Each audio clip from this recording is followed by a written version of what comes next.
what I started. Look how far I came, dog. I ain't had no guidance. I just did my thing, dog. I just went my hardest. And I'ma go hard regardless. Yeah, I'ma go hard regardless. Yeah. Renting my check, I rent on my bag, I did what I did. Yeah. Renting my check, I rent on my bag, I did what I did. Yeah. And how good they judge me, oh. But they don't setting Dylan Gabriel up. Take the biggest L out of Look how far I came, dog. I ain't had no guidance. I just did my thing, dog. I just went my hardest. And I'ma go hard regardless. Yeah, I'ma go hard regardless. Yeah. Renting my check, I rent on my bag, I did what I did. Yeah. Renting my check, I rent on my bag, I did what I did. Yeah. And how good they judge me, oh. But they don't know.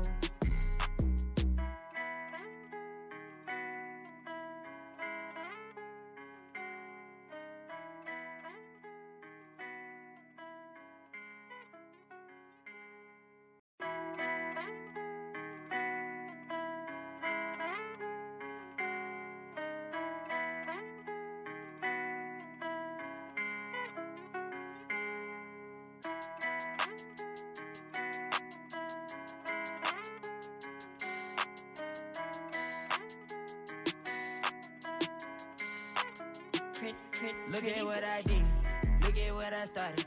Look how far I came, dog. I ain't had no guidance. I just did my thing, dog. I just went my hardest. And I'ma go hard regardless. Yeah, I'ma go hard regardless. Yeah. Renting my check, I rent on my bag, I did what I did. Yeah. Renting my check, I rent on my bag, I did what I did. Yeah. And how good they judge me, oh. But they don't know. Setting Dylan Gabriel up. Take the biggest L out of Look how far I came, dog. I ain't had no guidance. I just did my thing, dog. I just went my hardest. And I'ma go hard regardless. Yeah, I'ma go hard regardless. Yeah. Renting my check, I rent on my bag, I did what I did. Yeah. Renting my check, I rent on my bag, I did what I did. Yeah. And how good they judge me, oh. But they don't know.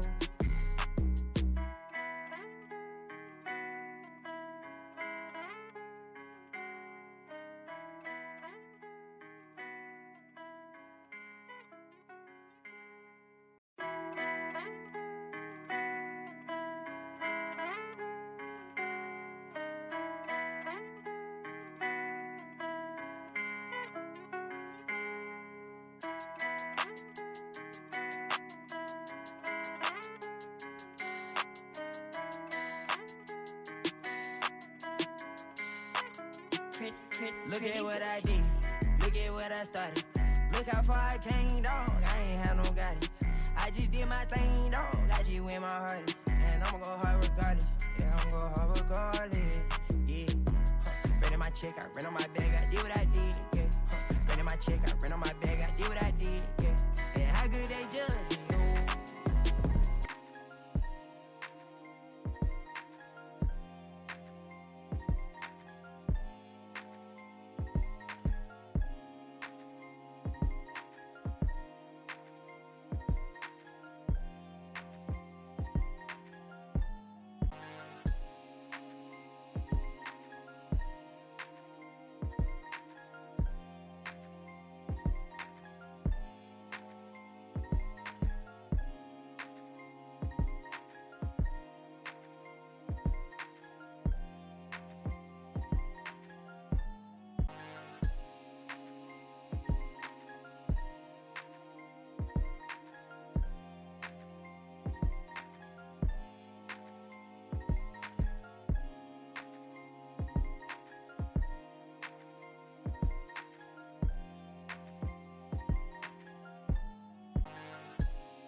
Good evening.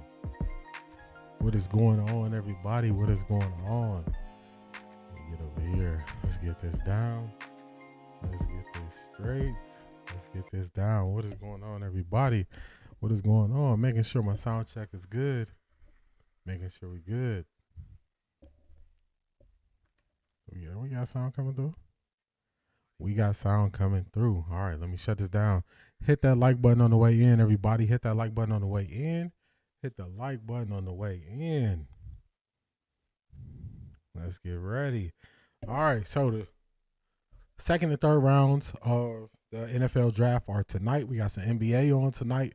We're going to see what the Browns do with their 3 picks, see what upgrades they make to the team. So shout out to y'all for being here. What's going on, Tika? How you feeling? I don't think he went to school nowhere. If he went to school, he didn't learn nothing. He didn't learn nothing. He didn't learn nothing. What's going on? Good evening, Tika. Miss K, what's going on? Good evening.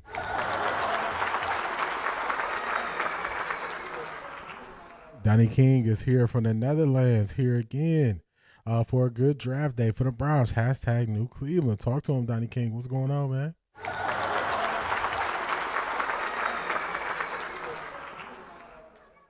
What is going on, Key Mathis? What's good? Off the Record family. Happy draft day, too. I'm going with Pond and Boston. We're going to see if they're on the board.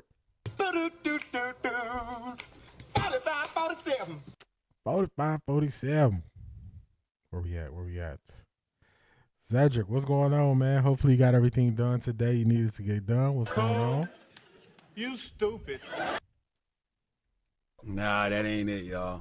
Nah, that ain't it, y'all. Good evening, TK. I leave for Spain tomorrow. Oh, man.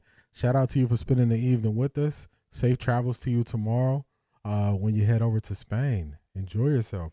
What's going on, Craig? How you feeling, man?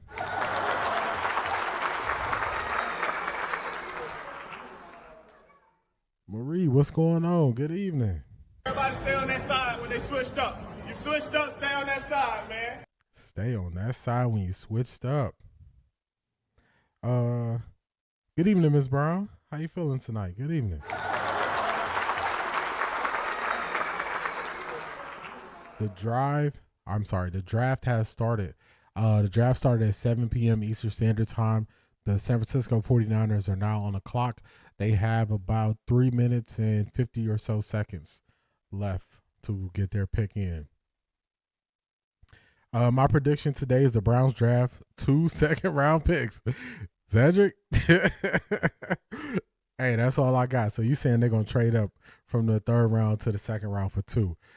Yeah, that's the best prediction because you never know what they're going to do. You never know what they're going to do. A.M. Williams, good evening. How you feeling? Be safe on the road, Marie. Be safe on the road. We're going to keep you entertained. Sassy Sagittarius, one of our winners of the Off the Record D draft prediction. Shout out to you, Sassy Sagittarius.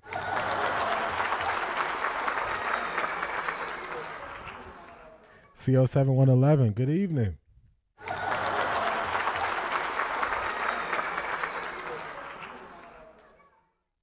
Tessa, what's going on? Well.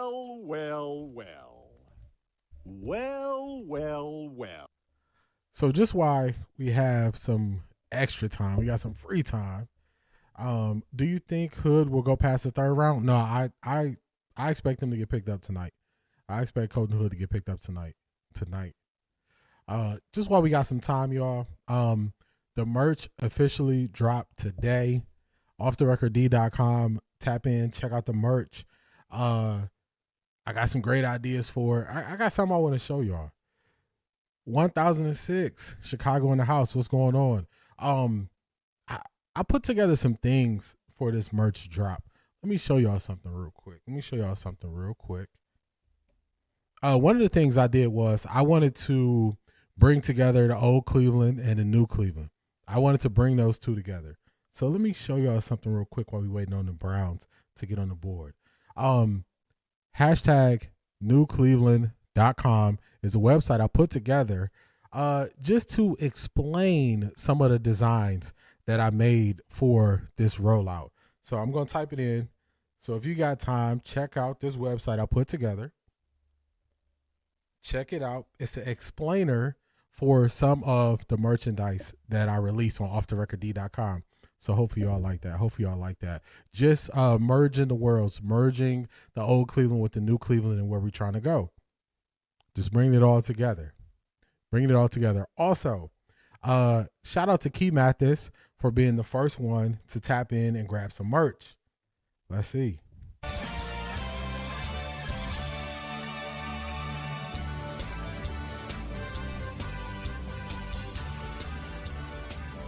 Shout out to Key Mathis. Buenas noches, D in chat. What's going on, Brent? How you feeling, man? How you feeling? I want to show y'all something. So y'all see it. Got on a little different hat. Hopefully, let me show y'all. Let me show you. Can y'all see that? That's that hashtag new CLE. That's that hashtag new CLE. So hopefully y'all see it. Also, let me see.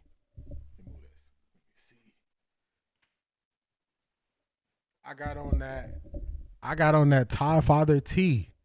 I got on the Todd Father T because I said, you know what? Whatever shirt sells first, that's the first one I'm going to wear on stream. So I got on that Todd Father T. Let me show it to y'all. This is Todd Father. This is that Todd Father T. Also, hashtag New Cleveland on the sleeve. See here? You see? Hashtag New Cleveland on the sleeve.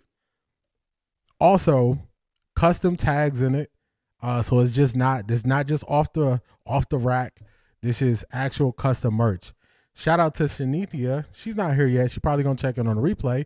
She was the second one to get some merch. Shout out to Shanithia.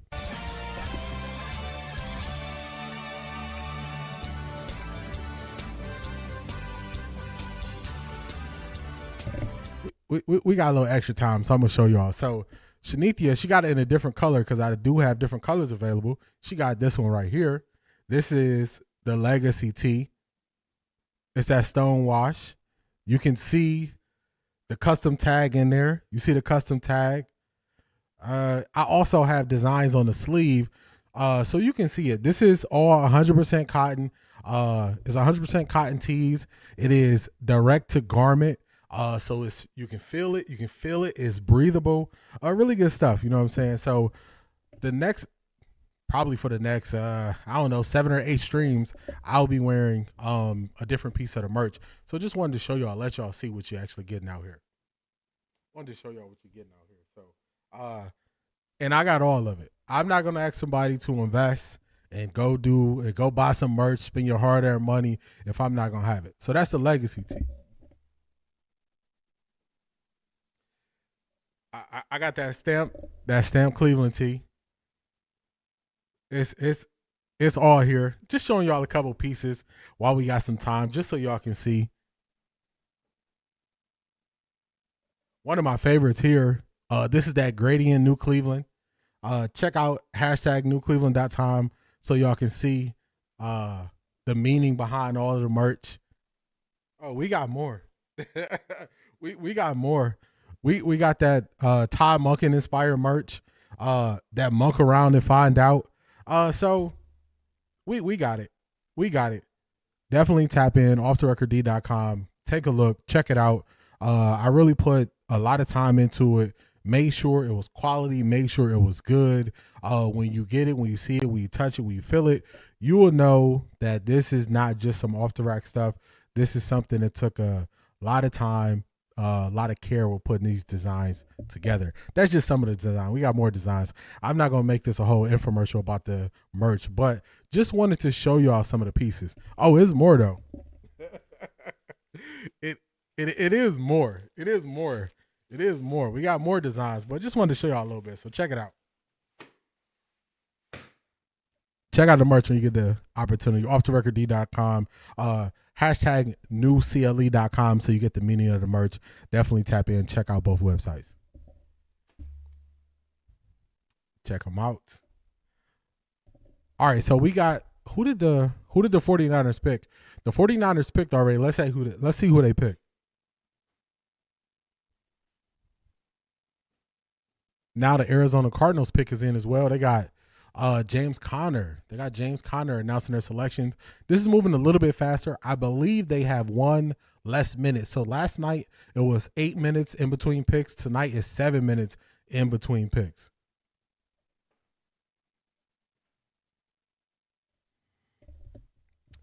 Yes, that's when I was dropping the hints. I was like, man, y'all are so close when I was dropping the hints. When I was dropping the hints, I was like, y'all are so close. All right, so the Cardinals took a guard. They took a guard from Texas A&M.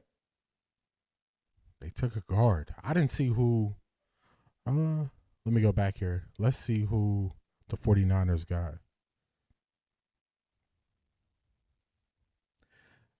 Man, this ESPN, ESPN.com on the draft has not been the best. Here we go. Oh, man. Okay, now I see what you're saying. 1,006. I was hoping we take Stribling in round 3. Yeah, he's off the board already. The first pick of the second round. The first pick. All right. We're going to see if Denzel Boston falls to Cleveland. We're going to see. Let's catch up. I appreciate y'all shout outs on the merch. I definitely put some effort and time and thought into it. Dr. Clyde Marshall, good evening. How are you? Pretty, I saw Concepcion's girlfriend at 10. What's your take on McVay with a discontented look about the Rams? Here in Chicago, the radio station spoke about this. So I was just watching something. Shout out to you, Clyde Marshall. I was just watching something from the NFL league meetings, and Sean McVay was saying it's other quarterbacks, other players he likes at 13. He never really watched a lot of film on Ty Simpson. Then I saw something that Les Snead is very closely connected to Ty Simpson's father, and he is the one who they spoke to. They spoke to the Simpson family, spoke to Les Snead on if Ty Simpson should come out. He encouraged them to say, hey, Ty should come out this year. He ended up picking him at 13. So everybody was looking for what the tie was. The tie was Les Snead and Ty Simpson's father. That was the tie. Because Sean McVay didn't really he didn't seem like he wanted a guy who was just going to sit on the bench for a couple of years. So that was the connection. All right, Bills pick is in. We're going to see who they take. 13 Pro Cow, what's going on? How you be? Listening and getting ready for that shift tonight. I ain't learned nothing. What's going on, 13 Pro Cow? I don't think he went to school nowhere. If he went to school, he didn't learn nothing. Asante, what's going on? How you feeling, man? Did the Falcons have draft picks yesterday? I didn't notice, or it went over my head because Stefanski. Donnie King, they did not have a first-round pick. They traded it last year when they traded for James Pierce. They actually traded their first-round pick this year to the Rams so they can jump back into the first round and get James Pierce, who is facing all the legal troubles right now. Bills may take Boston. We're going to see. They're walking out now. Ivy League Mac, what's going on? How you feeling, man? How are you feeling? We do not care. Bills pick a cornerback. Good evening, Joanna. Good evening. All right, I see them reading the card, but what's the name? They took an edge rusher, T.J. Parker from Clemson. They took an edge rusher. But they called Shador been drafted because of his father, but Ty getting drafted because of his father. No uproar about it. That's funny, huh? It is funny too. And you know what the other thing is? He didn't play a lot of games, and he probably would have easily been sitting here in the second round. So it's crazy. What's going on, Phaedra?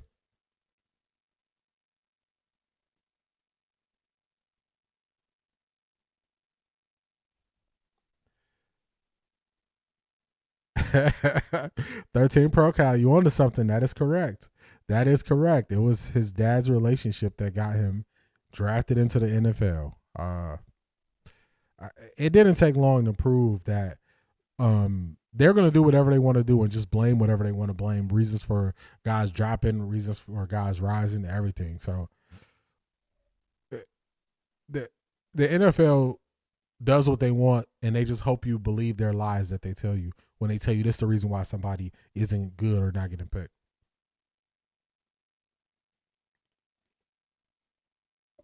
What's going on, too, man? I got you. Here we go, Brownies. Here we go. Woo, woo. Here we go, Brownies. Here we go. Woo, woo. Here we go, Brownies. Here we go. Woo, woo. Yeah, and it wasn't even hidden because the head coach wasn't really looking at him like that. He wasn't looking for him. Of course, you're a head coach. You're coaching now. You think about the future, but you are not looking 2 years down the line. You got to do something now. And it's guys who could play right now. And if you look, he's the only player that's not due to injury. They're looking at like he might not play for 2 years. That's drafted in the top of the first round.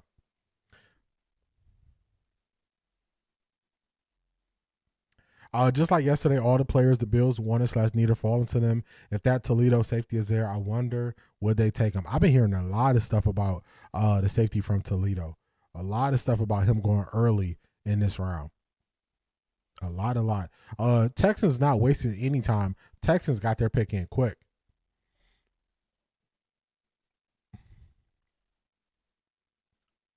Texans get their pick in really quick. Oh, that's who traded. The Raiders traded back. Yeah, the Raiders traded back because I thought the Raiders were one of the first couple teams. The Raiders traded back. The Raiders are now one pick ahead of the Browns, which I don't like. I don't like. Dirty Pigeons, who came up with that? Need a raise for that one. Dirty Pigeons. Was that Asante who came up with the Dirty Pigeons? I think that was Asante. I think that was.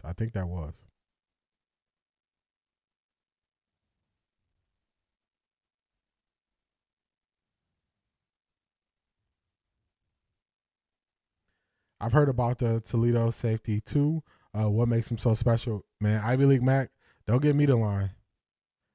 Don't get me the line. I did not watch Toledo film. Enough for me to be speaking on him. I'm not even gonna lie to you. I just seen his name buzzing around the last couple days. I just seen his name. Shout out to you, A.M. Williams. I appreciate that. Shout out to you. I appreciate that.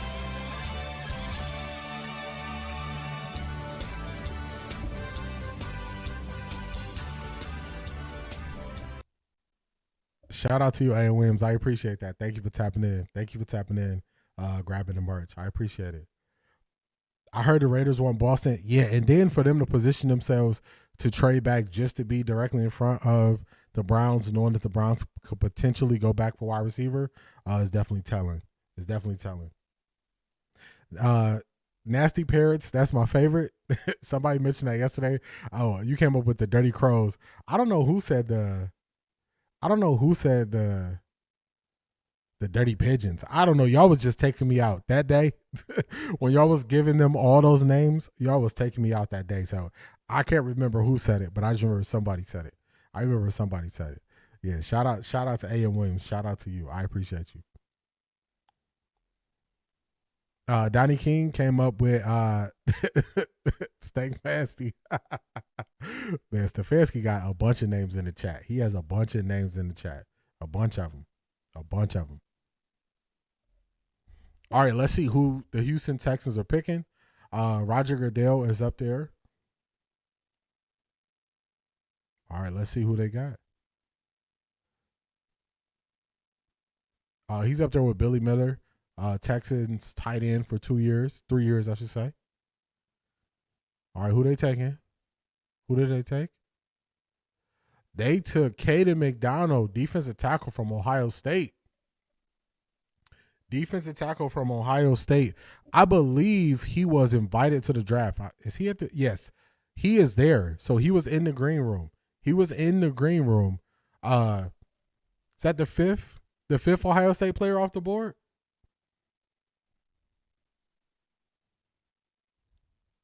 The center class is good too. I wonder if we get a run of centers this round or next, like they did with the tackles.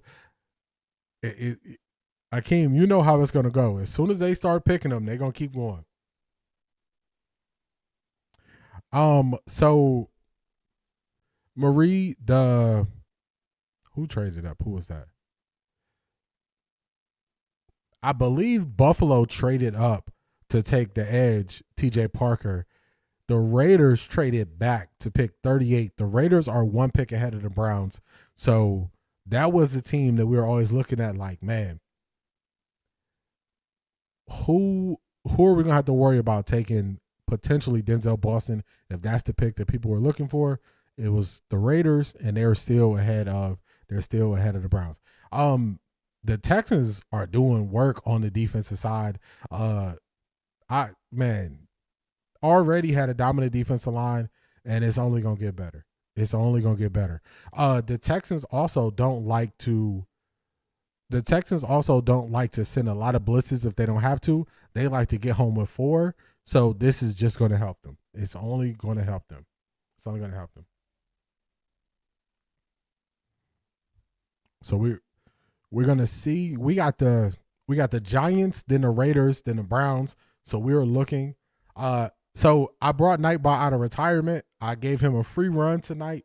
We're gonna see if he can handle himself accordingly. But you know, if he get the tripping again, Nightbot is gonna be he gonna have to clock out and go home. So we're gonna give Nightbot the chance to work tonight.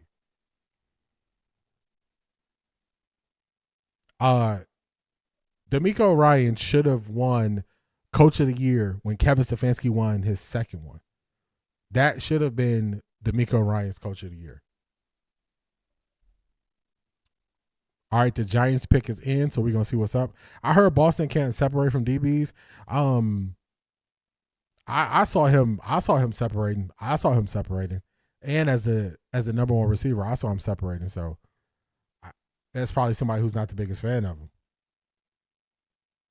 Why trade back 3 places? Because you can gain additional draft capital and still get the player that you have an eye on. So you have an idea of who teams will take. That's what the Browns did. The Browns traded back from 6 to 9 with the idea that they still can get the player, but they picked up 2 additional draft picks. So if you can pick up draft picks and still have a good idea that you can get the player you want, then that's when teams will do it. That's when they'll do it. That's the pit plan for the Nightbot. Yeah. The Streamlabs bot. I was like, all right, we're gonna put you on the bench for a little while, and then we're gonna see if the Nightbot can pick up the slack, see if he can follow directions. So we got, man, it's open tryouts, man. we got open tryouts for these bots. Next thing you know, man, I'm gonna be building out a Claude bot. So you never know. By the fall, it might be Claude. Drafting back is good if you know your counterpart like Raiders. No, Browns need a wide receiver. That's a fact. Shout out to Miss Brown. I appreciate you. Thank you. Shout out to Miss Brown.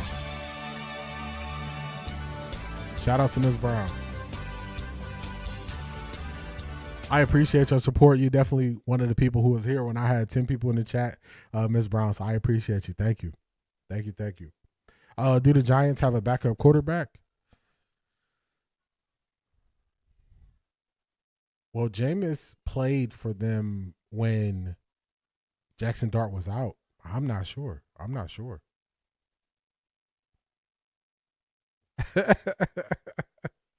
Need a better AI bot. Yeah, that's what I'm saying. I might go Claude. I gotta see what I would have to do to get Claude fully functioning. I don't know if I want to give him access, but I'm working on it. I'm working on it for sure. Because the way the Giants quarterback 1 is playing, I think I need a backup. Yes, definitely going to need a backup for him. Definitely going to need a backup for Jackson Dart. All right, so we're going to see who the Giants pick. Their pick is in. So we got the Giants at 37. We got the Raiders at 38. We got the Browns at 39. We're going to see what they do.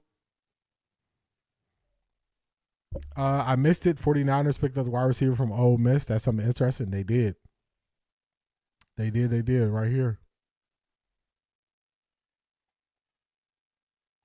All right, let's see who the Giants pick.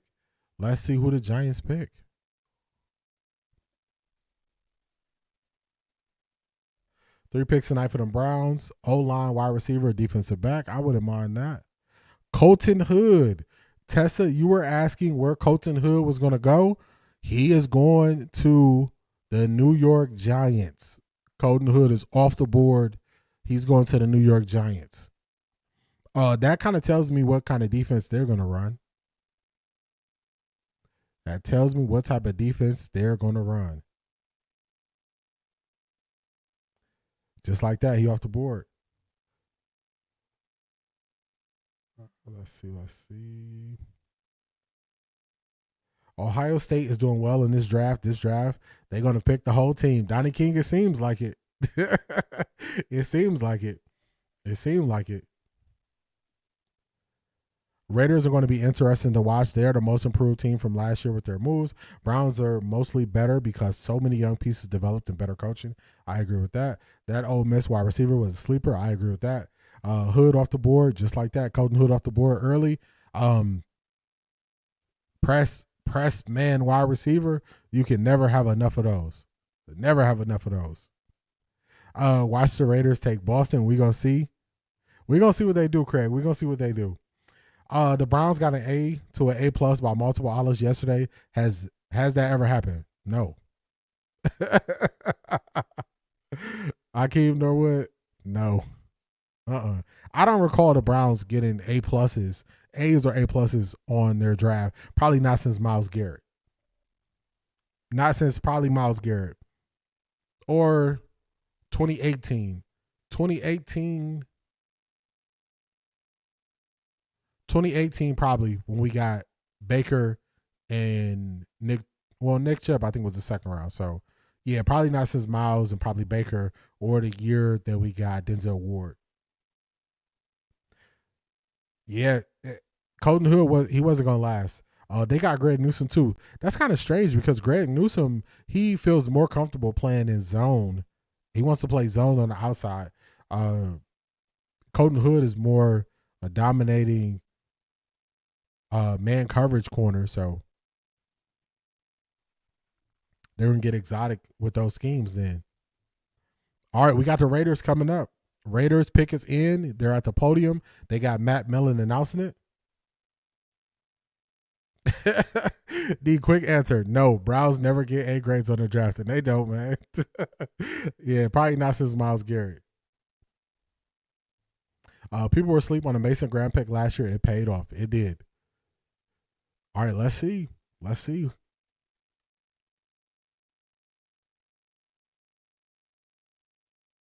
I don't have the sound on, so I got to wait. They took this safety, Traden Stukes from Arizona. They took a safety. Okay. They took a safety. So the Browns, if they're going receiver, they can do whatever they want to do here. They didn't have to move. They didn't have to trade up. If the Browns are going receiver, they can pick whichever one they want. The Browns can pick. If the Browns are going receiver, they can take whichever one they want. The Cleveland media is still bringing up getting the QB. Of course they are. That's all they know. That is all they know. Yeah, AB did very good yesterday. Getting the O-line and wide receiver was my pick. Only different order, but when the two wide receivers that I like got off the board, I understand the order. Yep, I get it. They didn't take Boston. Malachi Fields would be interesting. 6'5", wide receiver, good hands. He would. D, now the Cleveland media have them picking Carson Beck as a new QB they're going to draft. Man, they got to get over it. They got to get over the QB position. It is 11 guys on the field. It is not one. The Cleveland media will lead you to believe that this is one player on the field. One player. They'll lead you to believe it's only one player that plays the game as the quarterback, nobody else. All right, so the Browns are not wasting no time. The Browns got their pick in with more than 5 minutes on the board. So we're going to see what the Browns do here. The Browns got their pick in very quickly. They didn't waste time. They did not waste time. So many options to choose from here. I agree. 6'4", Boston, interesting. Yeah, they can take this any way they want to take it. They can go whichever direction they want to go here. They can go whatever direction they want to go.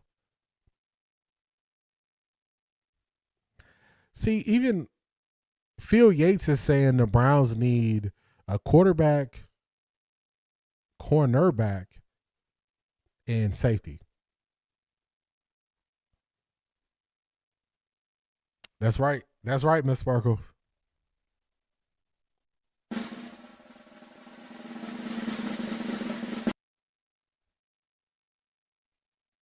Did they do it? Is that what they did, Cedric? Is that what they did? Hold on. Is that what they did? Oh, man. Talk to me nice. Talk to me nice. I don't care about the commercials. Talk to me nice, Cleveland. Talk to me nice. Talk to me nice. Talk to me, y'all. Talk to me. They didn't have to move. The board is just falling. Akeem, shout out to Akeem Norwood. Shout out to Akeem Norwood. He said this yesterday. He said the Browns picks, guys are falling to them where they expect them to be. Shout out to Akeem. Shout out to Akeem.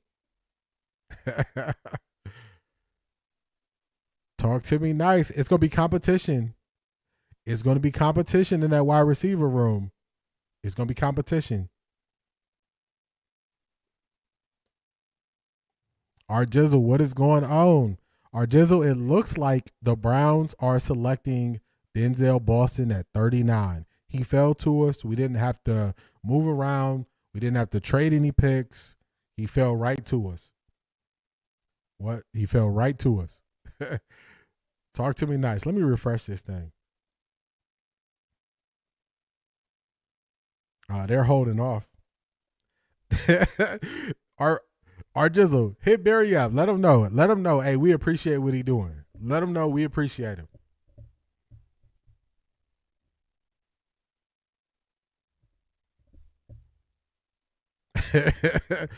Our Jizzle, I'm not joking. I'm not joking. I'm not joking. I am not joking. Zedric sent it to me.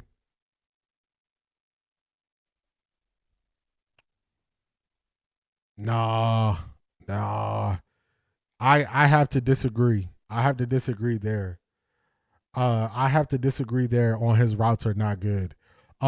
He was the number one target. He was the player that other teams were trying to stop. Watch all of his tape. Don't just watch highlights.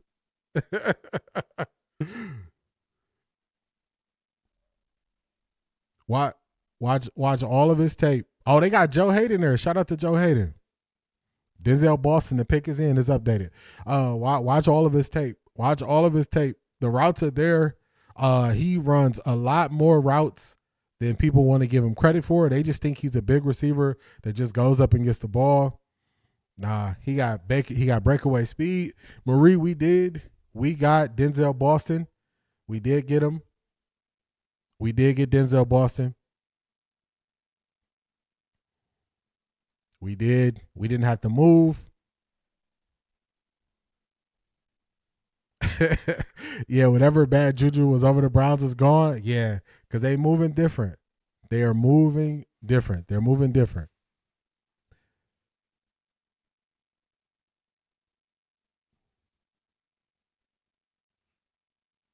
They're moving different.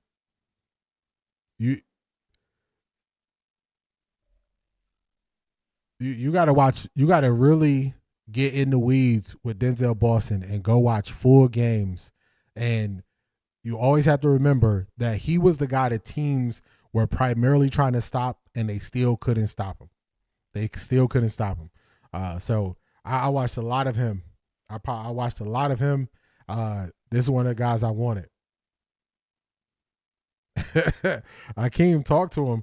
AB got on a dirty shirt with barbecue stains and strap back sandals. He is grilling. He cooking right now. Starting center coming in round 3. Hey, I would love it. I would love it. I would love it. Clearly, this is who the Browns wanted at 39. They got this pick in so fast. 2 minutes, and they put this pick in. So they didn't waste any time.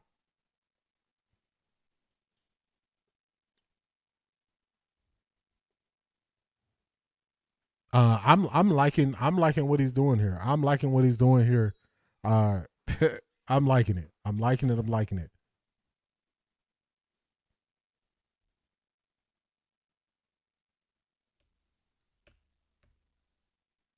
Barry did it again. The media is hating this.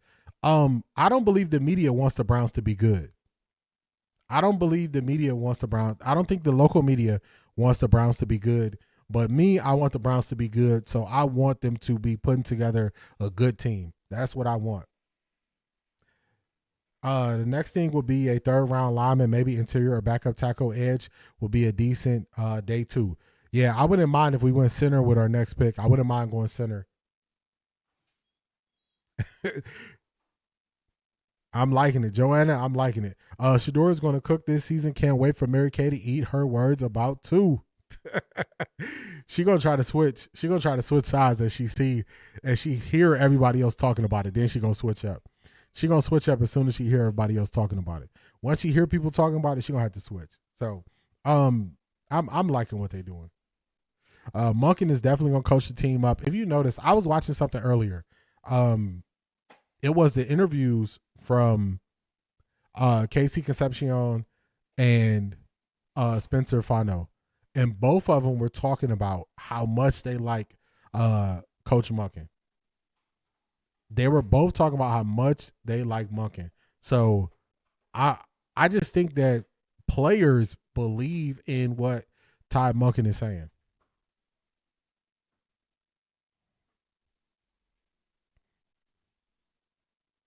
I think players just believe in him. He makes it clear. They understand exactly what their role is going to be, and they are excited to play for him. So, I'm pumped, y'all. 4K yards incoming. I ain't gonna take it that far. I don't even think I'm gonna do like a yards, touchdowns, interception prediction this year. Cleveland media doesn't want Shador to win. It's a wrap for them if he does. He'll do LeBron, no local media interviews.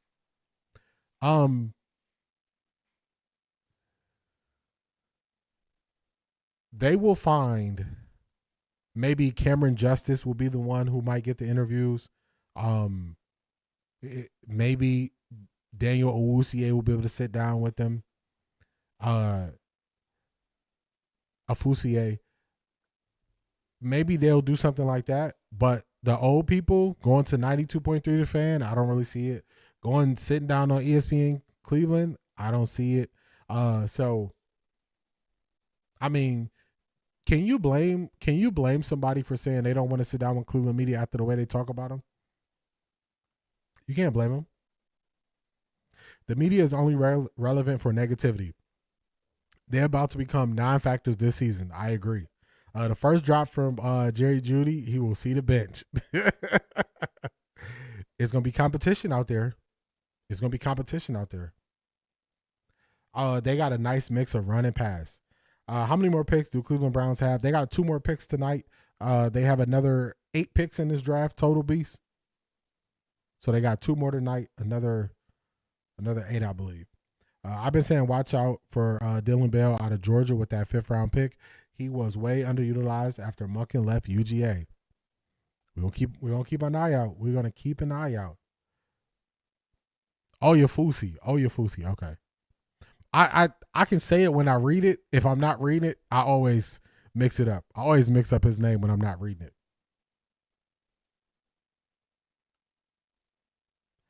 AB is all in on offense. Let's go. But he kept saying his plan for the offense was to go younger. He wasn't lying. He was not lying.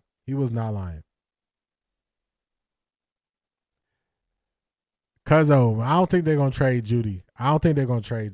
He's going to be here one more year. But this is definitely a get your act together draft for the wide receivers.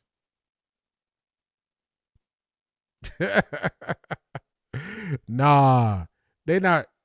Nah, it wasn't. It was replace it through old free agents. It was not replace it through the draft.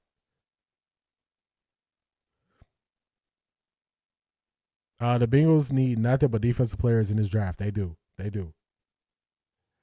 I would send Judy in a 6 to offer to every team to see if any fish bite and take him for a 2 or a 3. I don't know if anybody. I think after 2020, after 2024, we probably could have did that. Some people would have took him. Bro, it's gonna be 4K. Want to put some Johnny Walker Black on it? I'm not saying it can't be 4K. I'm not saying it can't be 4K. I'm just saying for me, I'm just gonna stick to the overall wins. Now, if it's a Prize Picks, if it's somebody like that, then I'm cool with it. I said draft 4 wide receivers. Yeah, but you also was pushing for. Let me see if I remember. No. I'm mixing you up, Ivy League Mac. Wasn't somebody else also pushing for DeAndre Hopkins? And I said the only one I would take is Jahan Dobson. I think somebody else was pushing for DeAndre Hopkins. But yeah, I'd rather go young. AB cooking with bacon grease. He putting on his show. It's gonna be different. And sign some old free agents, Hopkins and Dawkins. Man, it's gonna be 17 guys in the wide receiver room. So just break it down. You got Jerry Jeudy, you got Isaiah Bond, you got Cedric Tillman, you got Jamari Thrash, you have Malachi Corley, then you add Casey Concepcion, and you add Denzel Boston. That's 8 guys. That's 8 guys right there. So I don't know how many more. I don't know if you can turn the whole thing over.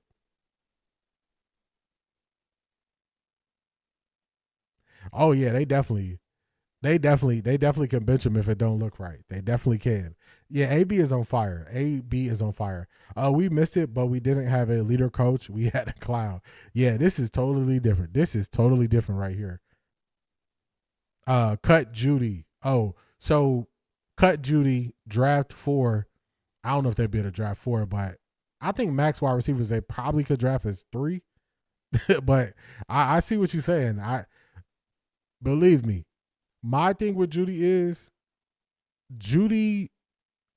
not really that tradable this season. So after this season, you can trade him, you can release him, you can move on. Going into this season, I knew he wasn't really tradable. So I'm by no way am I defending Jerry Jeudy. I'm just saying it wasn't likely we were going to trade him, just looking at the money. And if they weren't going to take the cap hit for Deshaun, they definitely wasn't going to take the cap hit for Jeudy. AB is cooking in this draft, D. Felix, I agree. So far, so good. You go through your first 3 picks. AB said we're going to do something similar. You got to go back to around 2020-ish. Around that time, our offense was a lot further along. Around like 2020, 2021.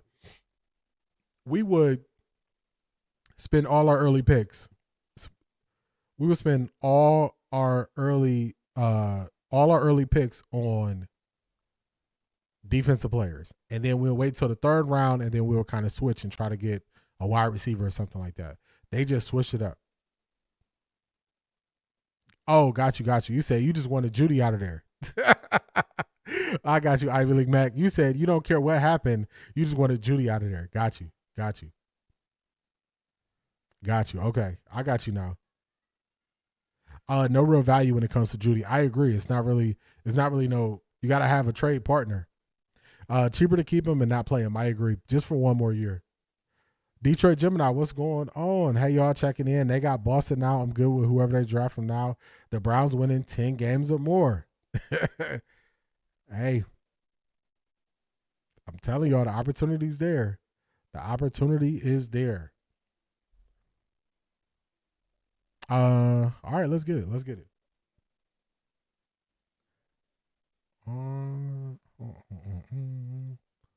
Browns assistant GM is live. Let me pull it up.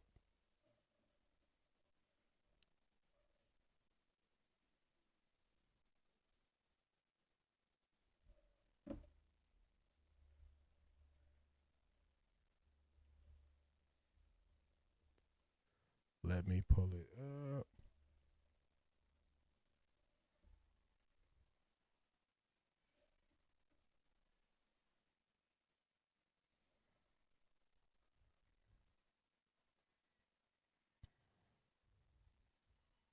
board and trying to get a feel for what's happening in front of us and behind us. So, I mean, like I said, I don't know specifically what you're talking about, but yeah, I mean, we're always on the phone.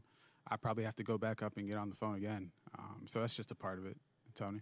The collaboration, like with Coach Monk, and we saw the video, wanting a fist bump from Andrew after making the Boston pick, but you worked with Kevin for 6 years, and now you're working with Todd. So just what's that collaboration been like? Yeah, no, I think Todd, as you all probably know or are getting a sense of, he's very direct and he's very clear about what he wants and what he needs. I think you have a good sense of how each skill set will fit into the system and the scheme. And so throughout the process in the spring, just across all the receivers and a lot of the offensive players, I thought our offensive coaches gave us a really good picture of, one, what we needed, and then also, two, just as it respects to each player, how they would use them. And that just makes it a lot clearer for Andrew and just our staff as a group to walk into it saying, hey, if we take this player here or if we take this specific player, this is how they're going to be deployed in our offense and feel good about it. So I think he gave us a picture for both players, KC and Denzel. I know that you've invested in receiver in other ways, right? Trade, but this is the highest this regime has taken one receiver, let alone two. Was there something different philosophically or in the approach to this draft that led you to the receiver so high? Honestly, no. You always step back and assess what you can do better, just within the job. So yeah, we definitely looked at just across all our picks, and then we do that every year. How can we be better? What did we miss? What did we hit on, et cetera? But, some of it is one, we just had higher picks, for the second year in a row.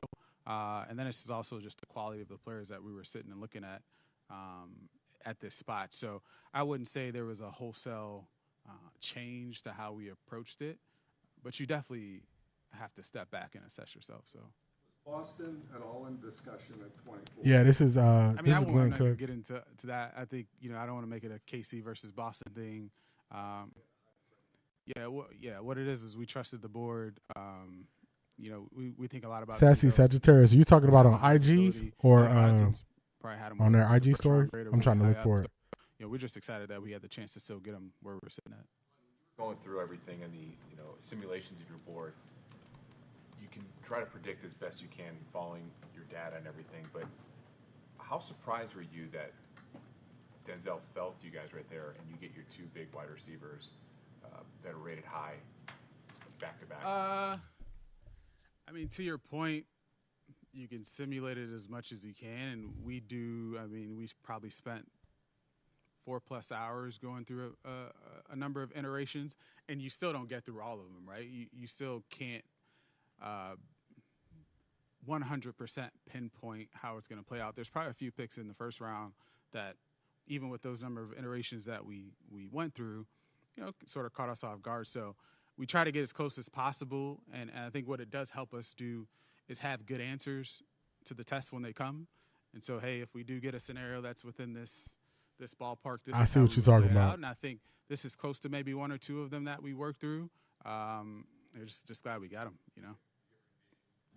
Being in a situation where you had KC and Denzel? Did we ever envision it?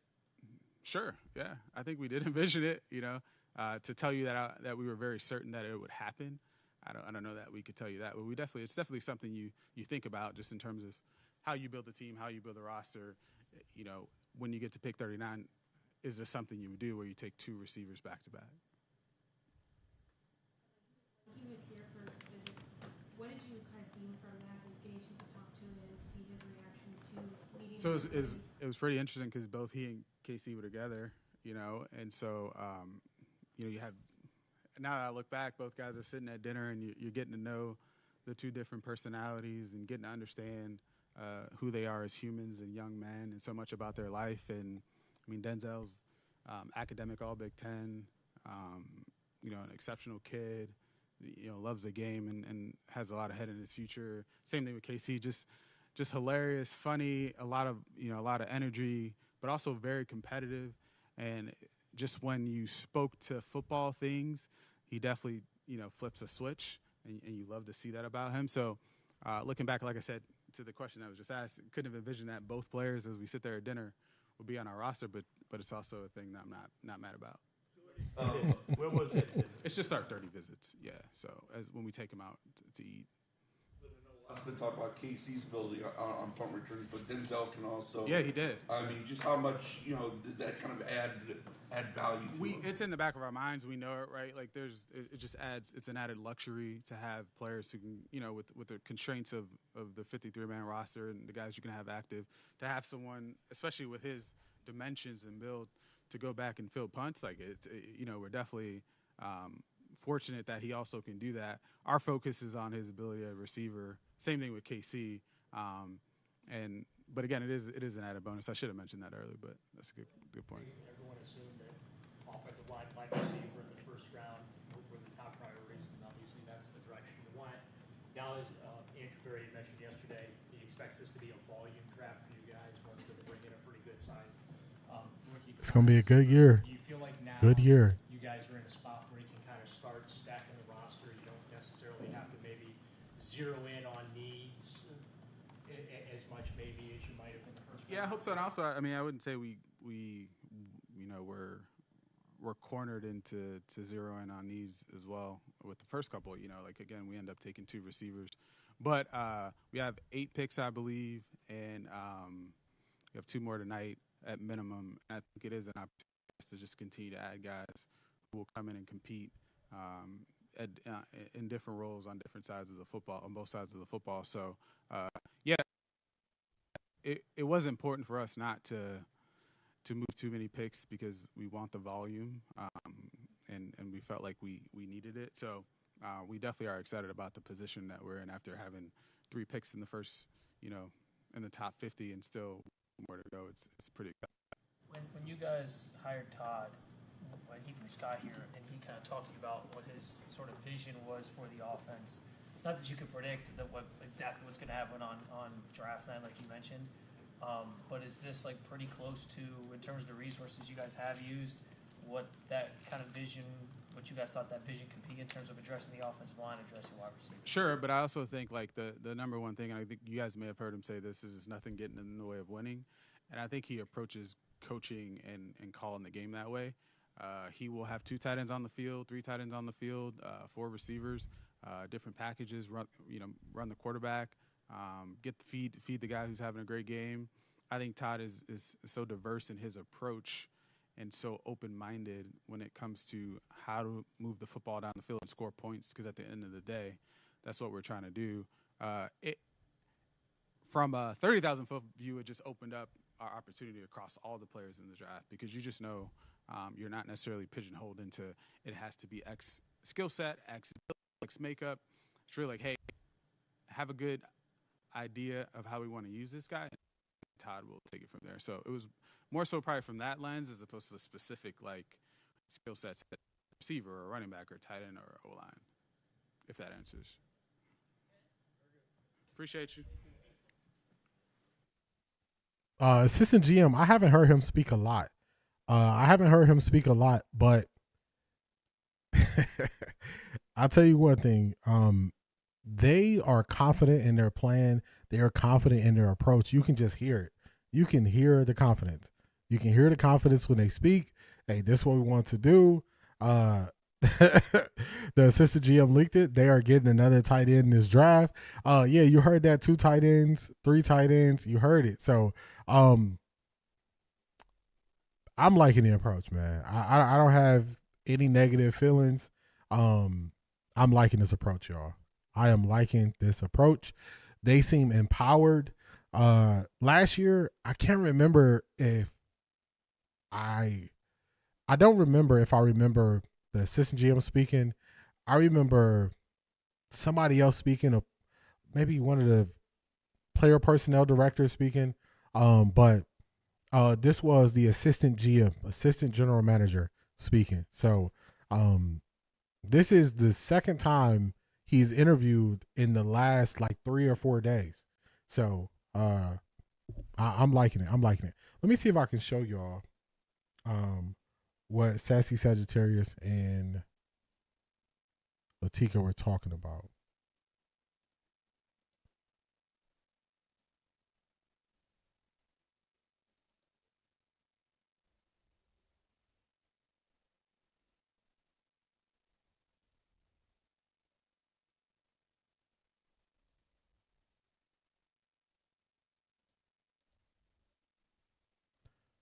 me grab the Browns story right here.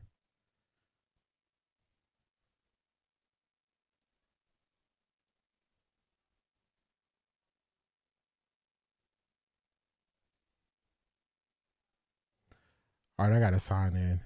I got to sign in real quick. I got to sign in, then I'll be able to show y'all. So just give me un momento so I can sign in. I'm not going to be able to show it here, but let's go here. Dang, AB moving up in the world. Got an assistant. Moving on up. All right, I can do it over here, though. I'm going to work on showing y'all what was posted on X. Shout out to Tika for sending it to me. Let me see. Where's that link at again? It is here.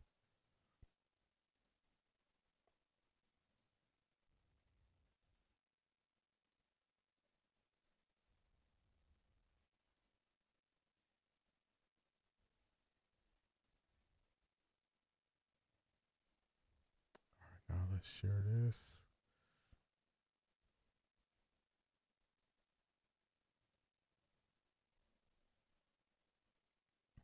Barry said that he wasn't trading any of the Browns' remaining picks. At least that's what I heard. Yeah, they said they're going for volume. They're going for volume this year. So I like it. Let's see. I like what they're doing.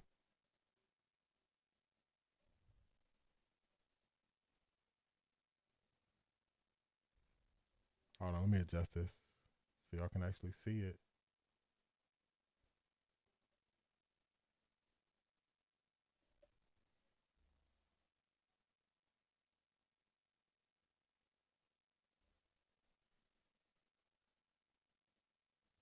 I'm going to try to pause it when the part of the story comes up that they're speaking about. It should be coming up here soon. The messaging of this draft is strong. I agree. Browns also have a white female assistant GM. Prentice Premier, that's who I remember hearing from last year. That's who I remember hearing from last year. That's who I remember. I don't remember hearing from him.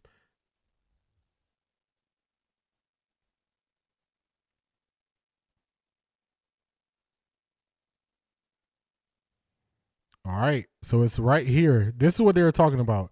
They were talking about the Browns posting this.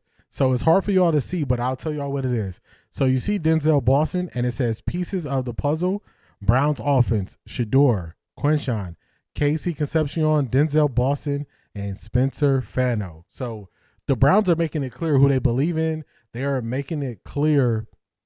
They're making it clear who are going to be the major pieces going forward. They're making it very clear. This is very clear. So shout out to Sassy Sagittarius. Shout out to Tika for getting this to me. They're making it very clear. If you don't see this, then maybe you just Ray Charles, because this is clear to me. This is very clear. Very clear.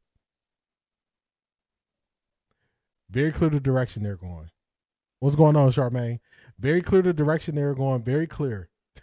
Very clear who they believe in. Everything is pretty clear.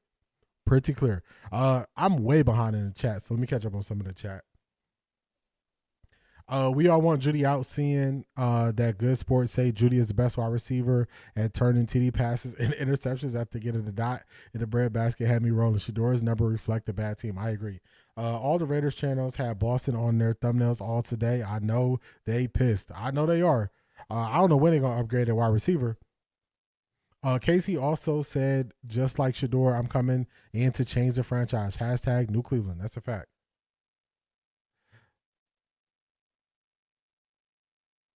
The Raiders.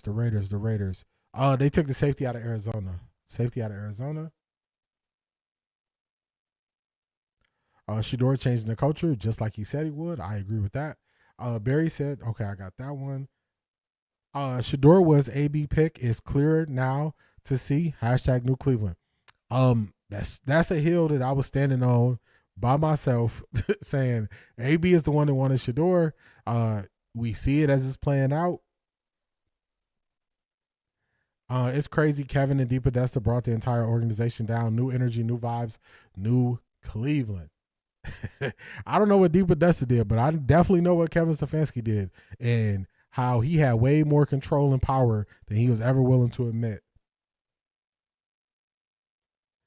Shador rubbing his hands together like Birdman. He is. We are watching New Cleveland in real time. We are. Big truths. Yeah, that was a little bit earlier when I was watching the Browns assistant GM. His explanation went completely over the media's heads and left them speechless. Have y'all noticed this? When they really, Jeremy Bernard off the board to the Steelers. Man. Prentice Premier, I know you liking that. Prentice Premier. Are y'all notice whenever they get deep into football talks, the media don't know how to respond? They have no follow-ups, no additional questions. This is Beast guy right here. Beast has been calling for him for a long time. They're believing in Shador by picking 2 wide receivers this early in this draft. Also another tight end, and Shador is going to cook. Be ready for a playoff game. I'm feeling it. Monken is picking players that fit his style, and AB is writing the checks. That's it. Okay, we got that. That was assistant GM. They're all black. I can see Shador feeling amazing knowing he's going to have real competition at the wideout spot. Shador is cheesing right now. I know he's happy. I know he is happy.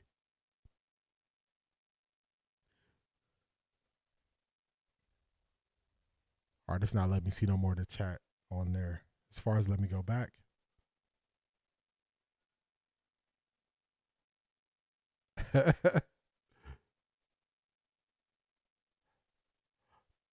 "12 is open for business."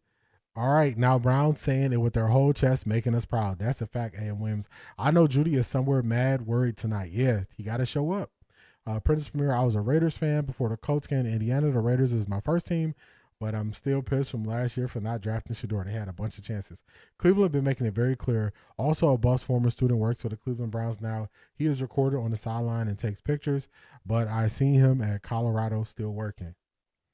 Microphone's going to be mad. Look like AB job is good. AB's job is good. Yep, there is it. That's Jeremy Bernard.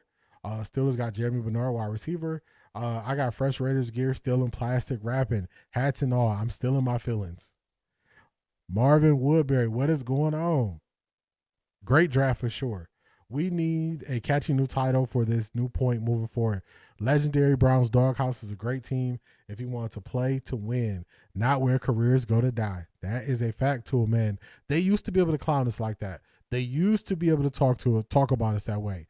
If you look at what the Browns are today, you can no longer put the Browns in the same category as the same old Browns. If you can't see this, oh well. Oh well. Okay, Prentice Premier say he's loving the pick of Jeremy Bernard. Loving it. I like that pick, D. Well, we're also finding out they do not think highly of the offensive line on the board. And I think they probably are. They are doing a better job of having an idea of where guys are going to end up. A better idea of where guys are going to end up. Don't Boston wear 12. He does wear 12. He does. So it's available.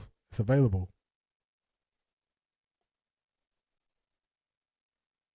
The Colts are doing a soft tank, Prentice Premier. Oh, no.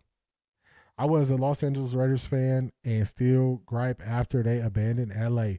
Yeah, they went to Vegas. Yeah, it should be available. 12 should be available. So he should be able to grab that. He should be able to grab that. Grab that 12.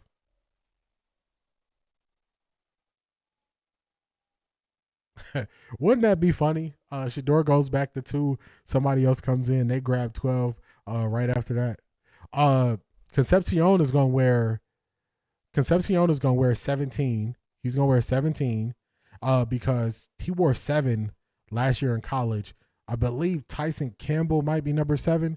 So he's going to 17. And Spencer is going to wear 55. AB's proving he's one of the better GMs now. Is vindication season.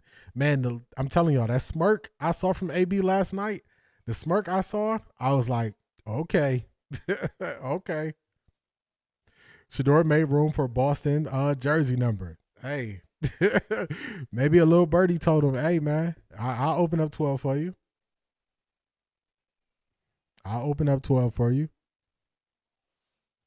Didn't they have OTAs early this year? Guess Monken wanted to see what he needed before the draft. They were allowed a additional voluntary minicamp this year because of a new coach coming in. So Todd Monken said, I'm taking advantage of it.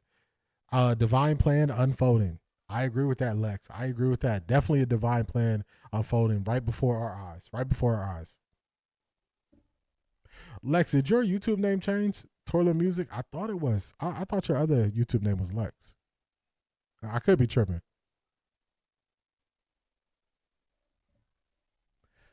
Yeah, it's unfolding nicely. It is unfolding nicely. We got a while actually. We got a fair amount of time before the Browns are going to pick some more. So I think we might watch some of the picks, or I'm sorry, we might watch some of the interviews for Fano and Casey Concepcion. That's what we might do. Because we got a while. They're on pick number 48. We got nothing till 70. We got time. Man, Michael Turner's small.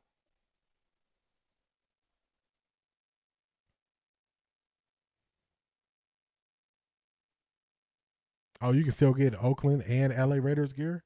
That's some Colorado energy to be thrown to 12 again. I agree. Based on how they draft, you can tell which teams won't be competitive next year. For example, Arizona and the Jets. Yeah, I don't know what they're doing. Yeah, it's a ton of picks. I'm like, man, we can add something else in here. We can add something else in here. Judy is somewhere worried about his future. Argue at the sidelines again. Yeah. ATL Falcons, AK Nasty, Parakeets pick Avion Terrell, cornerback. Yeah, they just picked him right now. Out of Clemson. Man, a lot of Clemson players coming off the board. Retooling the entire offense is amazing. I agree with that. They're going to be fighting for who can take for Manning. Yeah, you can tell, man. Nobody can get me to believe. Nobody can get me to believe that all these teams are trying to win. Nobody can get me to believe that. Nobody. All right, let's get this back up. Let's check out some interviews.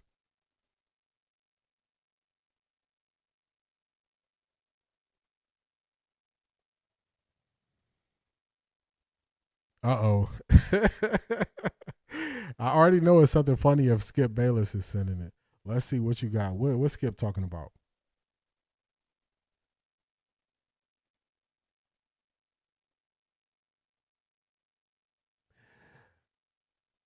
Yes, Browns have now given Shador 2 wide receivers, a smaller lightning one, Casey Concepcion, a bigger, faster one, Denzel Boston. Shador had the worst receiving corps in the league last season, according to PFF. Not anymore, and Fano will greatly improve poor protection. Skip is talking to him. We picking up what you're putting down, Skip. We picking up what you're putting down. Instagram. You know, Skip, he not going to sugarcoat it. Let me show y'all what Skip talking about.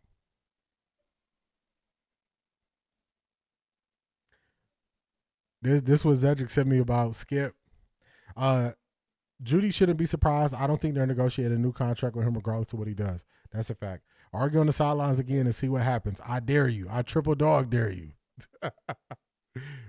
Who's the best tight end available on the board? Ooh. Media wants Browns to fail and be in a hunt for that too, but our defense is too good to not beat someone. That's a fact. That's a fact. Our defense isn't a slouch. All right, let's see. Yeah, let's check out this interview. How we doing? How you guys doing? Doing freaking awesome. Yes, sir, man. Thank you, man. Thank you.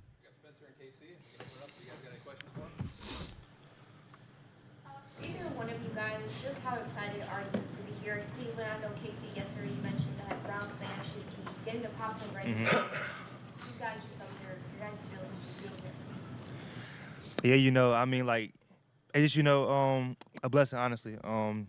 It's just, you know, a dream come true, honestly. And when, you know, and when I heard my name called, you know, it was just, you know, excitement. Yeah, I'm so excited. I mean, I feel like, you know, just gotta be honest. One of my first thoughts was I don't have to play Myles Garrett on Sundays, so that's something to be excited about in itself. But I mean, just to be here, be with these teammates, to be able to play for these fans, it's an honor. Spencer, to follow up on that, I mean, left tackles have come through here before and talk about going up against Myles and that challenge that it is. How much are you looking? Yeah, he is falling.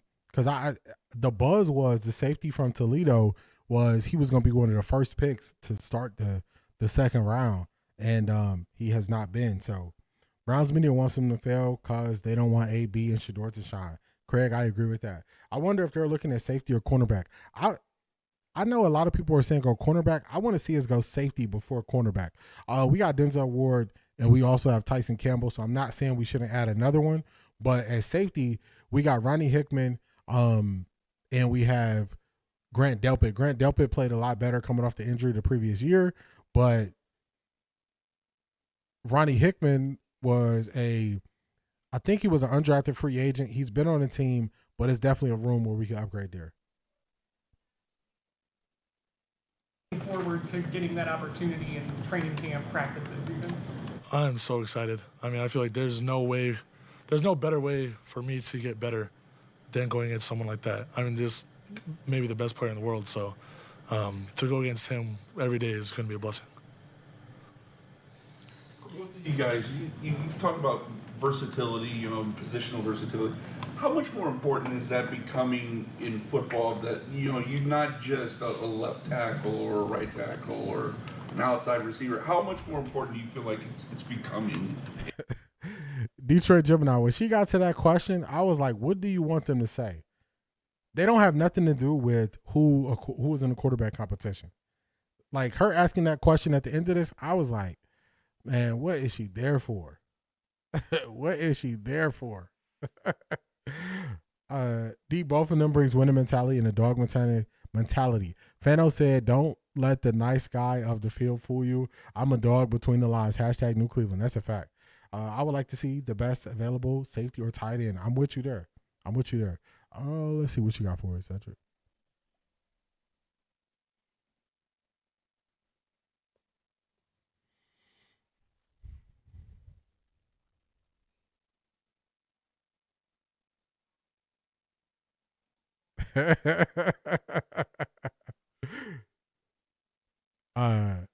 We're gonna let me show y'all what Cedric just sent me. This is facts.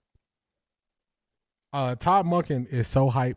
When I always say, like, nobody told Todd Monken he was supposed to lose, he did not get the memo that the Browns are supposed to be a bad team this year. He did not get the memo.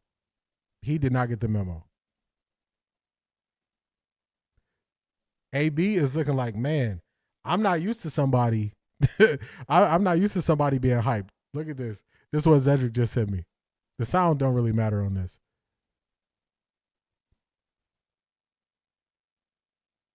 They're like, hey, hit me with that fist bump. Todd Monken is hype, y'all. Todd Monken is hype. He didn't get the you supposed to lose memo. He did not get that memo. Let's get back to their interview or press conference. In the game. Yeah, it's much more important now. The more things you can do, the better your value is. The faster you learn, the more plays you get.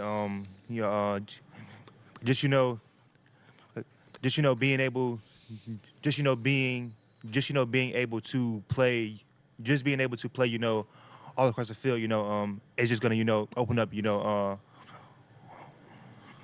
many more opportunities.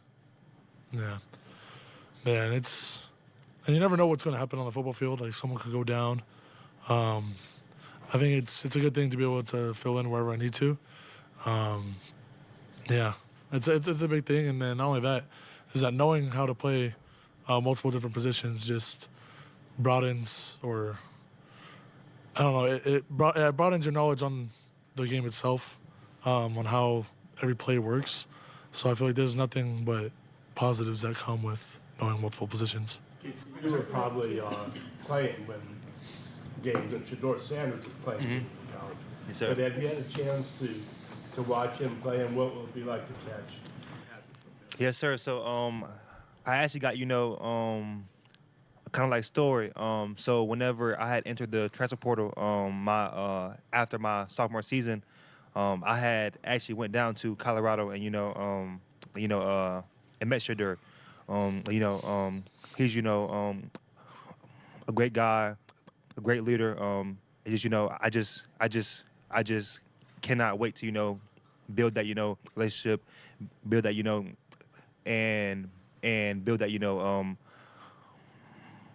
connection with them. What was it like for you to hear Andrew Berry say to you on the phone yesterday during your draft call that they expect you to be their left tackle, their franchise left tackle of the future? I mean, sure, I'm ready. I feel like it's such a cool thing to be believed in, and I'm not one that likes to let people down. So. Andrew told. Yeah, D'Angelo Pons got picked, pick number 50 by the Jets. So we 20 picks. I'm trying to have my phone on the draft so I can keep an eye on that as we go through. But man, I don't like how ESPN has this thing.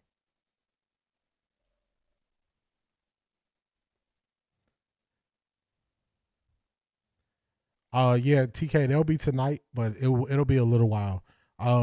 They're currently on pick 50, and the Browns' next pick is number 70. So it's gonna be a while. 20 picks to go. Boston speaking on working with KC. Okay.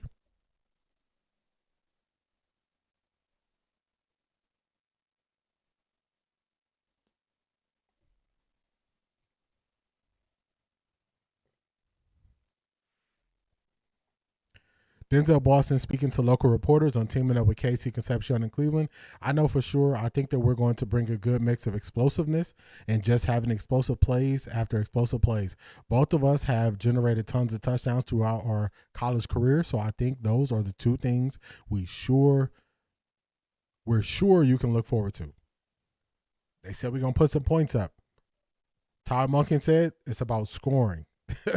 They're bringing guys in who can help us score. That was our issue. Bring guys in who can help you score, because scoring was a problem for the last 3 years. Monken knows he's getting perfect players that fit his system. That's a fact. ESPN's coverage is late, slow, and bad. It is so. I mean, I have it on the TV, but I can look up at the TV. But I was just trying to have it closer on my phone so I can watch it. But even inside the app, it's just not good. Just have it where you could just look straight down at the picks.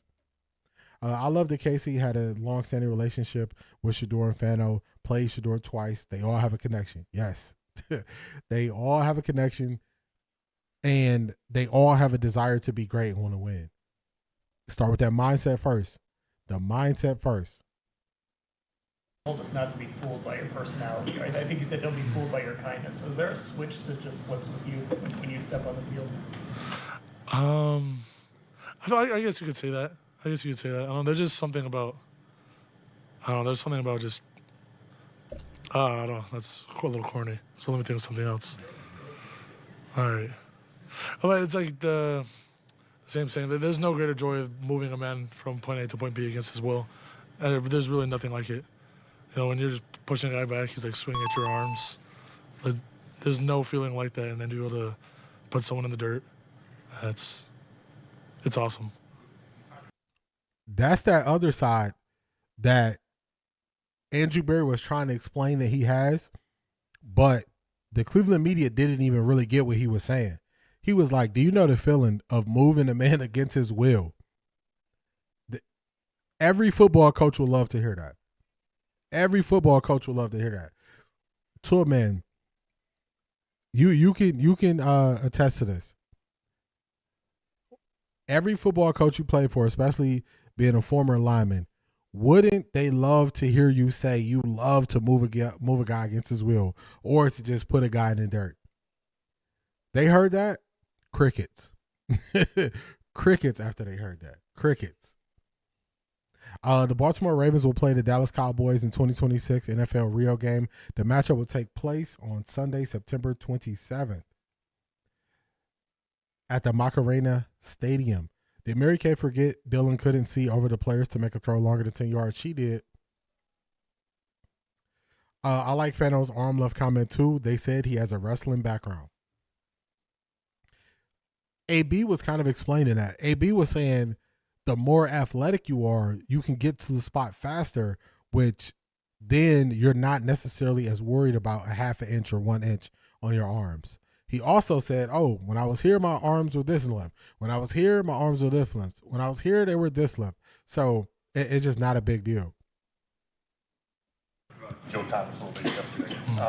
First of all, has he reached out to you yet since you've been drafted? No. But what drew you to him when you were growing up watching left tackles, and what stood out about his game where you just called him the best of all time? Well, I mean, I feel like a big thing about him is this that I saw.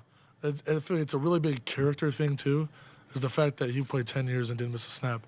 I feel like that was like the biggest thing at first, where it was like, I think that's insane because there's no way that he got through 10 seasons healthy, and the fact that he never missed a snap, I think that just as like when I was younger too, showed me like his character, and how well he played those 10 seasons too, or his whole career. To me, it's kind of undeniable that he's the greatest of all time. Reading that letter you wrote to GM, and you called yourself, you said you're the best receiver in the draft class. I guess what makes you say that? What gives you that confidence to say that? Like I said before, I'm very confident. I feel like, I feel like, I am the, I feel like I am the most versatile. I feel like I am the best, playmaker, about a group, but everybody, is amazing, everybody, everybody has it, everybody has their, everybody has things, that everybody has their things that, that everybody does well, so. Just to address the fact that Andrew Berry, when he talked to us, he told us that after he read your letter, that he actually picked up the phone and called you to tell you just how much that moved him. What did it mean to you to hear from him in those words when you weren't even sure if you were going to be here or not? And, how did you feel about that? It meant a lot. Just having him, read the letter, him, and him, reaching out, and showing love and support. This obviously you're taking in the experience of being drafted by a team. You'll do that, but how eager are you for the next step of getting to work on these practice fields and taking part of rookie minicamp and really getting to fit into this organization? Yeah, I'm excited, because I know there's gonna be a learning curve. I mean, I'm going against dudes that are bigger, faster, stronger than guys I've ever gone against. So I'm excited to be able to take that challenge head on and just get better. Yeah, honestly, I'm just ready to work. Also, I'm ready to compete. I'm ready to, compete. I love competing. So honestly, I'm just eager. Excited. I'm ready to get to work. There was a report that you had like a knee scope in March. Just how you feeling, physically, and you think you'll be like ready to go for the camp? Yeah, I had a knee scope March 12th. I think about 5 weeks out. I feel great. I'm back running. I'm back running routes. I'm back lifting. So by the time the rookie minicamp comes, like I'm ready to go. A lot about football stuff, but talk about some of the people that you have that you brought here and kind of the influence they played in you getting to this point. Yeah, I just brought my fiance, my beautiful fiance Sammy. I would have my parents here, but my brother's in the draft as well, so they're at home with him. but just so I'll speak as if my parents were here as well. Both my parents just sacrificed everything all growing up for me to get to where I'm at today. There was no sacrifice too great for them. And then she's just been the greatest support of my life. There was some dog days, some days that I was real sick during the season, and she was the one nursing me. So, I've just had a lot of incredible support. Yeah. Pause it real quick. This is what Zedric just sent me. This was funny. The Cleveland Browns social media team are definitely coming out of their shell and expressing themselves this year. Let's see. Let's get it. It is here. Right here. It is right here. Denzel's on both sides of the ball. Yes.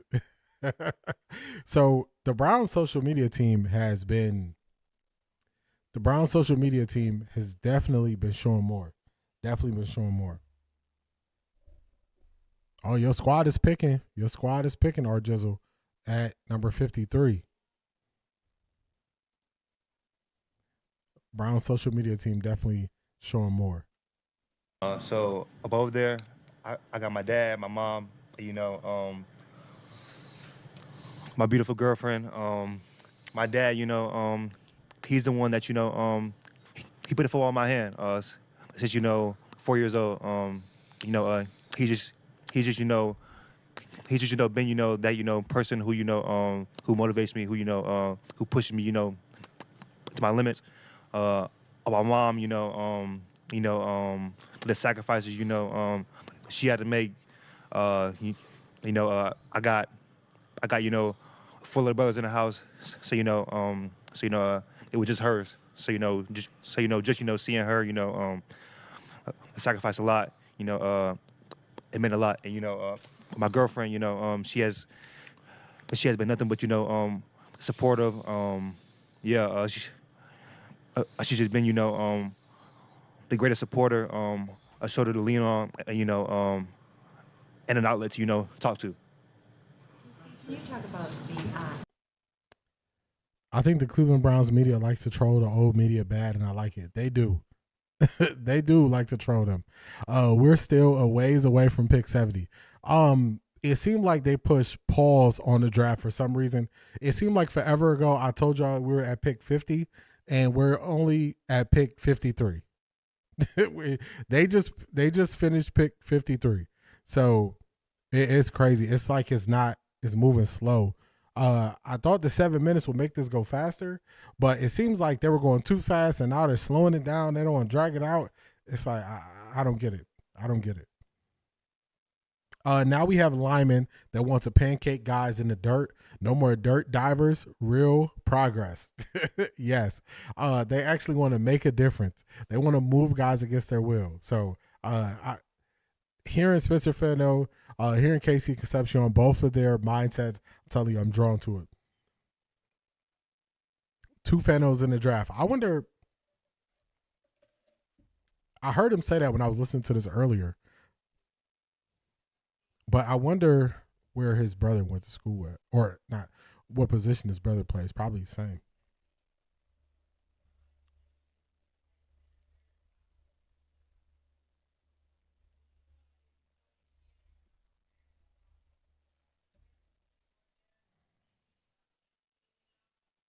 Oh, wow. So Spencer Fano's older brother, Logan Fano, plays defensive end edge rusher.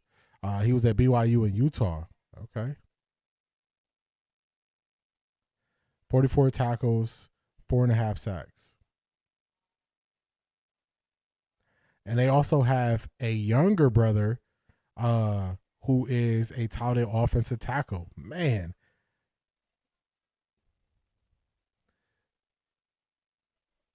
That is you're gonna send three kids to the NFL. How are the Browns doing at halfback? I think they're good. If they get one, it's a bonus. You got to think. You got Quinshawn. Behind Quinshawn, you got Dylan Sampson. Then you have Henderson. Is it Henderson?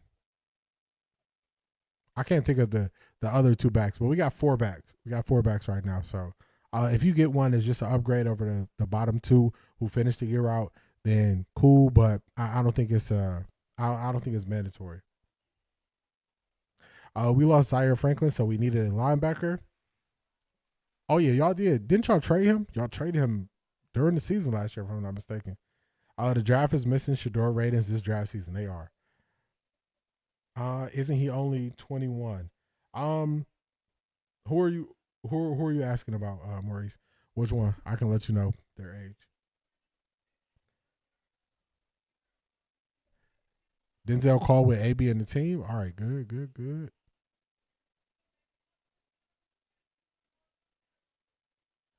Yeah, they are slow strolling this portion of the draft. It's funny because we are waiting all this time, and then it's just going to flip, and it's going to go to the Browns pick at 70 and the Browns pick at 74. So they are definitely dragging this thing. They are dragging it.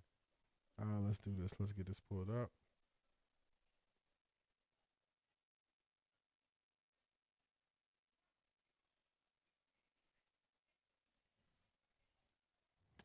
Yeah, I like how they put the calls out right away this year. They put the calls out right away instead of us having to piece it together.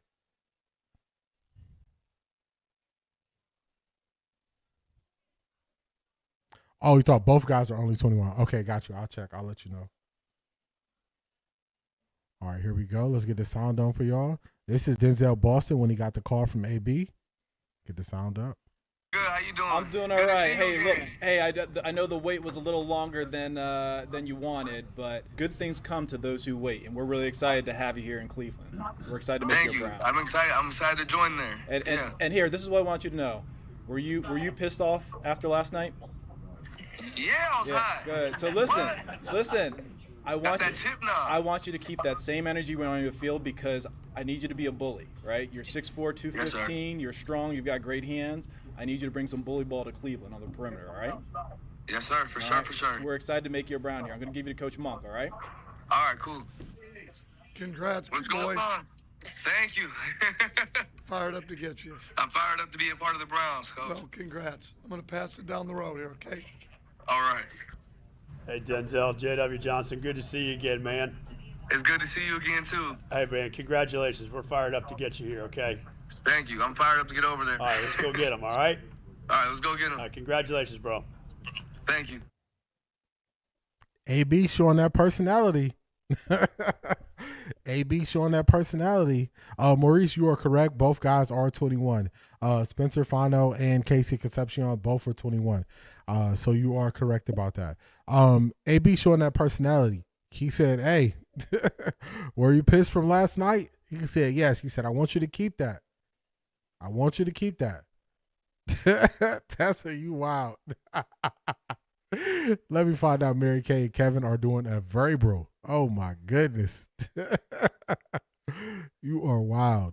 I like this energy. I'm telling you, man. I like the energy of the guys coming in. I like the energy around the team. I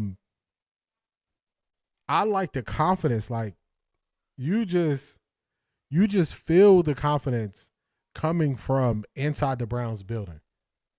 You just feel it. You just feel the confidence. You're seeing confidence from AB. You're seeing confidence from Todd Monken. You're seeing Jimmy Haslam smiling, who rarely was smiling the last 6-7 years. You're just seeing confidence. You're seeing confidence from the guys they're bringing in. If you can't see that this is not the 2025 Browns, I don't know what to tell you. I just don't know what to tell you. I don't know what to tell you if you can't see the difference. It's very clear. It's very clear. AB, get him some new pup. Getting some new pups. Old dogs like Janky, stay on the porch. Hey, once that room get full, you can't just be dogging those reps. You can't be not be running through routes, finishing routes. Also, they draft people that want to be in Cleveland. Most players that get cuts, they know they're going to Cleveland as a punishment, not a step up. Yes, that's why you got to bring guys who've won a lot in college, bring them in, and then build the culture around them who are used to winning. You don't want guys who just go through the motions of losing. Like, guys just going through the motions of losing, it's like, man, we can't get that losing stench off of you. We can't wash it off. So you just got to go where the winners are. You have to go where the winners are. That's what you have to do. So listen to what AB is going to say, y'all. Listen to what AB said. Denzel, how you doing, buddy? I'm doing good. How you doing? I'm doing all right. Hey, look. Hey, I know the wait was a little longer than you wanted, but good things come to those who wait, and we're really excited to have you here in Cleveland. We're excited to make you a Brown. I'm excited. I'm excited to join there. And here, this is what I want you to know. Were you pissed off after last night? Yeah, I was hot. Good. So listen. I want you to keep that same energy when on your field because I need you to be a bully, right? You're 6'4", 215. You're strong. You've got great hands. I need you to bring some bully ball to Cleveland on the perimeter, all right? Yes, sir. For sure. We're excited to make you a Brown here. I'm going to give you to Coach Monk, all right? All right, cool. He is hype. He is hype. Let's see. Looking at the current roster, thinnest spots are still tackle, O-line, and edge. Let's see what we got. Todd Father is building a winner culture in Cleveland. Hashtag New Cleveland. Boston is going to be Boston boys. He is. Just throw it up to him. Let's check out. See what the roster is looking like right now.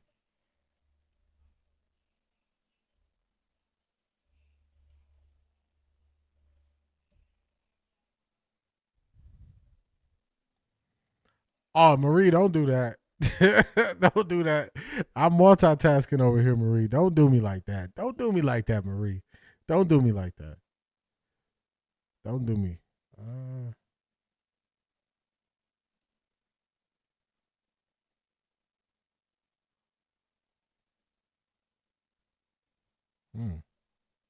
Maybe I got to look on ESPN for the roster there.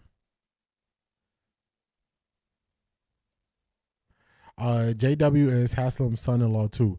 Yes, I didn't know he was one of the managing partners. I know he was the son-in-law. AB said, keep that energy when you get here, okay? Yep. Keep that same energy. Keep the same energy. You know I got you, Marie. You know I got you. They're destroying this media's chance to come with the negativity. It's not going to work anymore. It's not going to work anymore. It is not.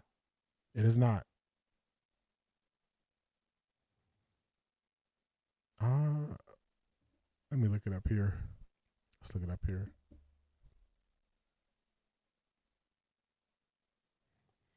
Let's see what pick. We're on pick 56. 14 more picks to go. 14 more to go, y'all. 14 more to go before we get to the Browns, and then it's going to be pretty quick. The Browns getting those back-to-back picks. It's been a lot of streaming for me in the last 3 days.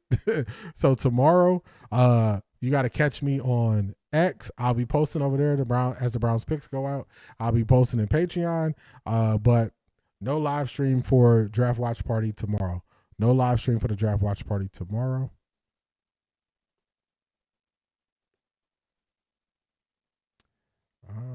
Let's see. Jaguars pick is in at 56. They're picking at 56.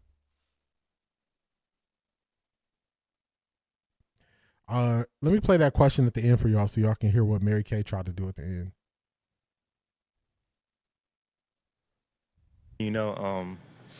I just, accepted, I have, drops, but it's more. I want y'all to hear this. I like this. He is not running away. He is not running away from, that's two tight ends right there. He is not running away from his drops, and they just asked him about it. So let me play this, and I think this is going to lead into Mary Kay's question. I drove here straight from the combine. They drove me here. I feel like that alone, I thought it was pretty cool, and I could see myself being here. The arm length stuff, the one nitpick on you has been the drops. How do you ease those concerns when someone brings them up to you? I mean, I just, accepted, I have, drops, but it's more so,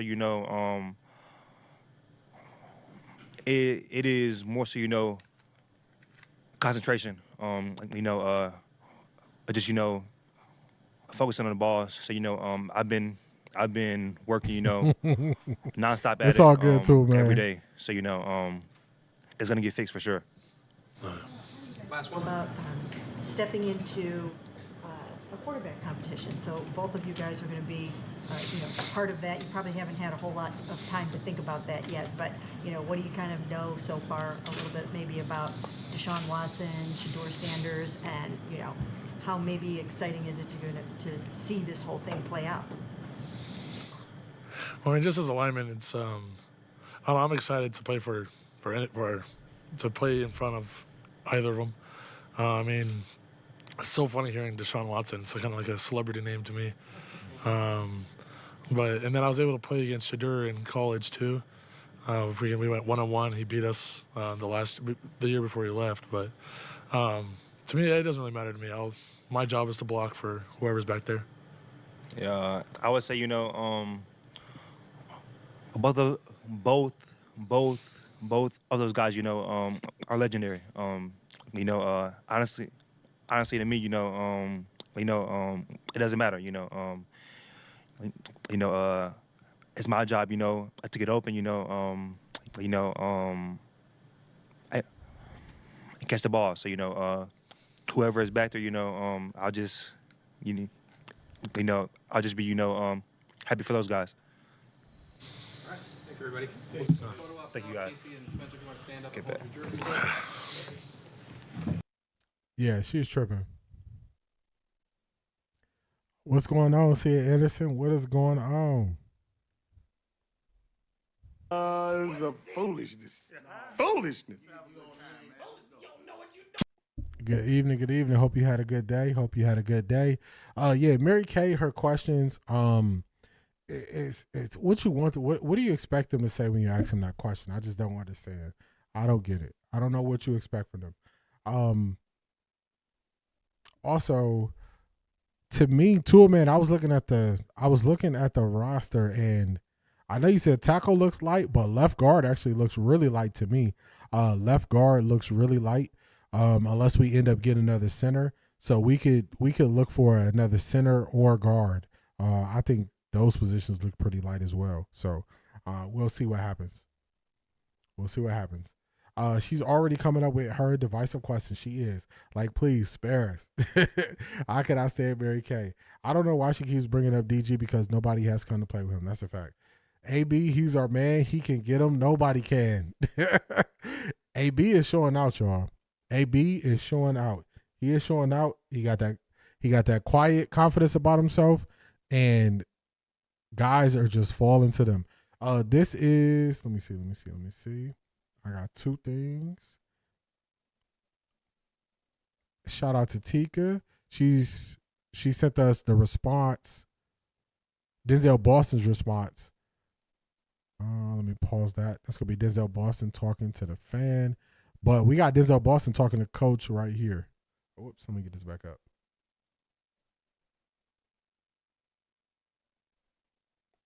Let's play it. Yes, sir, for sure. We're excited to make you a Brown here. I'm going to give you to Coach Monk, all right? All right, cool. Congrats, What's big boy. going on? Thank you. Fired up to get you. I'm fired up to be a part of the Browns, Coach. Well, congrats. I'm going to pass it down the road here, okay? All right. They're all hype when they talk to Coach. All right, let's see.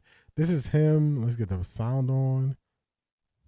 Sitting through last night, that was a stressful time. You know, very upsetting. Gave me a nice chip on my shoulder. For whatever team does give me, they got someone coming with some more energy. And also, you know, I kind of found out about maybe 2 picks before. My agent kind of just let me know, hey, this is what we're thinking, so just be ready. And, you know, when they called through, I was through the roof. I was ecstatic. Sitting through last night. Hey, chip on his shoulder. He is excited to be picked, glad to be on a team where somebody wants him. So he is excited. That's what I want to see. That's what I want to hear. AB is showing off real good. He heard them talking about getting fired behind Stefanski, and he is laughing in their face now. He is. AB is cooking for sure. Has the guard from Oregon came off? Let's see. Actually, I got the board right here.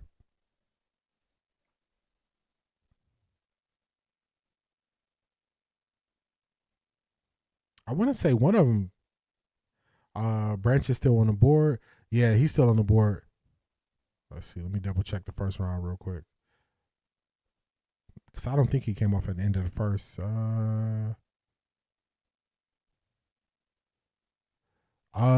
He should still be there. He should still be there. Let's go back to the second.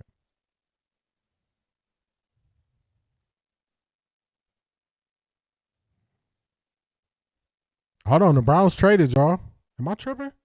58? The Browns traded. Uh-oh. We got to lock in. Logan Jones, center from Iowa, just got picked. The Browns just made a trade. Let's see if I can get any trade details for y'all. The Browns have moved up to the 28th or to the 58th pick.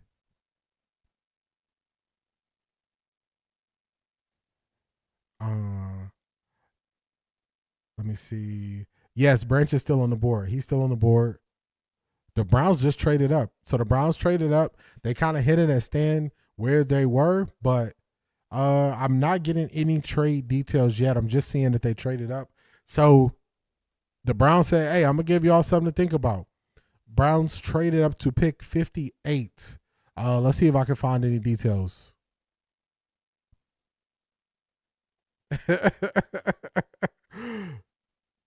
Okay, so the Browns traded up to pick 58, also receiving pick 152, and they traded pick 70 and 107.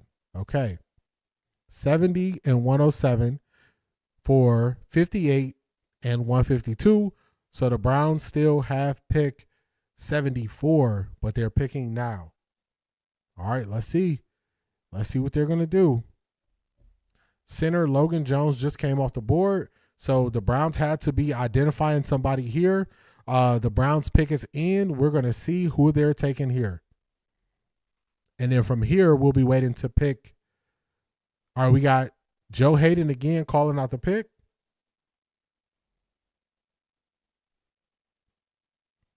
Who we got?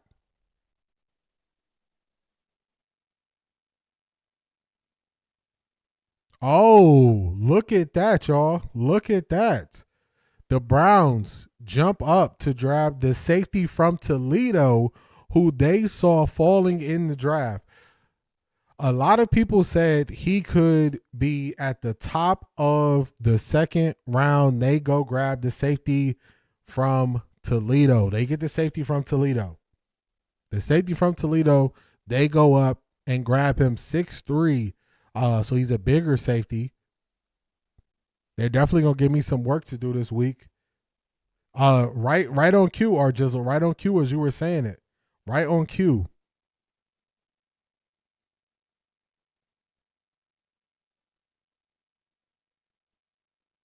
I like it. I like this pairing with Grant Delpit and Ronnie Hickman. This is gonna make us more flexible. We can go a 3 safety look with this, so we can kind of switch up our nickel defense. Instead of having 3 cornerbacks, we can go 3 safeties. Just makes you more flexible. I like that. I like it a lot. 7 tackles for loss, 5 pass breakups, 3 forced fumbles, 2 interceptions last year. So it was time for the Browns to go defense. I wanted safety over cornerback. I'm liking the pick. I'm liking it. I wanted us to get a safety. So I like it, y'all. I like it. I like it. AB is chefing it up. AB is chefing it up. He is chefing it up. I like it. This was a surprising pick. I just so happened to be looking to see who was still on the board and what was still happening. And I get here and they get him towards the end of the second round when a lot of people had him projected one of the first couple picks in the second round. They get him at the end. We traded our pick 70 and I believe a 5th round pick. And we still have pick 74 that we got in the trade last night.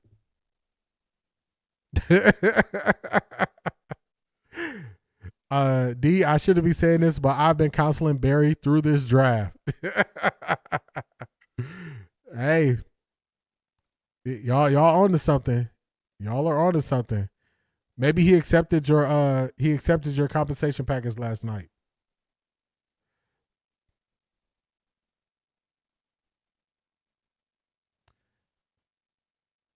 He accepted your compensation package last night. AB, this is how you stamp yourself. Shador gave him that sauce. Gave him the sauce. AB won the draft already. Let's go, Andrew Berry. D, you need to do a breakdown of all the picks after the draft. I'm from Europe, so I don't know all the players, and will be good to have a good memo of who picked.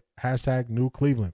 So for college players, for me to show a lot of film on them, I would have to do it on my Patreon. YouTube is very finicky when you show too much. When you show too much football on YouTube, they're very finicky. So majority of my player breakdowns are on Patreon. So I try to get out at least 1 or 2 per month for the free access on Patreon, and then paid access, get access to all of them. But we definitely going to be doing some breakdowns on players these upcoming weeks. But I'll have to do it on Patreon just because all of it won't necessarily be YouTube safe. Even though it's on YouTube, all of it won't be YouTube safe. So I'll definitely be doing some breakdowns on Patreon. Shout out to Selmo Fudd, letting me know who the Browns selected here. So AB is doing his thing. He is doing his thing. Beast, they traded number 70. They still got 74. Was the draft like last year for ABD? Last year was his best overall draft since he's been here. This last year was his 6th draft, but last year was his best overall from all the previous years. We did have 3 years of no first picks and sometimes no second. Man, Patreon and Rumble still blocked here in Brazil. Man, they got to let y'all live. They got to let y'all live. They got to let y'all live too, man. They got to let y'all live, at least for one of them. Tight end at 74 or lineman. Man, that's tough. If I can get a good center or guard, I'm probably going. If I can get a good center or guard, I'm going lineman, I think. That's 4 first-round top 50 talents, 4 starters, and 4 picks, and KC gives you a turn man bonus. He's cooking all night long. Donnie King, that Ivy League education is a myth. Barry gets an A+. Man, he's knocking it out of the park, y'all. He is knocking it out of the park. Still adding on to that defense. Didn't need to go safety too early. So, I like what he's doing. I like what he is doing. AB is not missing yet. They still have their 74th pick. They do. Did I not call it? I told y'all, safety from Toledo. Akeem, you got to put some respect on your name. Put some respect on my name. You understand me? When y'all saying my name, put some respect on it. You called it early. Hey, did everyone notice no QB drafted today? Yeah, QBs is definitely not what teams are looking for right now. That's another tight end off the board after the Browns took the safety. Another tight end off the board.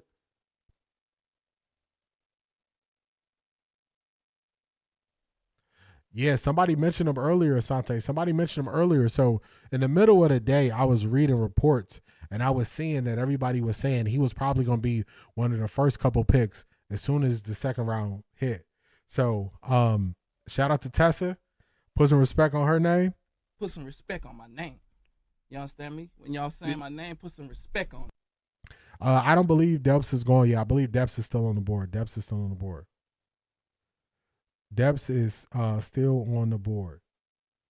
I go back either tight end or O-lineman. Yeah, I think that next pick is definitely tight end or O-line. That's what I'm leaning. We're going to see. The Titans are picking here at 60. We're going to see what the Titans do here. We're going to see.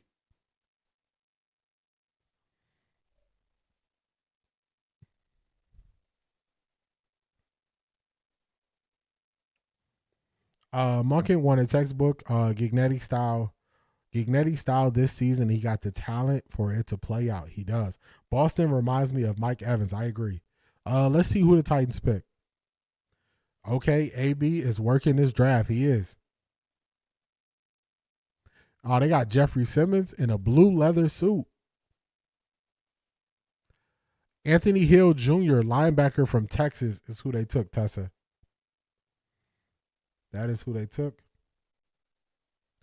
Colton Hood is gone. He got pick number 37, I want to say. Let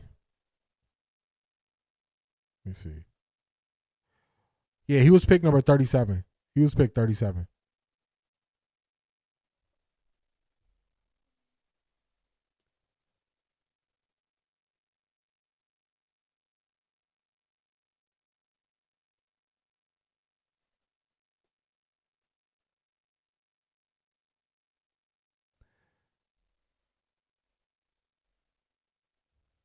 Yeah, Colton Hood went to the Giants. He went to the Giants at 37.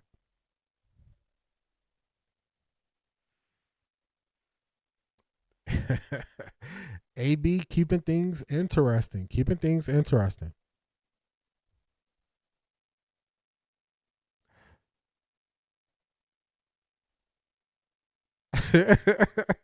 Tessa says she is not feeling what the Titans are doing. She is not feeling it. Barry is in the driver's seat and he's feeling himself. It seems like he definitely is confident with what he's doing. But I thought we should have fired AB with Kevin. Man, I'm glad no one listened to those idiots. MDK216, I'm going to be honest. At the beginning of the year, I said fire everybody. I was one of those idiots too. It did get to a point where I realized we were not going to fire AB, and I'm glad we did not listen to me as well. So I'm not just going to be a person that pulls receipts on other people. I will also pull receipts on myself. Week 4 of the year, I said fire everybody.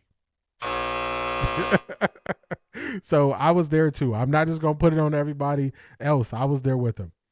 D, everyone across the league are mind blown about Ty Simpson draft out high in the first round. Only Dan O is happy about it. QB that was a backup his whole career is happy. Yes, everybody is trying to figure out why you take a guy that high if you know he's not going to play. Has the Falcons drafted anyone yet? Yes, they drafted earlier. They got Avion Terrell from Clemson. Was that their only pick? Yeah, that was their only pick. They drafted a cornerback from Clemson.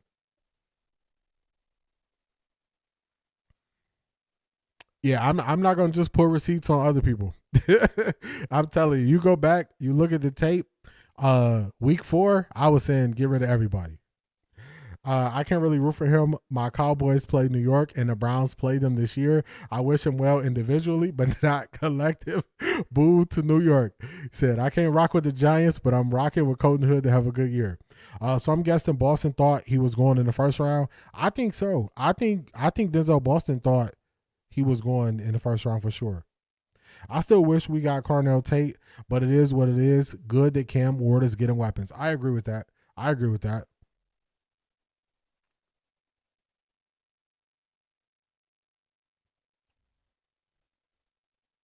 I agree with that.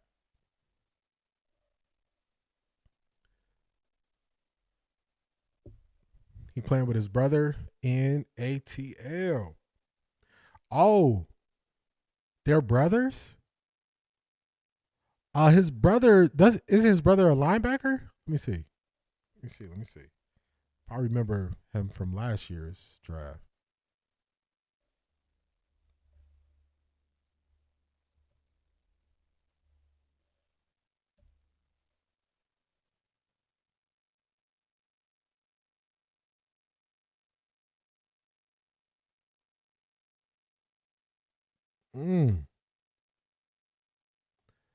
Wow. Shout out to Sassy Sagittarius for letting me know. That's what's up. That is what's up.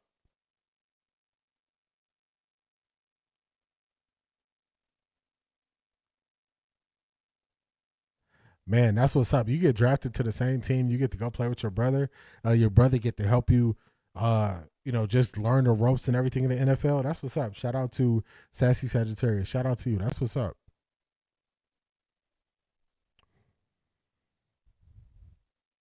We like Cam Ward only when he not playing us. That's truth. That is truth. That is truth. Denzel again. Okay, let me snag that. Let's snag that. Let's see what Denzel Boston's talking about. What is going on, C.A. Anderson? What is going on? What is going on? Yeah, you know, when that. I wonder if they got a whole clip on. I wonder if they got a whole clip on. Let me see something real quick. All right, so that's 92. I'm gonna check YouTube real quick and see if we have a whole clip of them. Let's see. Let me check something real quick, y'all.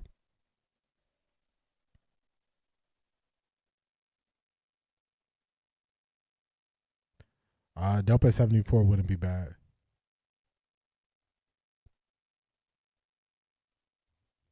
All right, they didn't put any full clips out yet of Denzel Boston. I was trying to see if we had a full clip of him. A longer video. I don't see one. That's okay. We can take this one. We can take this one. This is a foolishness. Foolishness. What is going on, C.A. Anderson? What is going on? Let me do this and do this. Do this right here. All right, let's see. Let's get this back on the screen.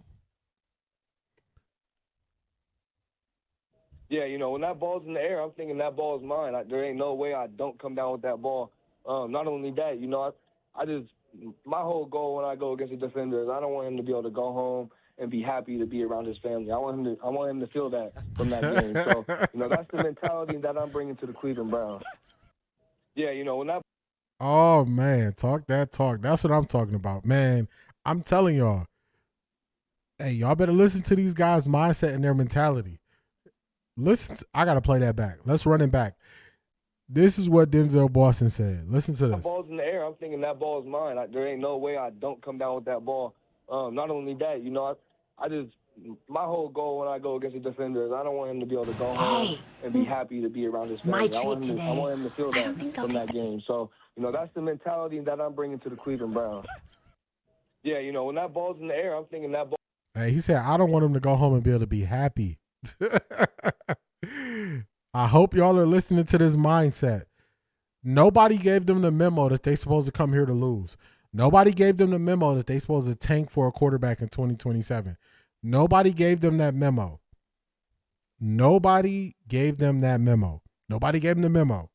Whatever memo was spread throughout the Cleveland media about tanking and losing and the quarterback is this and this and this, nobody gave the memo to the guys who are on the Browns now. Nobody gave them the memo. Nobody gave them the memo. Nobody gave them that memo. Nobody gave them the memo. Nobody. No, I'm just doing a lot of multitasking, C.A. Anderson. I got you. I'm just doing a lot of multitasking. Let's see. Let's go here. And let's take. All right, this is Cleveland Browns. I think I still got them up here. That's the KC Concepcion interview.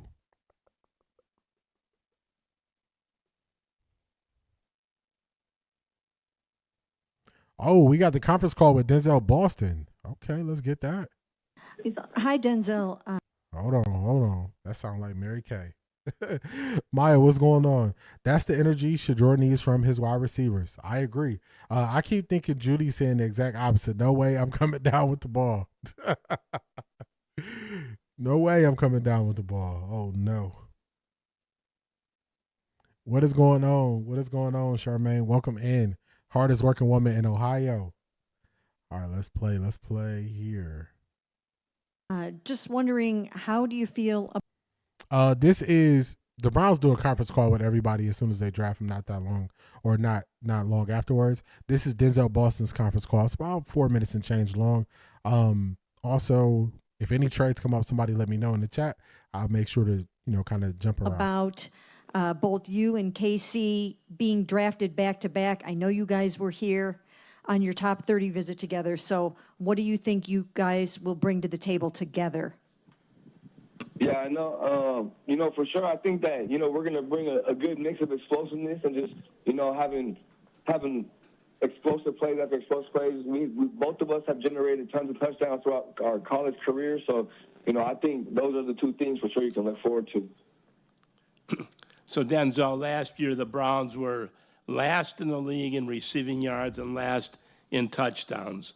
So how can you and KC help turn that around? Yeah, I think with the duo that we just got, I think that with us, with being able, both of us can take the top off, both of us can make plays in the red zone, and also, we both got a little bit of yak on us. I think that with all that together, I think we're going to be able to change a lot when it comes to that. Hey, Denzel, everyone seems to be praising the way that you can win 50-50 balls and use your size. Just how have you developed that and being able to use your size to make some of those competitive plays? Yeah, for me, it's always about making sure that, I'm doing whatever I can to make sure I'm refining that skill. So whether that's putting the bag down, putting the football on top and trying to box that out and grab the ball off of it, all types of things like that. And also, it kind of takes repetition with your quarterback, him understanding this is how I'm going to put the ball here when the DB's playing you this way. So a mix of both of those things allow me to make those great contested catches. Hey, Denzel, just wanted to ask you about, obviously, going into the draft, there was some talk of first round potential. What was the wait like, and how did you kind of get through it, and who were some of the people that kind of helped you get through it? Yeah, my parents, my brother for sure, and also the rest of my team as well. They're when I didn't end up getting picked in the first round, they were there rallying behind me, saying, "Hey, we're gonna be here tomorrow, and we'll wait until that name does get called." It was definitely frustrating, but it just gave me a chip on my shoulder to make sure that I got to go do what I got to do. Hey, Denzel, did you know? Yeah, I caught that, Marie. That's why I was laughing. They bring up what happened last year. They talk about, like, I get it. You want to know what they bring to the table, but it's the way they frame questions too. It's the way they frame questions like, oh, they were last in this and last in this, versus just saying, hey, what do you believe you and KC could do together? Like, it's just the way they word it, the way they frame it. But I like, he has a chip on his shoulder. Man, that was the center I was looking at. He just came off the board. But they got a new energy. They got excitement. They're coming here to win. They're coming here to produce. They are not coming here to lose. They are not coming here to lose. They are not coming here to lose. That's the way the receivers play for Shedora, Colorado. I agree. These young guys are hungry. I agree. It's about to get dangerous. I agree. Andrew Berry gets an A++. I agree with that. That's a different voice. It's just Maya. This is Denzel Boston. He was projected to go late first round. We got him at pick 39, wide receiver out of Washington. I wanted to say Seattle, but he played at Washington.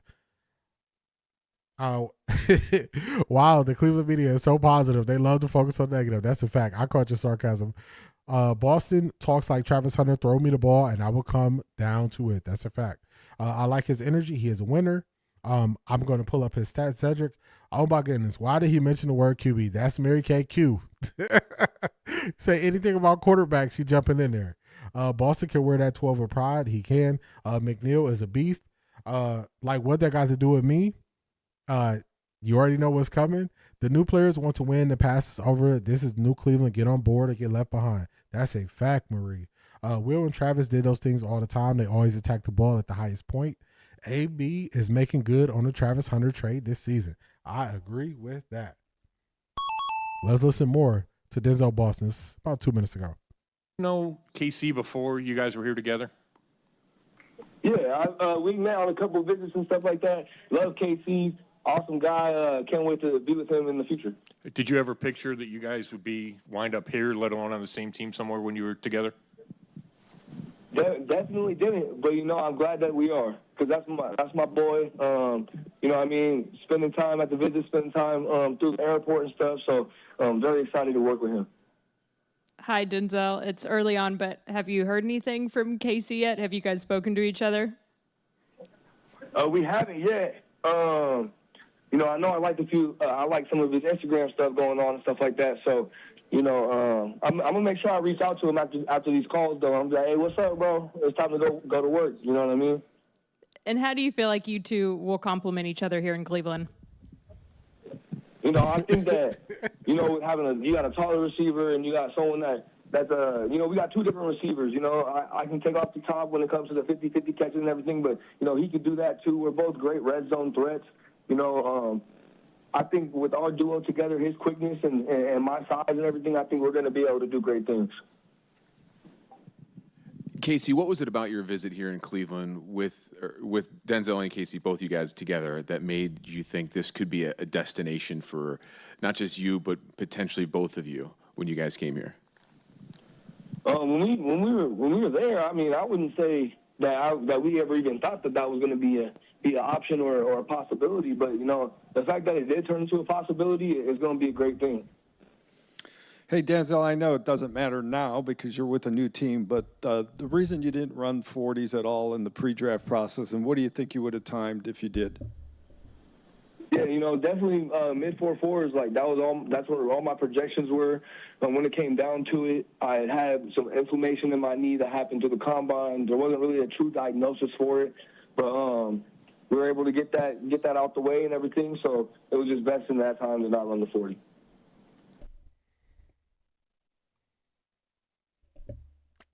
Man, oh man. Come on, man. What the 40 time got to do with anything? What does it have to do with anything? Just what are we doing? What are we doing, y'all? What are we doing? What does that have to do with anything? Like, it has nothing to do with nothing. He's here now. That's old news. It's in the past. What would your 40 time have been?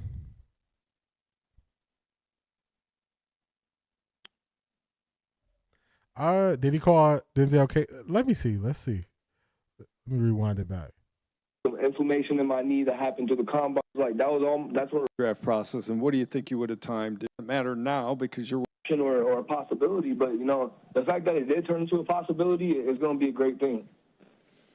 Hey, Denzel, I know it doesn't matter now because oh no, he called him he called him Denzel. He called him Denzel. But man, just what's the point? What's the point in the 40 time? What you want him to say? What does it matter? What does it matter?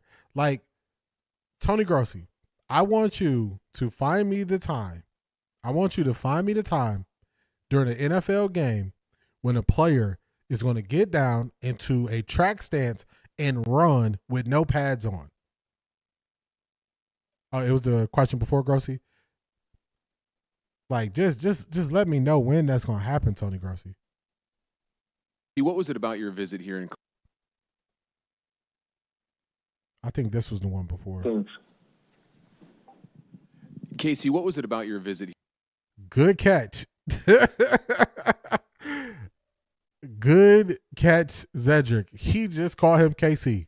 You were right. Here in Cleveland with Denzel and Casey, both you guys together, that made you think? Who are you talking to? I don't even know who this person is, first off. That's a very good catch, Cedric. Very good catch. He definitely called him the wrong name, and then he got confused with the names. Casey, what was it about your visit here in Cleveland with Denzel and Casey, both you guys together, that made you think this could be a destination for not just you, but potentially both of you when you guys came here? I don't know who that reporter was, but you were right, Cedric. He called Denzel Boston KC, and then he asked Denzel Boston after calling him KC about Denzel Boston and KC together. I don't know what that was, man. I don't know what that was. Good catch. They got to do better, man. How are you on the first call with him and you don't even know who you're talking to, man? How, Sway? How, Sway? How, Sway? How? Oh, man. Good catch. Good catch. What are we doing, man? What are we doing? It's currently in between the 3rd and the 4th round. They're doing a military salute or a military dedication right now in between these rounds. Shout out to everybody who served. Thank you for your service. And then the 3rd round will start.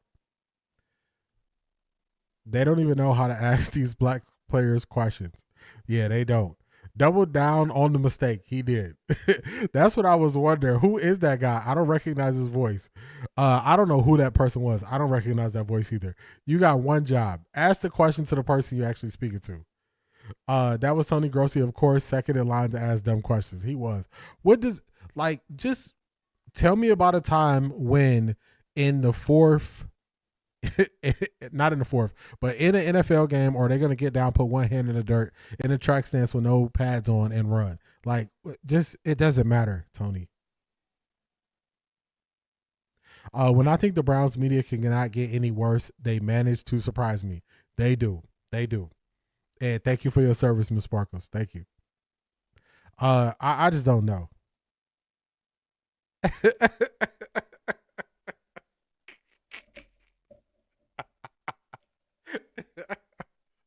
Art Jizzle, you funny. Trying to make small talk and it go in all different directions that it's not supposed to. What is going on? What is going on? All right, so this is what Daniel Oyefusi wrote about Browns new safety Emmanuel McNeil Warren out of Toledo. 2025 third team AP All-American. Only other Toledo All-American over the last 18 years, Quinyon Mitchell. 2025 first team All-MAC and semifinalists for the Jim Thorpe Award, nation's top DB. Carson Beck is off the board. He just went right there at 65 to the Arizona Cardinals. So now Mary Kay has to find a new name. More pass breakups than completions allowed as a primary defender in 2025, 15 attempts, one of 3 FBS players with 7 tackles for loss, 5 pass breakups, 3 forced fumbles, 2 interceptions in 2025, 9 forced fumbles since 2023, third most in the FBS. Named the 2026 East-West Shrine Bowl Breakout Defensive Player of the Week, measured as the tallest safety at the 2026 NFL Combine, 6'3.5", had the 6th longest wingspan among position groups. So very, very, very solid player there. Very solid player. These new set of fresh air players are going to be a thorn in the side of old Cleveland media's eyes. They're going to hate them for winning this season. No more QB talk for them for years to come. That's a fact. They're not going to like it. They're not going to like it. Google a man named William Ellison and let me know what you think. This is the question I want to know. If Shador is so bad, why was the media saying offer him in a first round so they can move up to draft Mendoza? If he can't play, then why would another team take him?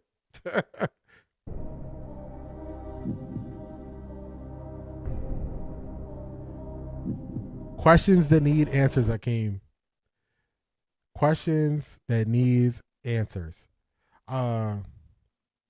D. Carson Beck is off the table. What QB are they bringing up now? I don't know if they know anymore because they never mentioned any. Mary Kay punching air right now. She is. Any more picks tonight? Yes. The Browns' next pick is going to be pick number 74. It's going to be pick 74. C.A. Anderson, and they're currently on pick 66. Currently on pick 66, and the Browns have pick 74.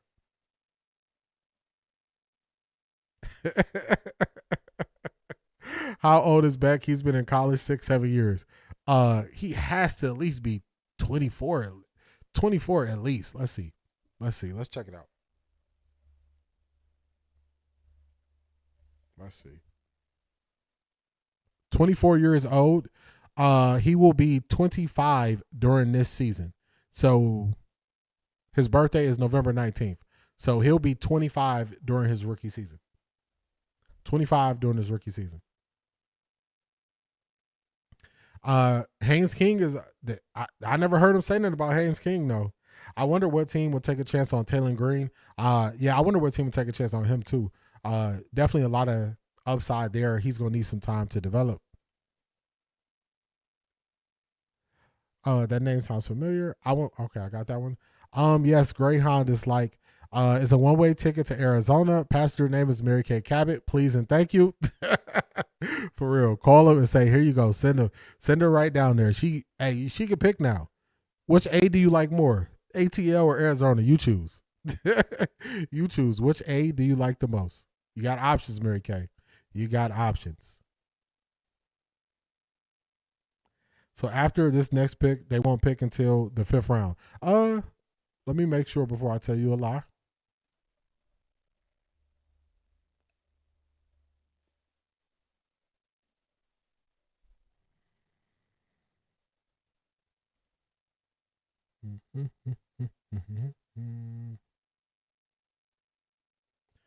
Okay, so they got 74, and yes, you are correct.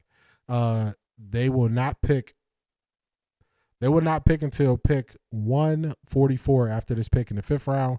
Then they'll have 144, 147, 148, 152. Man, they're going to pick a lot of guys up in the 5th round. A lot of guys in the 5th round. A lot of guys in the 5th round. So you are correct right there.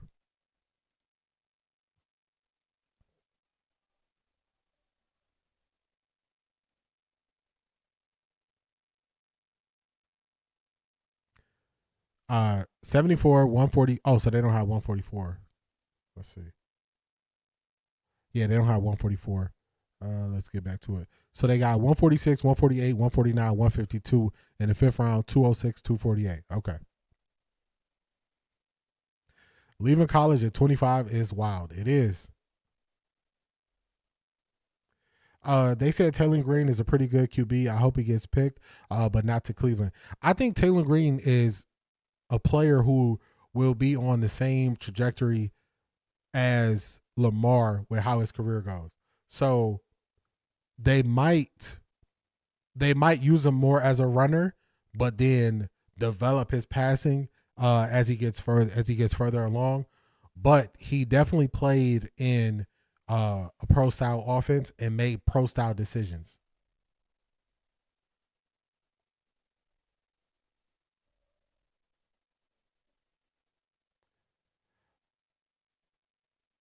I appreciate you.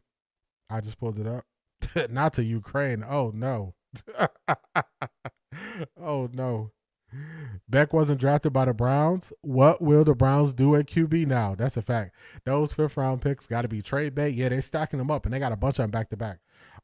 Who did they get at 70? C. Brown Run. They traded the 70th pick, and they traded another pick. I can't think of the number. Don't quote me on the number, but they traded the 70th pick so they can move up to 58 to take the safety from Toledo. So now they only have pick 74 remaining tonight. Only pick 74. They can still, I mean, it's looking like right here they might be able to get a guard or a center. Yeah, they might be able to get a guard or a center here if they go back. She gonna tweet about Diego Pavia being a steal that they should take because he has a computer-like brain, for real. Klubnik, Nussmeier. If I had to pick between Klubnik and Nussmeier, I would take Nussmeier. I don't want Klubnik. That's too hot for Aller. Yeah, that's too hot for Aller for sure. I appreciate you reading the comments, D. I was able to keep up with what was happening while I was driving. I got you, Maya. I got you. But they all better than Shador, right? Yeah, I had to watch all these guys myself because they were saying, oh, they're all better than Shador. I said, man, nobody's telling me a lie. Nobody's telling me a lie. I want to see it. That Georgia tight end is still available. He is.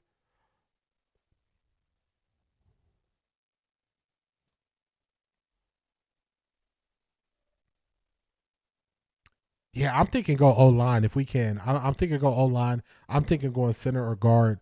That's what I'm thinking I would like at 74.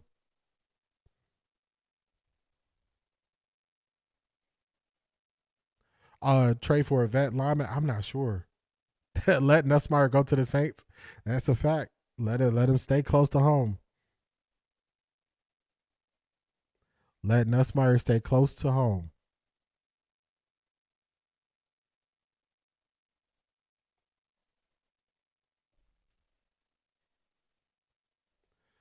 O-line to tight end. Yeah, I'm with you there. I was looking at I think Two Man brought it up earlier when I was looking down. I was looking at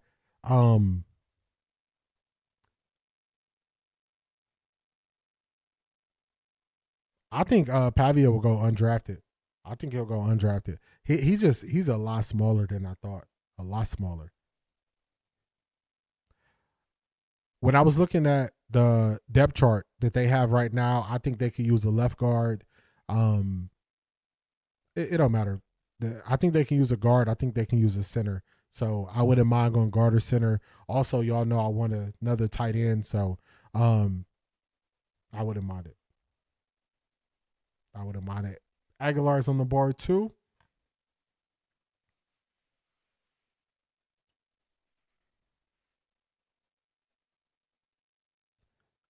Let's see what we get here. We got not too many picks left for the Browns.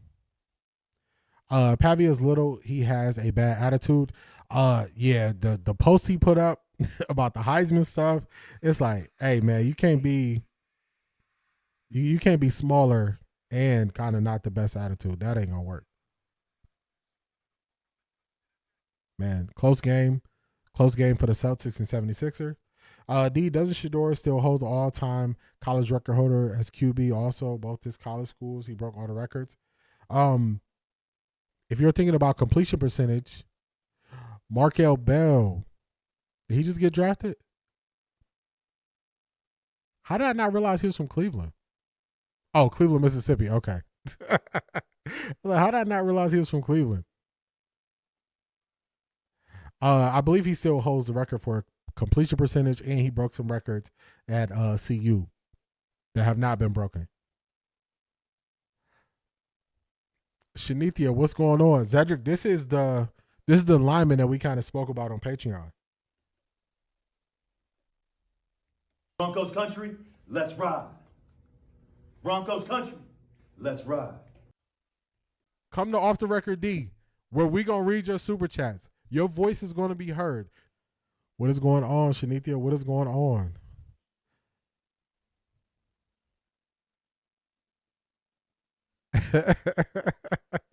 Are you kidding me? Carson Beck?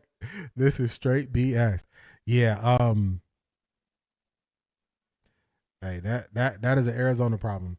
Bell is 6'9". Wow, he's a big boy. He is. He's big, tall. He is big.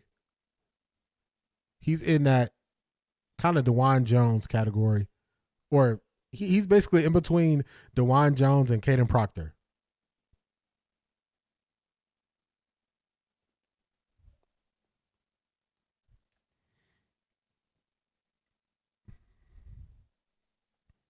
Especially he gets to go to a place where they develop offensive linemen in Philly.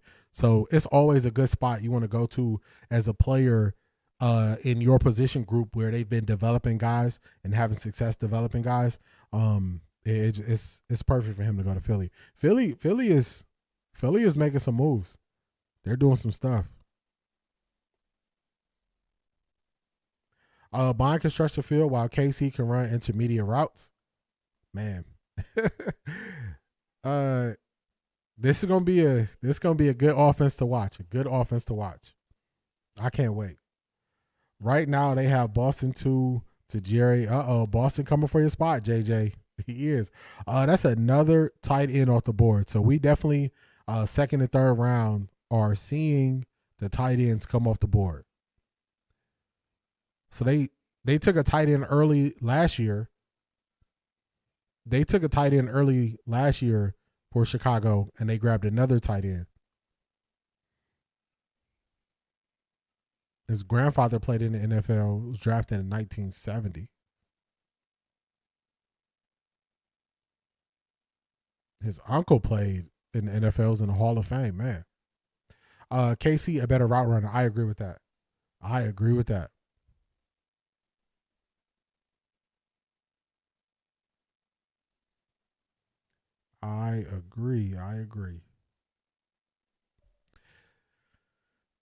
Jerry Jeudy got to produce this year. He got to produce, not be yelling at people, not be a distraction, be a team player, because they are showing you just like that. Just like that, you snap your fingers, and they got two guys who can take your spot. Not just one, they got two guys who can take your spot. So, you got to be careful.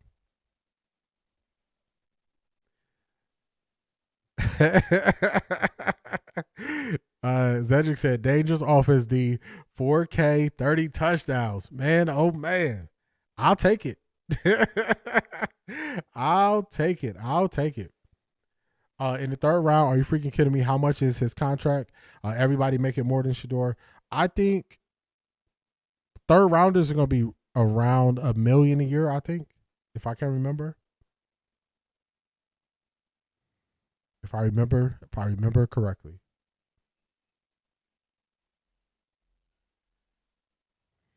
Oh, you wanted Bell instead of Fano? Oh no, I would. Hey, you can want who you want, but yeah, I definitely would have took Fano over Bell. Bell, it's just the quickness. Quick guys are gonna give Bell problems. But as a pass blocker, he's gonna be good. But Fano in the run game is definitely gonna be better. He's more athletic. He'll be able to get upfield better.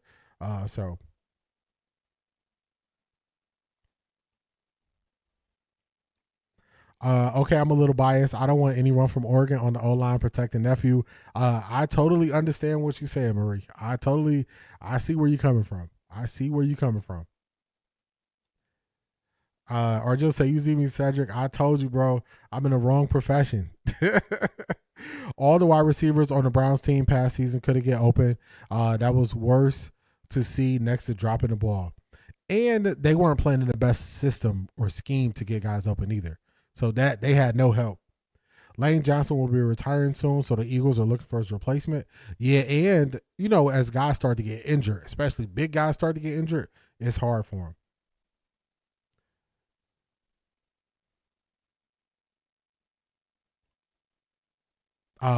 It's $7 million in the third round?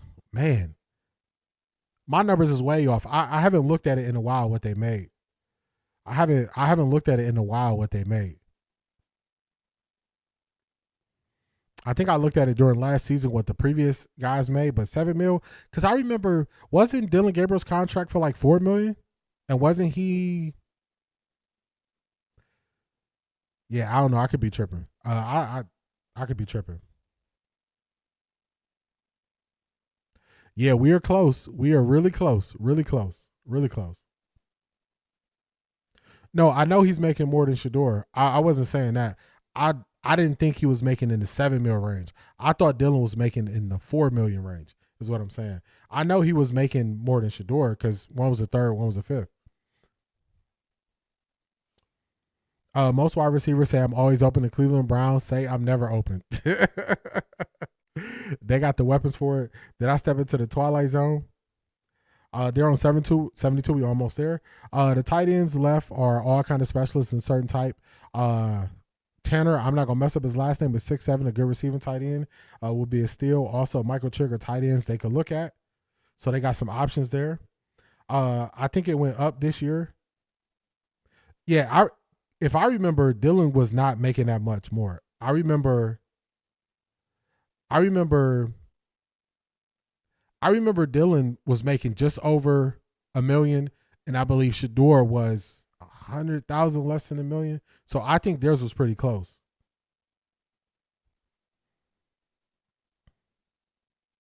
I think it went up this year. Yeah, it's definitely up higher. It goes up every year.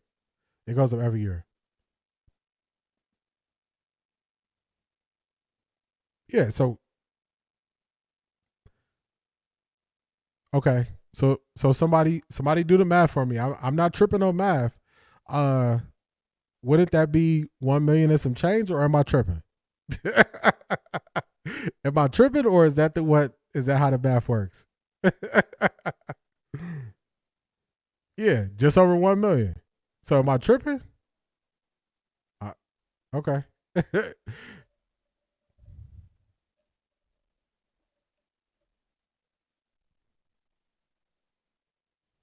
He can't get to the bag faster on the 5th round contract. Yeah, I knew my numbers wasn't exact, but I knew I wasn't that far off. I knew my numbers wasn't exact, but I knew I wasn't like I wasn't millions off.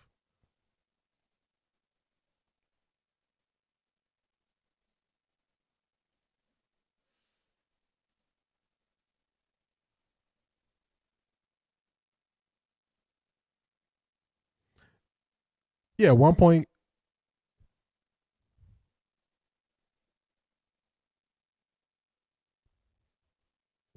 million signing bonus, 1.1 million guaranteed, 1.56 million a year. Yeah, just over 1 million. And then Shador was closer to $1 million.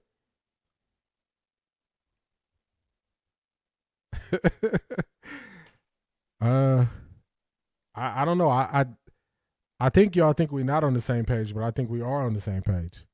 I wasn't saying he got $1 million total. I was saying per year. Am I?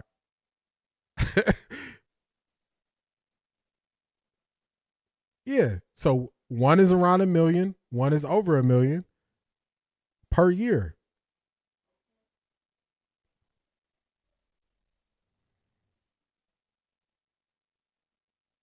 All right. I'm not gonna turn it into how me and R Jizzle was last night. One is getting around $1 million a year. One is getting $1 million and change a year. Is the breakdown how I was saying. I was not stating their total salary was $1 million. I was saying per year.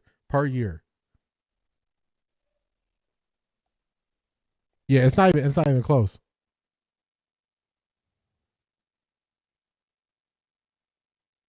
Yeah. There's no 5th year option for Shador, so he can get to it. He can get to it a lot sooner. That's why I always say, like, when it's time for Shador to get paid, I'm saying don't give him a penny back. Get all of it. That's why I'm saying get all of it. These are the reasons why. Yeah, cost of living is low. You definitely get more for your money in Ohio. You get way more for your money in Ohio. Way more.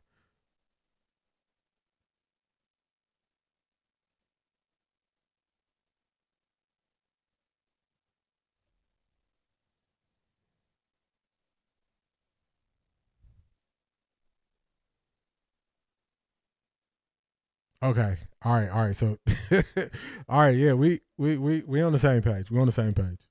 I would say this. Shador has way more earning potential than any of these quarterbacks. He got way more earning potential than any of these quarterbacks. So, yeah, they getting some money now, but they barely holding on. So, it's just.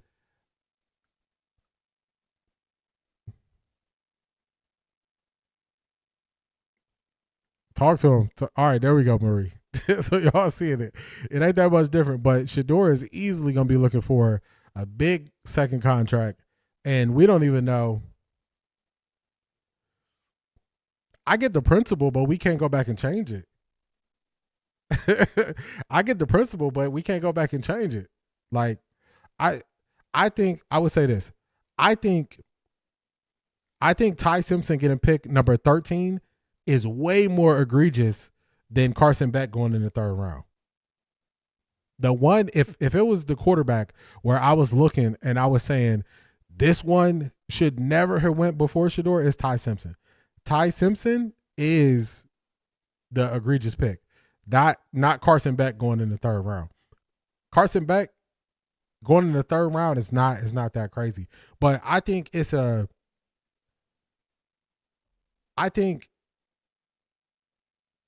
to me, how I look at it like it's water under the bridge, because we can't go back and make Shador a higher pick. We can't make Shador a higher pick.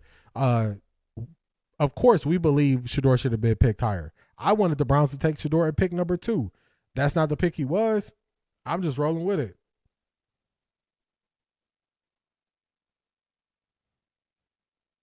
They're not on the same team. You can't control what another team does, only your company. I don't know. Maybe I'm lost because I thought this whole thing was about other teams picking quarterbacks before Shador. I don't know. Hey, I've been streaming a lot the last 24 hours, so I'm slow right now. I'm not even gonna hide it. I'm slow right now. I just look at it. I just know plainly. I see it like Shador Dillon not making that much difference per year is similar. One has a way higher upside than the other one, and other teams picking who they pick. I mean, to me, it's just water under the bridge because I don't got no control on it. Team hit him with a 3rd round pick. Odds are better than 5th round being successful, but we got a bunch of exceptions to the rules on this team. I agree with that. I agree. Shador isn't going to negotiate anytime soon. He wants to pull a Lamar, be an MVP caliber player by the time the 2029 comes around. You want Mahomes to re-up first and push it to 60. Shador only got 2 years left on his deal. Shador only got 2 years left on his deal. So that's going to be right around that time. So I agree.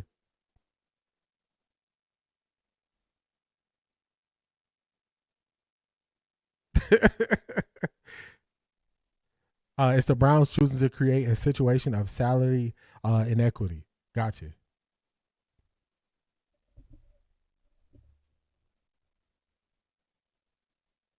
The Browns just traded.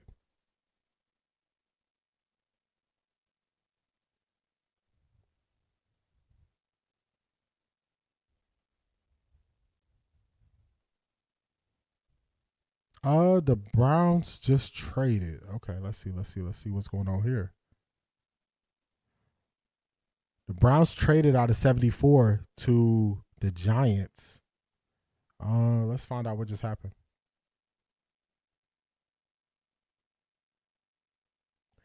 Browns traded out of the 3rd round.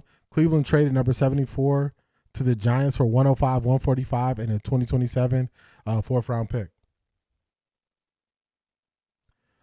Oh, maybe that's why the Browns traded. Because the Browns probably were looking at Oscar Delp at 74, but they traded back. I would have liked him. We did some film study on him. I would have liked to see where he went. I would have liked to see him go to Cleveland, I should say. But yeah, the Browns traded. So, man, the Browns don't have any more picks tonight. With that trade. Cleveland traded number 74 to the Giants for 105, 145, and a 2027 4th rounder. Man. Yeah, the Saints are, the Saints seem like they getting players right before the Browns.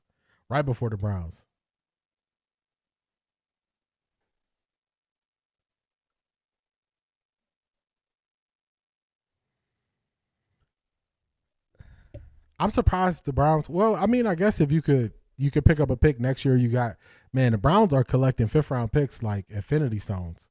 They are collecting them things up. Yeah, New York on the clock. I just saw a switch to New York. What is going on, Black Pearl? Good evening. The Browns got Malachi Fields, wide receiver from Notre Dame. The Browns got Denzel Boston at pick 39. Then they traded up to pick 58. They got Emmanuel McNeil Warren, safety out of Toledo. So the Browns, what we got? All these 5th round picks, man, oh man. Browns, why y'all collecting these 5th round picks like this?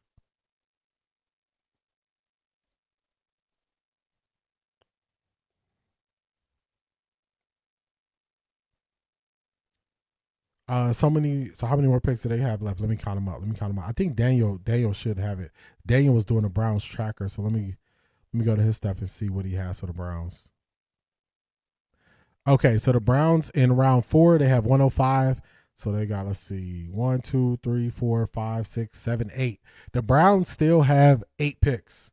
The Browns still got 8 picks remaining. They'll be picking tomorrow in round 4, round 5, round 6, and round 7, with 4 picks in round 5. 4 picks of round 5. Yep, they got a wide receiver and a safety. That's an interesting move. That is. That movie deal, Gatorade, Nike, what the NFL offering. Yeah, the Saints keep doing it.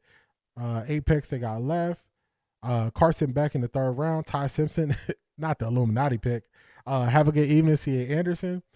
Giants just took Malachi Fields. They did with the pick they traded from the Browns. Solid day. That safety pick is a game changer. Yeah, I know a lot of people wanted the Browns to go corner. I wanted the Browns to go safety. So, I'm definitely happy. I'm definitely happy what the Browns did. Definitely happy what they did. don't give Pearl a heart attack. I definitely wanted Delp. Yeah, I think we could have did some nice things with Delp. Browns going to do some wheeling in tomorrow, just march. Yeah, we're gonna see. We're gonna see what they do. To me, I think AB is doing good. It seems like they're willing to trade. If a guy they had on the board is coming off the board, they're willing to trade. They're willing to trade if a guy that they wanted to pick is coming off the board, which I'm cool with that. I'm cool with that. I feel like a prophet now, so let me give you all a few more tight end names other than Cozio and Triggs, Joe Royer, and not Cuevas are more blocking tight ends, so I think they wanted Delp or nothing. Yeah, that's what it seems like because Delp was more versatile. It seems like they're going to package those 5th round picks in some sort of trade. They got a bunch of them, 4 of them, like just back to back. 145, 146, 148, 149, or actually, yeah, 152. So 5 of them. My number's right? Yeah, 5. So they are stacking them up. They are stacking them up. Stacking them up. All in all, I think AB is doing a great job of building out this offensive team. AB talks to the press. We done. Is he about to talk to the press now? Let me check. Let me look and see if AB is probably going to talk to the press now since we don't have any more picks. And then we can catch AB before we call it a night. So let me check. Let me check. If AB is about to speak, we can definitely see what AB is talking about.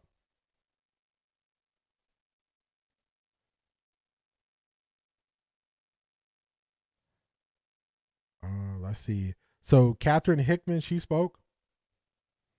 I feel good about the Boston pick. I feel good. I feel good.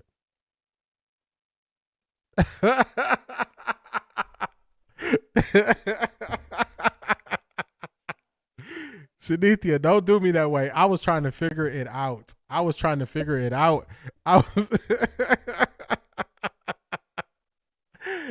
Shanithia, I was trying to figure it out. This is what we'll do. I'll hang out a little bit longer to see if we can actually hear from AB. We can put Catherine Hickman up. She spoke 37 minutes ago. And then we'll be holding out if somebody sees AB. Shanithia, I was trying to figure it out. I was confused.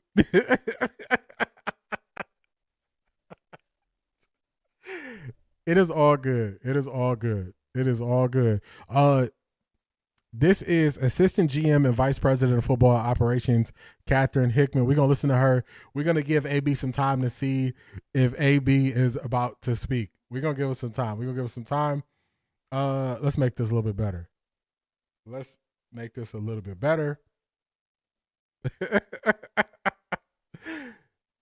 see. Let's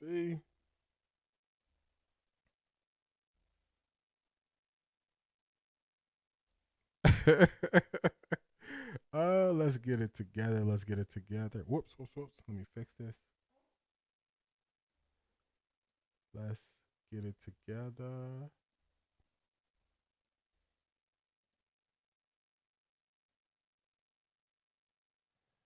All right, we're going to hang out. We're going to see if we can get AB, if AB is about to speak soon as well. So let's get Catherine going. From year to year at the transfer portal? That's a good question. I think like overall, everybody makes their own decision, whether that's their own reasons, their personal reasons. So it's not really a matter of judging whether you're transferring or not. It's more a matter of giving him the credit to staying loyal to the school and really wanted to give back to the school that gave him a chance. Let's pause. Broncos country, let's ride. Broncos country, let's ride. Come to Off the Record D, where we gonna read your super chats. Your voice is gonna be heard. Let me go here. Let me get this added up. Oh my God! Wow!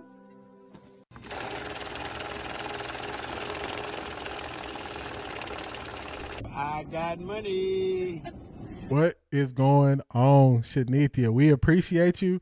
D, my man, I came in here freaking hot. I am so sorry, but this dinner is on me.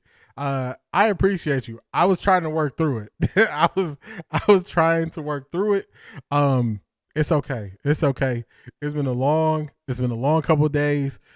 This is a interesting time for us considering what we went through previously with everything with Shador, but I appreciate you. I appreciate you. But it is okay. It is okay. We all go through it. I go through it. We go through it. So I appreciate you.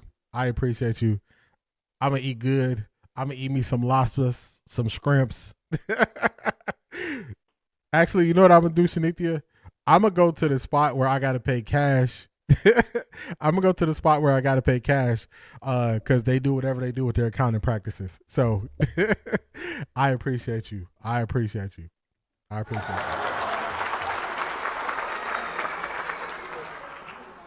I appreciate you. Shout out to you. Also, thank you for tapping in with the merch. Thank you for tapping in with the merch.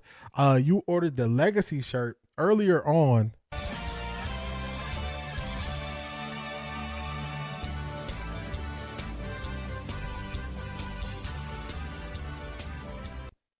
Early on, I was showing some of the merch because I have the merch here, every design here. So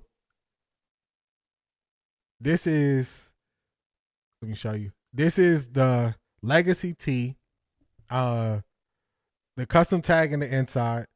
Nice, 100% cotton. This is water-based inks that we use, non-toxic when this is printed. So I believe you're going to enjoy your Legacy tee when it gets there. So I appreciate you. Thank you for all your support, Shanita. I appreciate you.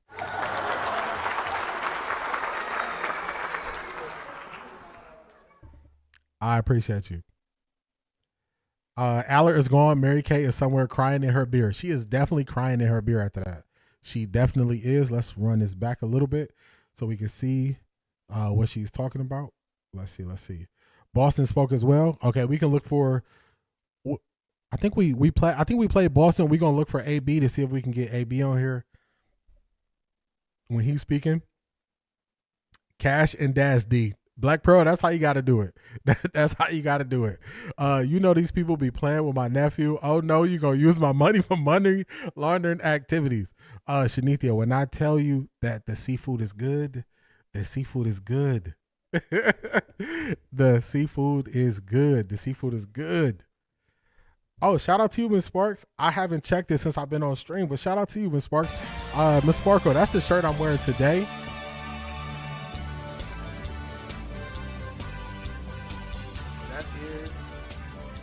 The Tie Father tee that I'm wearing today. Then you got the hashtag New Cleveland on the sleeve. So I appreciate you. I appreciate you. I appreciate y'all's support. I appreciate you. Shout out to you, Miss Sparkle. Shout out to you. I appreciate you. Yeah, Black Pearl had to add the T to it. That seafood is good. So I appreciate y'all. I put a lot of effort, a lot of energy, a lot of work into releasing the designs, releasing the merch, adding additional line to the business that I'm building here. So I appreciate each and every one of y'all. And I appreciate y'all even pushing me to do this. You know, y'all push me. Tika, Laurie, Shanithia asking me months ago about merch. Y'all gave me ideas. Zedric, Selmo Fudd. So I appreciate y'all, and I appreciate y'all's support. I appreciate y'all. So let's get this thing going. Let's get this thing going. And also, this is 100% cotton, so it's nice. It's nice stuff. Y'all gonna love it. Y'all gonna love it when y'all get it. And then also, I created additional website so you can get the backstory where we are bringing the old Cleveland and the new Cleveland together by not leaving the old Cleveland history in the past. So hashtag newcleveland.com, and you can learn the stories about the merch that we release. So this is the website. Like I tell you, I put a lot of work into it. I'll even show y'all some other ones we got.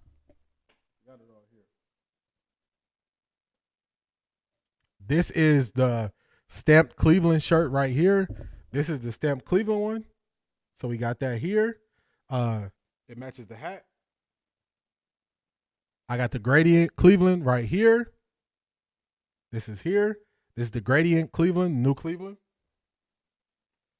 I got the monk around and find out right here.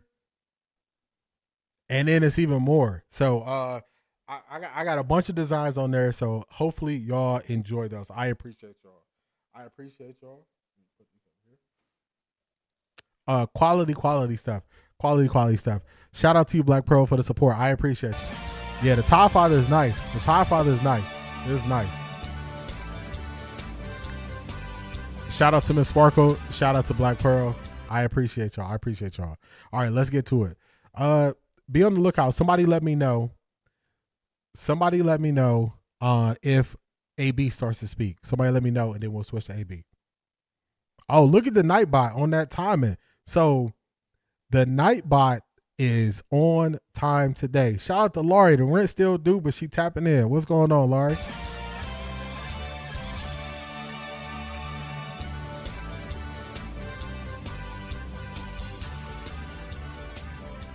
So we gave the Nightbot a trial test run tonight to see if he could do the job without messing up.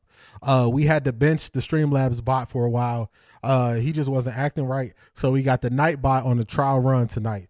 I appreciate y'all. Tapping in with the merch. I appreciate y'all. Let's see.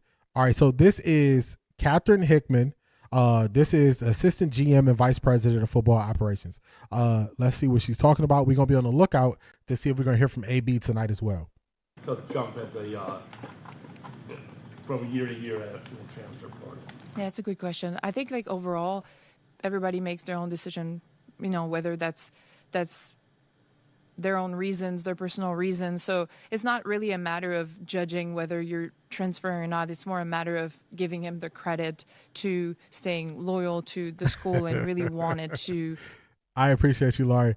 Yeah, it's tough, Zedric. It's tough. Both of them had the same amount of effort into them. Let's go, Nightbot. Don't mess it up for real. The Nightbot got to keep it straight. Both of them got the arm logos. So you got logos on the front, logos on the arm. Also, sizes from small all the way to 5XL. No additional cost for the larger sizes. I know that sometimes when you order something in a larger size, people charge you more. I wanted to keep that price the same. So it's just a lot of thought and a lot of details into the merch. A lot of thought, a lot of details. So I appreciate y'all for checking it out. From time to time, I will be showing y'all more merch. Shout out to Keith Mathis. She ordered the Tie Father shirt first, so I end up wearing that one first on stream so y'all can see.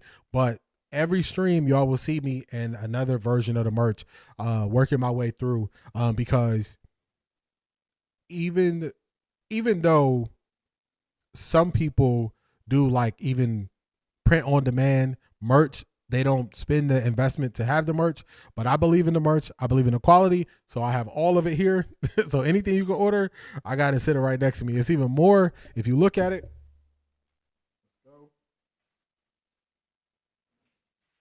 I got even more. I got even more designs even here. This is the other new Cleveland with the skyline designs. I got those as well. So hopefully we got something there for everybody. I appreciate y'all. Let's get back to Catherine. Let's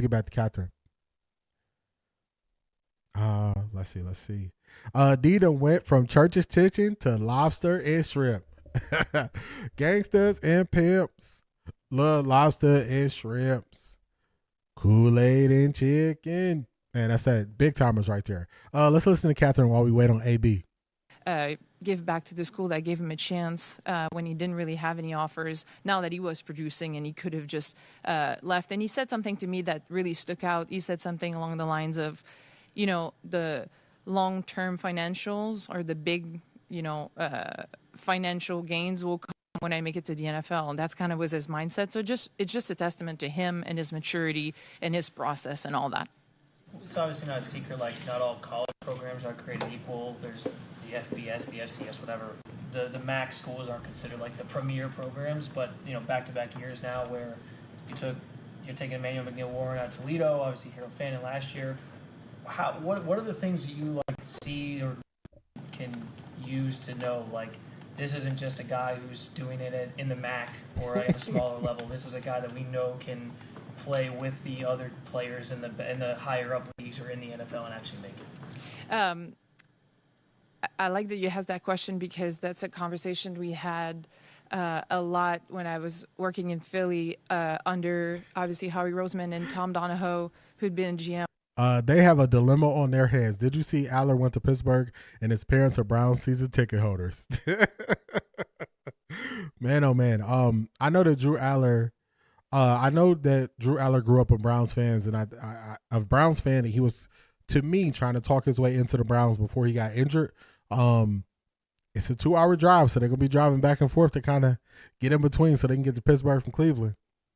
Hopefully, get an opportunity to play because they kind of waiting on Aaron Rodgers again. But yeah, it's all good, Shanithia. It's all good. It's all good. Well, he moving on up to the east side. My only saving grace is the humor I added. I'm telling you, I was confused. I was lost. I was trying to figure it out, but it's all good. It's all good. It happens to the best of it. Me getting up here, being on live stream for 3 hours, 4 hours at a time. Hey, I'm gonna make some mistakes. It's part of it. It happens to every single one of us. Every single one of us. Every single one of us. You're all good. You all good. This is a safe place for you, Shanithia. You know that. Obviously been in the league for a long time, and when we talk about level competition, of course you have to take it into account in your evaluation process. But he'd say they play against who they got to play, and at some point that's what we need to evaluate, and that's our job to project that based on the tools that they have, their athletic profile, and how we think that's going to project again against NFL talent. And at every level, it is a projection. Now, maybe easier to make in some programs than others, but that's our job, and that's what we spend a ton of time doing, watching the tape. But at the end of the day, who they play against is the tape we had to watch, and that's our job to project. Andrew had mentioned that, with that more teams playing free safety, that position is sort of gaining in profile. Is that position becoming more and more important as far as obviously we always talk about edge? Let me pause this. This is perfect time for a quick laugh. Check this out, y'all. Zedric, you are right. The admin are having a good time. They are having a good time with these posts. It's different now in Cleveland. It's a different energy. Everything seems more loose. Branch going to ATL. Let's see. Here we go. Another one.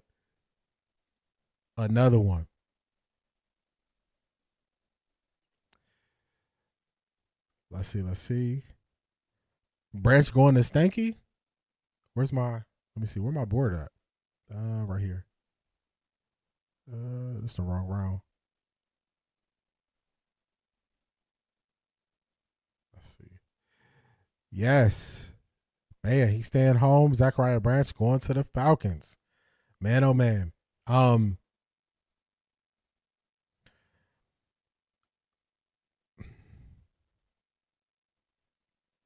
Hopefully they figure something out at ATL on the offensive side of the ball.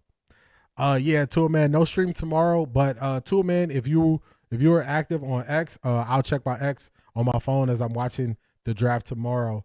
If you want to post about or chat about it, I'll be active on X tomorrow while the Browns are drafting. I'll be active over there. Pat McAfee doing clown tricks. And I ain't gonna. Pat McAfee show is not that bad, but I kind of look away when he's on this other stuff. I just look away.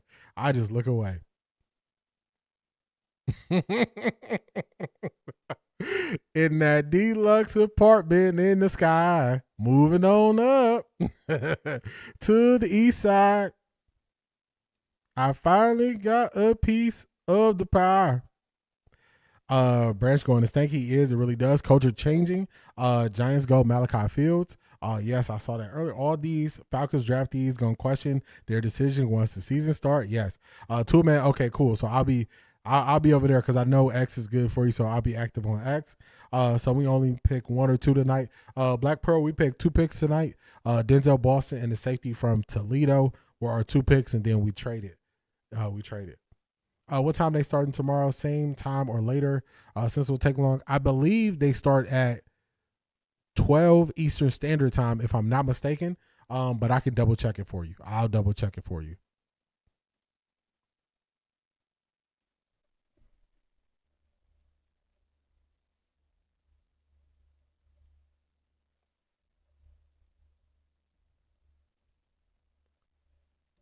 Okay, let's see. Yes, they're gonna start at noon Eastern Standard Time tomorrow. Noon Eastern Standard Time tomorrow. D, are you gonna post the pics in Patreon? Yeah, I could post them over there for sure. Definitely. I got you right here.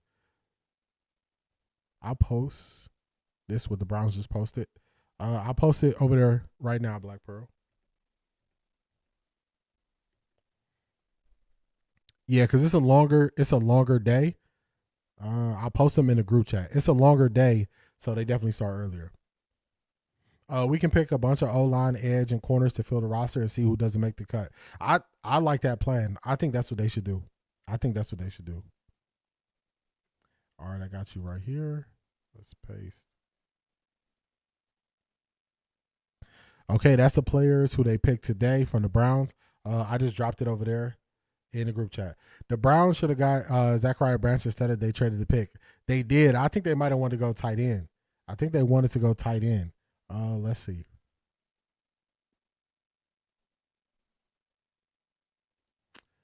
Let's go here.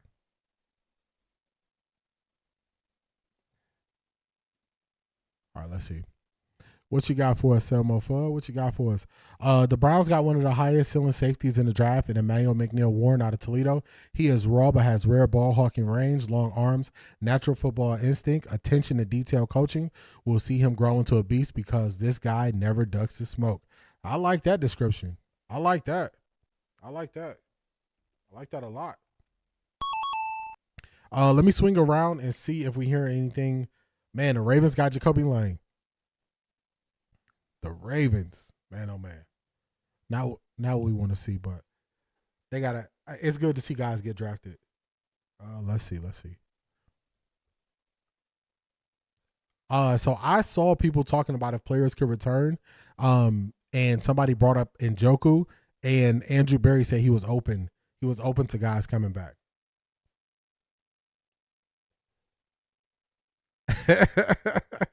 Keith, you all good. You are all good. Funny enough, like if I'm up and I'm doing some work on the computer around this time, this is quiet time for me, y'all. This is quiet time for me at the house. I'm usually on the computer working for the next day, but this is quiet time. Yo, I'm a straight up young old man for real. I don't even like hearing a lot of noise after 10 o'clock at night. Let's see. Yeah, I wonder what's taking AB so long to speak. Now my thing wants to reset.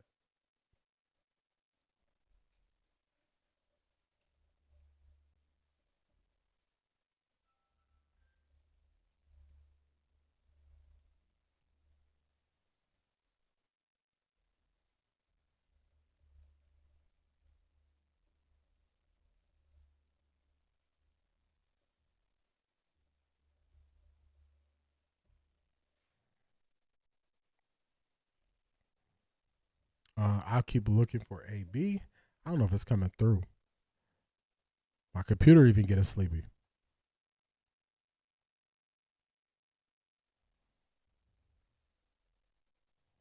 Doubtful at best. That's not what I want to hear. Yeah, and Njoku is injury prone, but if we could get him for cheap enough, he knows all the guys in the building. I wouldn't mind it if we can't find an upgrade. My first choice would be upgrade. If we couldn't get him, then I would do what I had to do.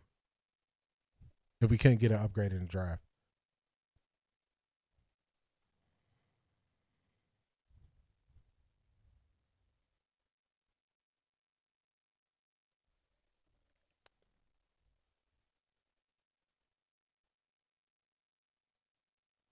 Yeah, he put on a lot of weight and playing through injuries last year. He was not in the best shape.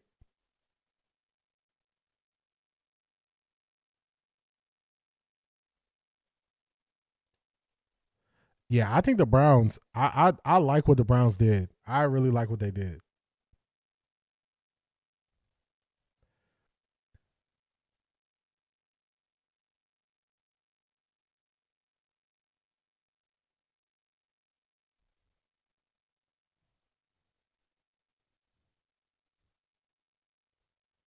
Yeah, I'm surprised AB didn't run to the podium. I mean, last year he was running over there.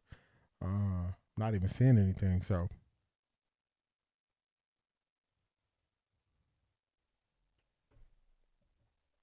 Baldy talking about the Browns draft. All right, let's check out Baldy. Let's see what he got. Let's see what he got to say while we try to wait and see if AB is going to talk. Let's see. Let's get that pulled up.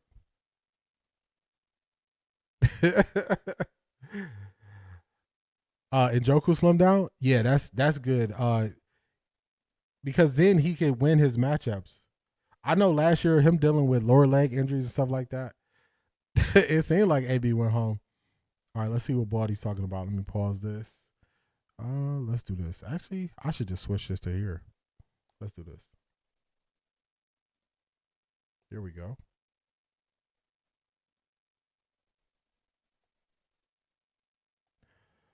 That's from doctors' reports about JOK, not the Browns media. Oh no. Oh no. All right, let's see what Baldy's Very talking about. top of the third round. But you gotta say right now, Andrew Berry is doing a hell of a job. I mean, you just look what he did last year. Whether you like Shador or you don't like Shador, but Shador, you look at Quinshon Judkins, you look at Harold Fannin, look at Mason Graham, Isaiah Bond, Carson Schlesinger, and now you're adding Fano and Concepcion and Denzel Boston and McNeil Warren, and we're just getting started in the third round.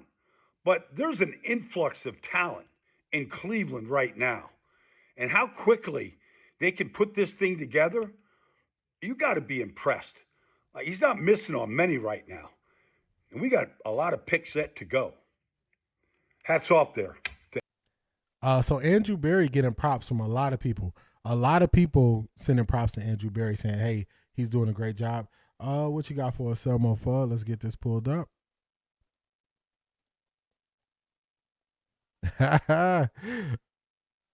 This is funny. Check this out, y'all.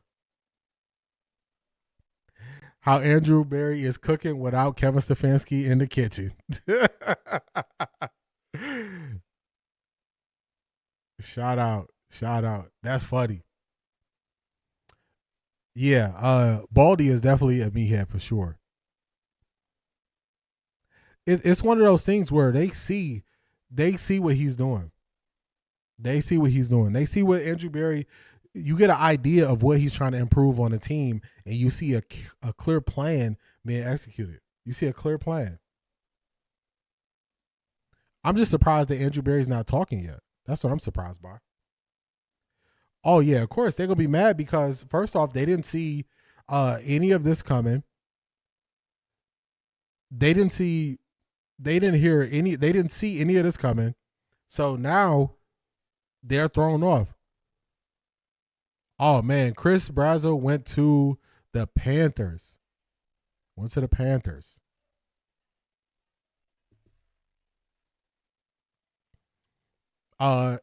Does the GM give rewards like coaches do, D? I'm not sure. They don't really share that much about the contracts from the GMs. They keep their stuff private. They barely want to let us know what the coaches get. So I'm not sure. I'm not sure. Yeah, it's time for the run at wide receivers now. It is time for the run at wide receivers. I'm trying to see if we can get AB. Where's AB at? Well, while we got time, let's listen to. We got our conference call from Emmanuel McNeil-Warren, the safety that the Browns took. Let's listen to him. Let me get it up on the screen. Hey, Emmanuel, congratulations. Just wanted to ask. Okay, the one who was just talking, that was Brian Baldy. Yeah, that was Brian Baldy. He does a lot of stuff with ESPN. He does a lot of stuff with college game days, with calling games and stuff like that. Oh, your question about the Steelers. Let me go back and find it. Let's see.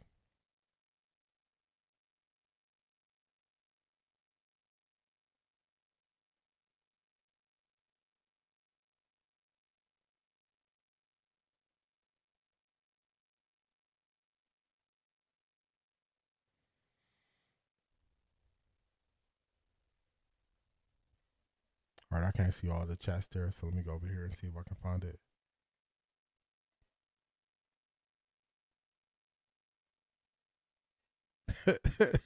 Are you talking about Toupee Man? Not Toupee Man. Oh, that's funny.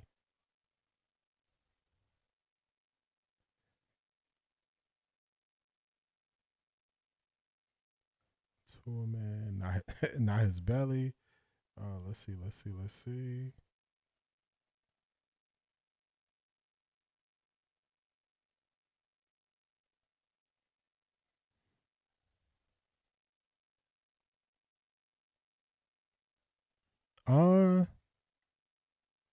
I got the pics in Patreon.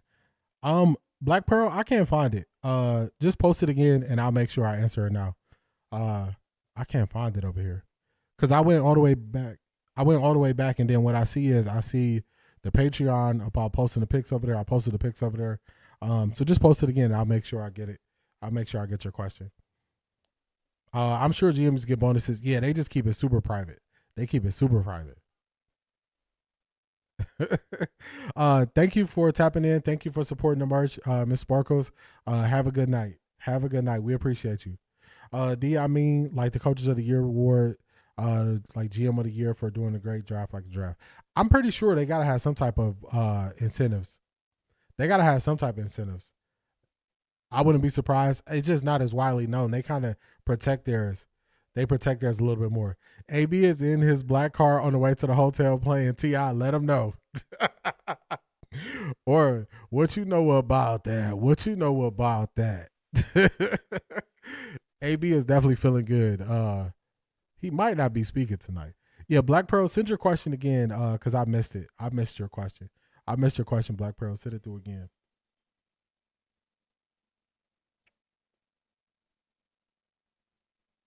The entire team has to be encouraged by the moves being made. The organization wants to improve and win. I agree with that. Does the Steelers drafting? Oh, okay, got you. Does the Steelers drafting Drew Aller mean they don't believe in Will Howard? I would say yes. I would say yes. They got Will Howard later in the draft. Drew Aller coming off an injury. They drafted him earlier. I would say that's exactly what that means. I would say that's exactly what that one means, Black Pearl. They don't believe in Will Howard like that. That's what that signals to me. Because like with all these wide receivers on the board, all these eligible players that they could have went after. So that's definitely what that means to me. That's what that sends to me. That McNeil-Warren deal was a steal. I can't wait to break down some more of his film. To post on Patreon. I can't wait. I'm excited. Yeah, he's a safety. No problem, Black Pearl. Yeah, he's a safety. I was seeing stuff this afternoon saying that he was gonna go. in the first couple picks of the second round. And then he just was available. AB is going to wear Shador big chain tonight, begging T.I. all night. There's an NFL Executive of the Year. Yes, I would assume that they would put some type of incentives in their contract. I would assume, because it's all performance-based. Buccaneers get Ted Hurst out of Georgia State. Chasing Destiny, what is going on? What is going on? Welcome in. Let's do one more. Let's do one more check. One more check and look. Put this here. Let's check here.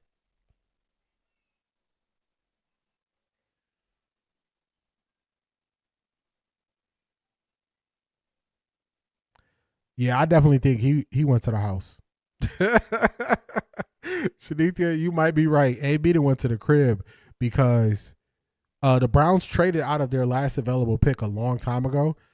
So if he was going to speak, he would have definitely spoke by now. He is at the house. He is at the crib. He is definitely at the crib. He is at the crib for sure.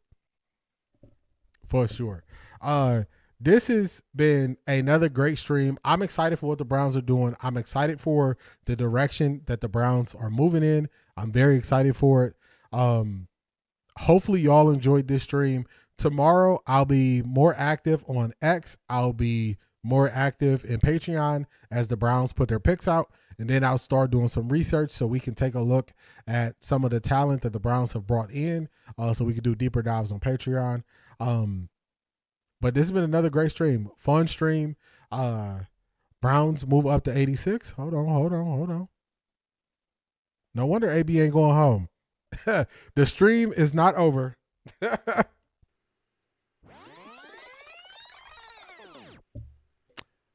That is why. That's why we ain't heard from AB. AB is not done working. AB not done working, so we not done working. The Browns will be on the board in 2 picks. 2 picks, the Browns going to be on the board, so it ain't over. It ain't over. It was almost over. We almost called it a night, but AB said, not so fast. Not so fast. It ain't over. So we're going to see what AB do. All right, so let me see if I can find what we traded. What did we trade for this? What did we trade for this? That's AB is still working. He's still on the clock. We trying to send him home. AB still on the clock. All right, so now the Browns are on the board. Y'all, look what the Browns just posted. Shout out to Selmo Fudd. The Browns media team is having a field day. Look what they just posted. Look what the Browns just, oh my goodness. I'm loving it, y'all. I'm loving it. They just posted this. I'm loving it. They got to use them that year. They don't get to carry them over. The Browns media team is enjoying this. Shout out to them. Let's get ready to see what the Browns did. The Browns are currently on the clock. Let me see if I can find what they traded. Let's see. They said, not so fast. Not so fast. Your day not over. Yeah. Your day is not over. They said, we still working. Yeah, AB is loving this. He is loving this. All right, so the Browns pick is in. Yeah, the Browns media is trolling. If anybody doesn't see what the Browns media is up to, I don't know what to tell them. I don't know what to tell them. All right, so they're walking up.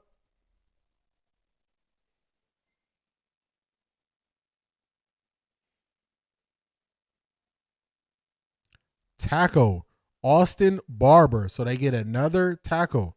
Another tackle. They added to the offensive line.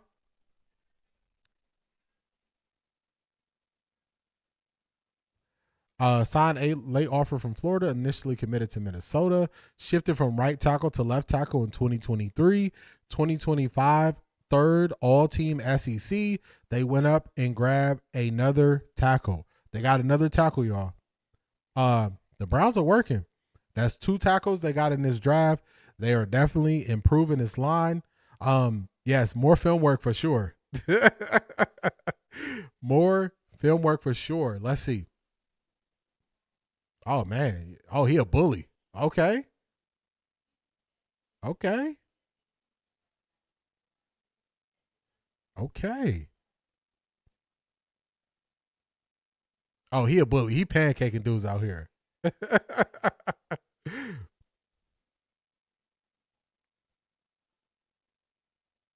Good communication with the guard on the stunt play. Okay. I gotta tell y'all something. I just watched 2 plays for him and he looks better than Cam Robinson. I watched 2 plays. He looked better than Cam Robinson. Okay, AB is running for it so far. Yes. I'm liking this. The picks are coming way faster now. That's why we couldn't find AB. That's why we could not find AB.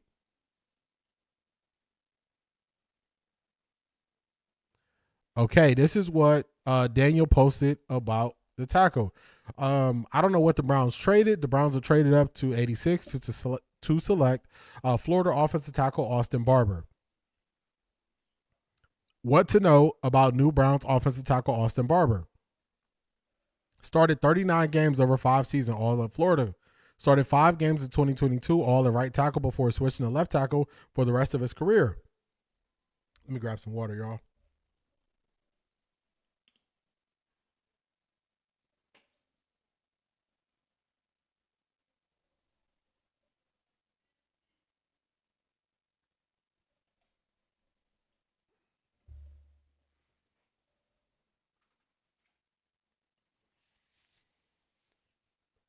Started 39 games over 5 seasons, all at Florida. Started 5 games in 2022, all at right tackle before switching to left tackle for the rest of his career. 2025, third team All SEC. Started all 12 games at left tackle for Florida, allowed 3 sacks in 2025, none in the final 6 games of the season. Struggled in the Texas A&M game, allowing 2 sacks and 4 pressures. Since 2023, he has 1,960 snaps at left tackle, third most in the SEC among players in SEC all 3 seasons. So he's a swing tackle. He can play both sides. Right or left. He definitely played left tackle a lot more. Tons of experience. So I like it. That's why we couldn't find AB. AB was on the phone. That's what it was. AB was on the phone. They traded with the Chargers. Chargers got 105, 145, and 206. Thank you for that. It's just Maya. I knew something was up with them getting all those picks back to back in the 140s. I knew something was up. 3 picks for this guy. He must be good. Yeah, because they went up far to get him. They jumped up far to get him. Has some room to grow, but talented. You remember the Cleveland media said there is no way they will beef up the offense. They will get the best available, period, because that's what they do. I guess they were wrong as usual. Facts. Wrong as usual. I went to turn off my computer and saw the Browns had picked another player. Let me make me some coffee. Struggling, but do not want to miss anything. Yeah, AB, he said, I'm not done yet. I was about to wrap up the stream, Miss Sparkles. I was about to wrap up the stream. AB said, nah, I ain't done yet. The Browns selected an O tackle. Yes, they did. They just picked up another offensive tackle from Florida. They are working. AB said, let me get some insurance. That's a fact. I also think AB is doing this to keep Miles on the team, showing him they're investing in a winning culture from now on. #New Cleveland. Yes, they are definitely showing that they want to win, and they want to win now. They want to add young talent. They have a mix of experienced guys, younger guys. I want to see how old he is since he's been in college for 5 years. Let's see how old he is.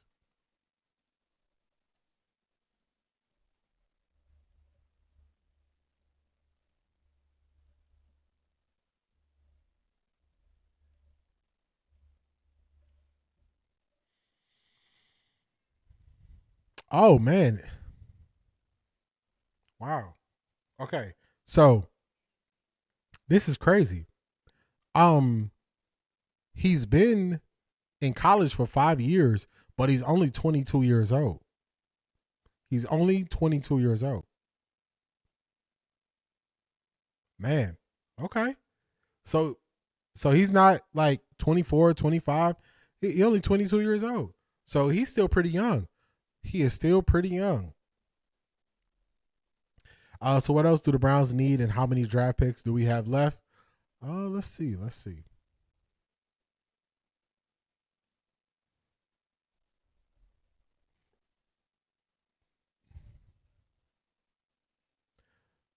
Ooh. Jaguars got Oregon guard. They got him off the board at 88.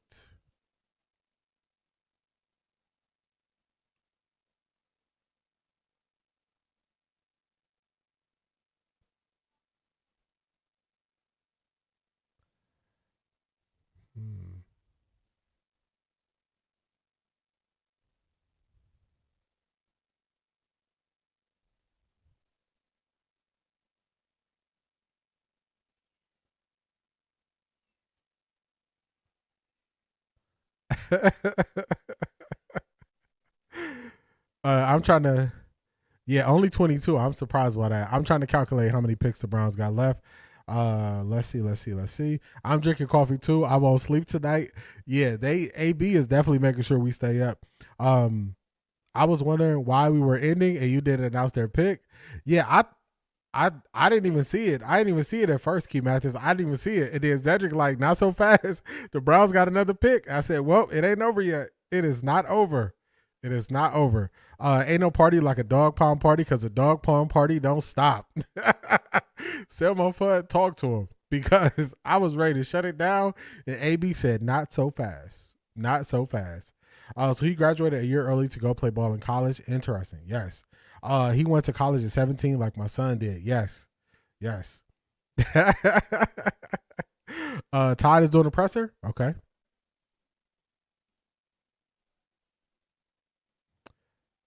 So that means they might be finished, but we're going to find out. All right, hold on. It was a lot of fun. I mean, it was a heck of a ride.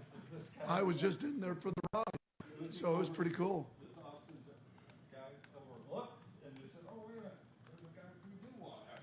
Are you talking about Barber?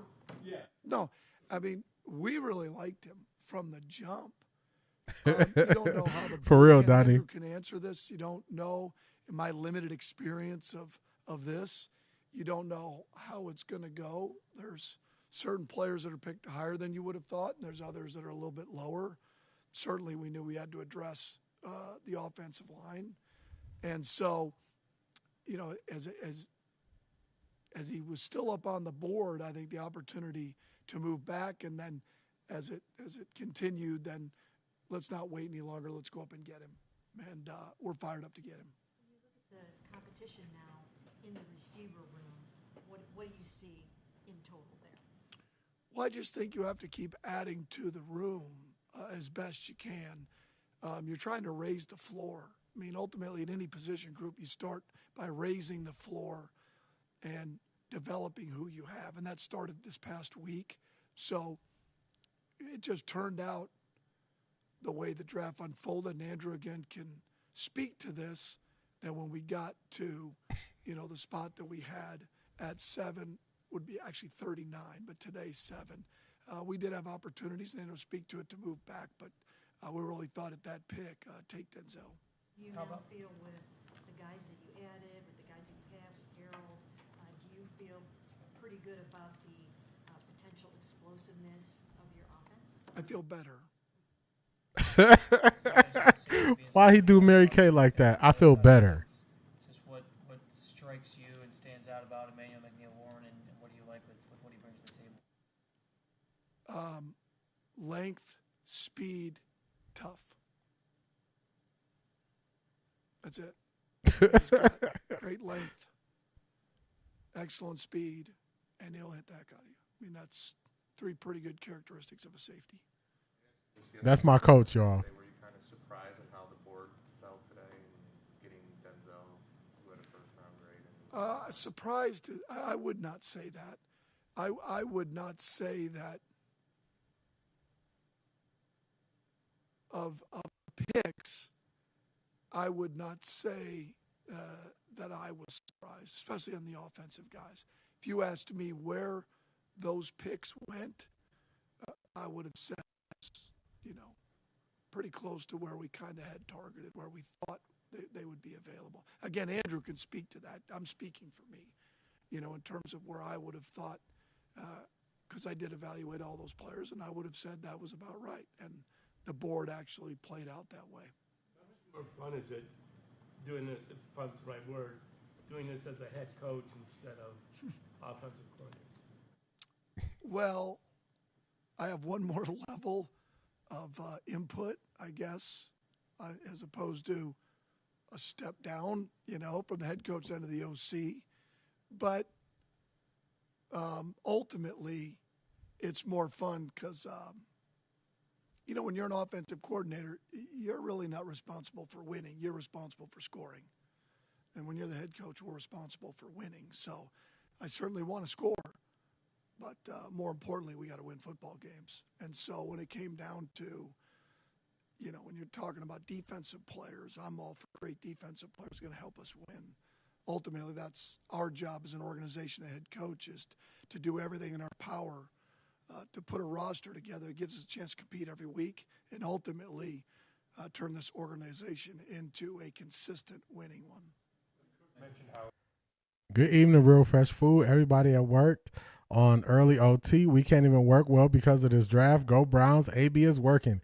AB is definitely working. AB is working. Ask him about the trenches that he addressed offense, but he is looking to get additional trench depth tomorrow. I like how honest they are. Wait, I missed it. How did Todd Monken answer Mary Kay? He's just so short with her. He just was so short. He just answered and then looked away. He did the Todd look away. This last pick looks like DeJuan Jones will stay at right tackle. I agree. I think he's more comfortable there. They need to revoke Mary Kay and Tony Grossi's press card. What are they there for? Just talk negatively. Hashtag New Cleveland. That's a fact. So they have 6 new team members so far. Don't get me to doing no math right now. I just found it for Black Pearl. Black Pearl, we got 5 picks tomorrow. We got 4 picks in the 5th round and 1 in round 7. He always look away from Mary Kay. He just be like, your question's done. Idea of what you're looking for. Do you feel like you've been listened to as this is the type of player I want to do? I want to run my offense. Not really. I mean, it doesn't really work that way. There are pieces like that. I take that back. There are elements of what you may need from a position. What type of tight end, for instance? Do you want a fullback? You're going to be an 11 personnel team. So personnel-wise, much more than maybe the player, because I don't think the parts that make a player, how they're wired, their toughness, mental toughness, their self-awareness, do they love to practice, do they love football? I think that's from the jump, that's who you want to surround yourself with. So, but maybe a little bit in terms of how you see usage of a player. It does you no good to take a player without a plan for them. And I think we all saw KC the same way, how we could utilize him. I think we all saw the same way in terms of Denzel. I think, when you talk offensive line, you're just trying to get some guys who think can play tackle but also have position flex. I think that's the best way to go about it. Speaking of fullbacks, No problem, Black Pearl. Also, I would like them to go corner at this point, corner, D-line, and maybe tight end if they can find one that they like. Also, Dr. Clyde Marshall, I appreciate that. Thank you for tuning in. Thank you. Mary Kay gets on everybody's nerves. She does. They not here for it. Especially after a long day he had today. He is not here for it.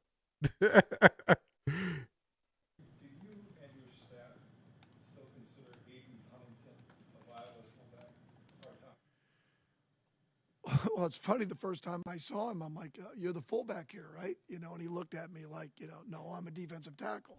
So that didn't go over great, the first conversation. I'm joking. He was fine.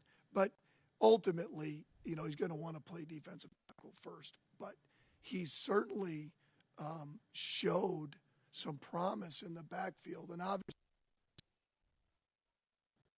toughness and the want to. And you can see that on special teams. He played on special teams. You could see him on kickoff. So I do think that is an option as we move forward. But again, I think depending on how much you're going to use that position, which will, as we go along, we'll find out. It's hard if you're going to be a 21 personnel team to have a part-time fullback. So we're going to have to make that decision. Is it situationally? Is it situation only? You know, or you're only talking about a little piece, maybe goal line, short yardage, or is it more than that as a normal rundown piece? And if it is, then we're going to need more than a part-time fullback. Appreciate it, Detroit Gemini. My math wasn't working. So can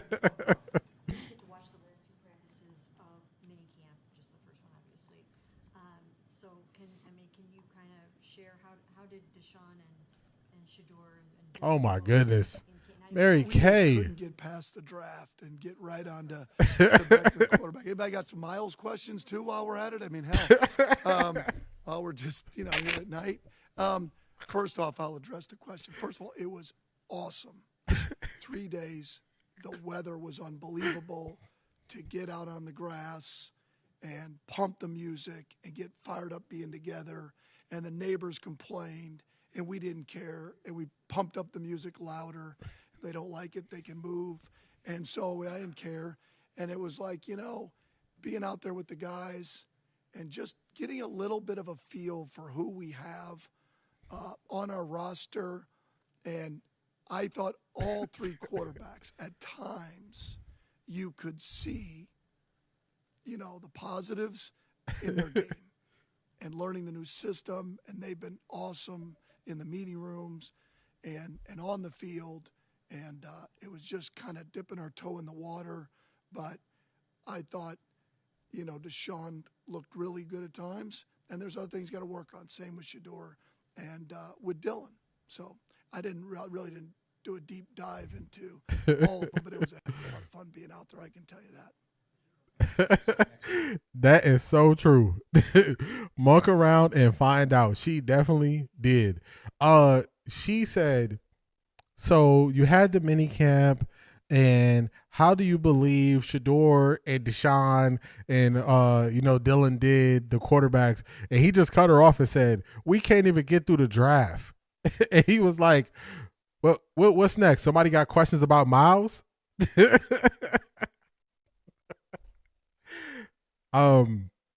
They are not getting the picture. Like, stuff is changing right before their eyes, and they are not seeing it. Like, do they think they're going to keep doing this stuff to him? Like, he is not for it. He is not for it at all. Like, I don't know why they keep doing it. I don't know why they keep doing it. When it finishes, I'll go back and I'll play the part where she started to ask the question. You know, what's that been like for you as a head coach? And you and Andrew are, you know, find yourselves thinking alike as the board comes together, as you're sitting next to each other? Well, I think we see players the same way in their value, how they're wired. That part of it is for sure. Other than that, I just have a small, like, picture of each player. I certainly don't have the picture of every single player that they do, that they've spent years, at least 1 year, and probably more than that on a player.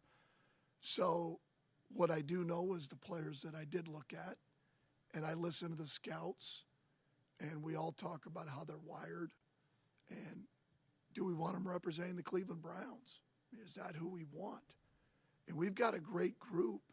We're just continually trying to raise the floor, but I've been thoroughly impressed with the process of Andrew and his staff, and I can see how the picks came to fruition last year with the talent that we have, and I feel really good about what we're adding at this point. Annual, does Rudy want to play a bunch of 3 safety packages? I'm not really going to get into what we're going to do, considering we won't have film yet for our first game. So we're just fired up to have him. To go back to the receivers, I know when you first talked about your offense and this offense's identity, talked about scoring being the most paramount thing. Like, do you feel good about the different ways those guys can score that you've added so far? I do. Again, like I said, I think they complement each other. I think it started with we had to address the offensive line. I mean, that's, in both areas. That's, the receiver position and the offensive line. And I really feel good about, where we're at this point. And that is, in getting your evaluation of how the quarterbacks looked, there are still plenty left on the board on the final day of the draft. Andrew has talked about it's wholly realistic. You guys could add another quarterback to the room. Would you be kind of excited to do that? And do you see, are there some guys that you like from the quarterback position? We'll see how it plays out. I don't think there's any position that is off the board that we wouldn't take, even after taking 2 receivers. We might have taken a third. We might take another offensive lineman. Could be a quarterback. I don't think there's any position when I left the draft room that I didn't see anything that wouldn't interest us at any position. She asked another quarterback question, y'all. Another quarterback question. Oh my goodness. All right, so let me find the spot where he looked at her like, is anybody else gonna ask about Miles? Let me see if I can find it. Man, he over it. He over it. Let's see. I'm speaking for me, in terms of where I would have thought, because I did evaluate all those players, and I would have said that was about right. And the board actually played out that way. Yes. What fun is it doing this? It's fun For real, Shanithia. Doing this as a head coordinator, you're really not responsible for as an organization, a head coach. Let me try to find it. Not really. I mean, it doesn't really personnel-wise much more than a little bit in terms of, I think, first conversation I had with him. I'm joking. He was fine, but he played on special teams. You could see him on kickoff. So 21 personnel team to have a part-time fullback. So we're gonna have to make that decision. Is it situationally? Is it situation only? Or you're only talking about a little piece, maybe goal line, short yardage, or is it more than that as a normal rundown piece? And if it is, then we're going to need more than a part-time fullback. All right, this the question. I'm going to see if I can turn this up to see if y'all can hear the question. I'm going to turn this all the way up. This is the question. I just want y'all to see his reaction. We didn't get to watch the last 2 practices of minicamp, just the first one, obviously. So can you kind of share how did Deshaun and Shador and Dylan look in camp? Now you got all. We just couldn't get past the draft and get right on to back to the quarterback. Anybody got some Miles questions too while we're at it? I mean, hell, while we're just here at night. First off, he over it. She got to do better.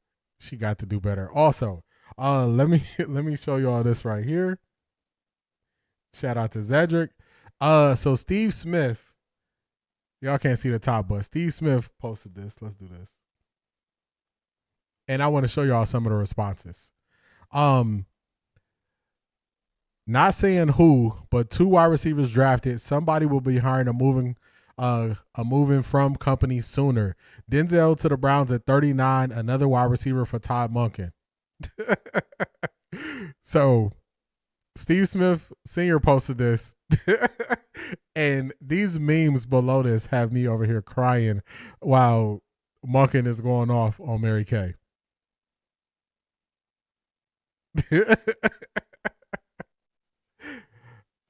So if y'all are picking up what they're putting down, people are hinting at Jerry Jeudy better be looking over his shoulder.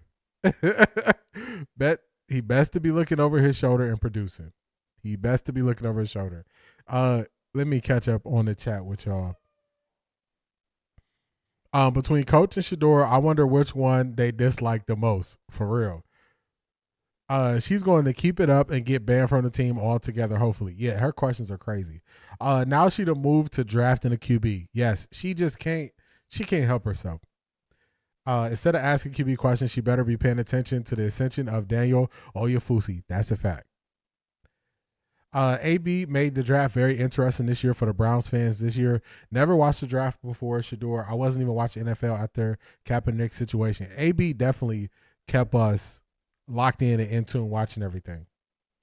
I was looking for you earlier. We got somebody to go toe-to-toe with Jessica. She thinks that she'll win this battle. She does not know that she's not going to win this because he is moving up and she's moving out. That's a fact on Daniel. Chris Bell to Miami. I just saw that. What does the quarterback bother them so much? I don't know. It's the only thing they know. It's the only thing they know. It's draft day and she asking about OTAs.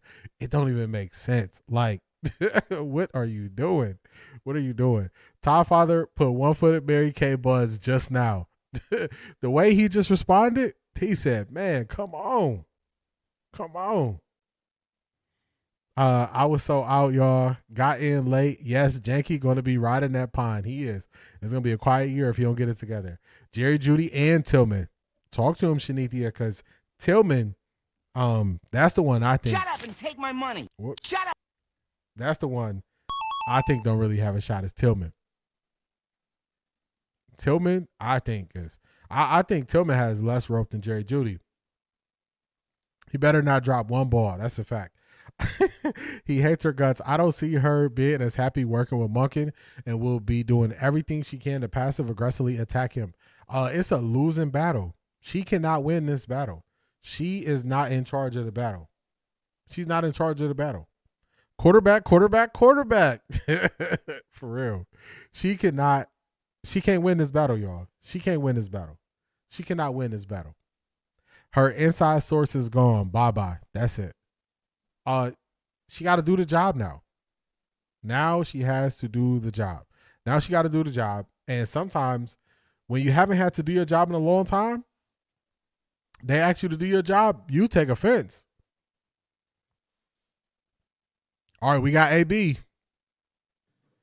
We're excited about today. All right, we're okay. AB just started now. We got AB just with the players that we added, the 3 guys that we added, but also how we were able to add to our resource base in 27. And then how we're positioned for tomorrow afternoon, with several other day 3 picks. So obviously a lot of action, a lot of movement, throughout the evening tonight, but we're pleased with where we ended up. And so with that, I'll open up with questions.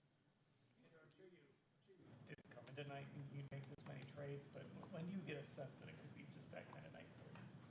It's usually just based on the action that you get or how the board falls.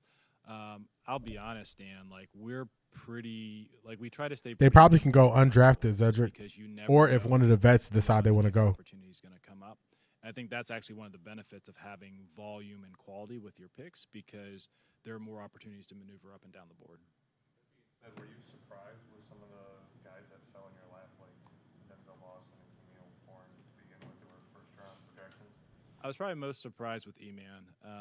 We figured that Denzel could go anywhere from late 1 to early 2, just to be truthful. But E-Man, he wasn't someone that we anticipated being there as late as he was. So when he got within striking distance, we felt the move was appropriate. To be truthful, he was in play for us at 39. Oh, wow. What you did with your wide receiver room. Can you sort of talk about what you have globally from your pass-catching core right now and how this might impact like a Jerry Jeudy or anybody like that? Zero impact on Jerry. He's our bell cow. We feel like we have a nice I think with receiver rooms, you can have, maybe a ball dominant player, or you can essentially build a basketball team, with different skill sets. We prefer the second approach. Now, don't get me wrong. I'll take Calvin Johnson if he's out there, but we feel like we have a nice, well-rounded room with speed, rack, contested catch ability, separation. So we're really pleased with, the youth and talent in that group. On that trade for Emmanuel, do you get a sense that another team is gonna take it, or when you know when to pull the trigger on us? So they're probably two separate situations, Jeff. One is when you do have maybe an inkling that you're going into a stretch where a player or a group of players will be target for several teams, and you're trying to get ahead of it.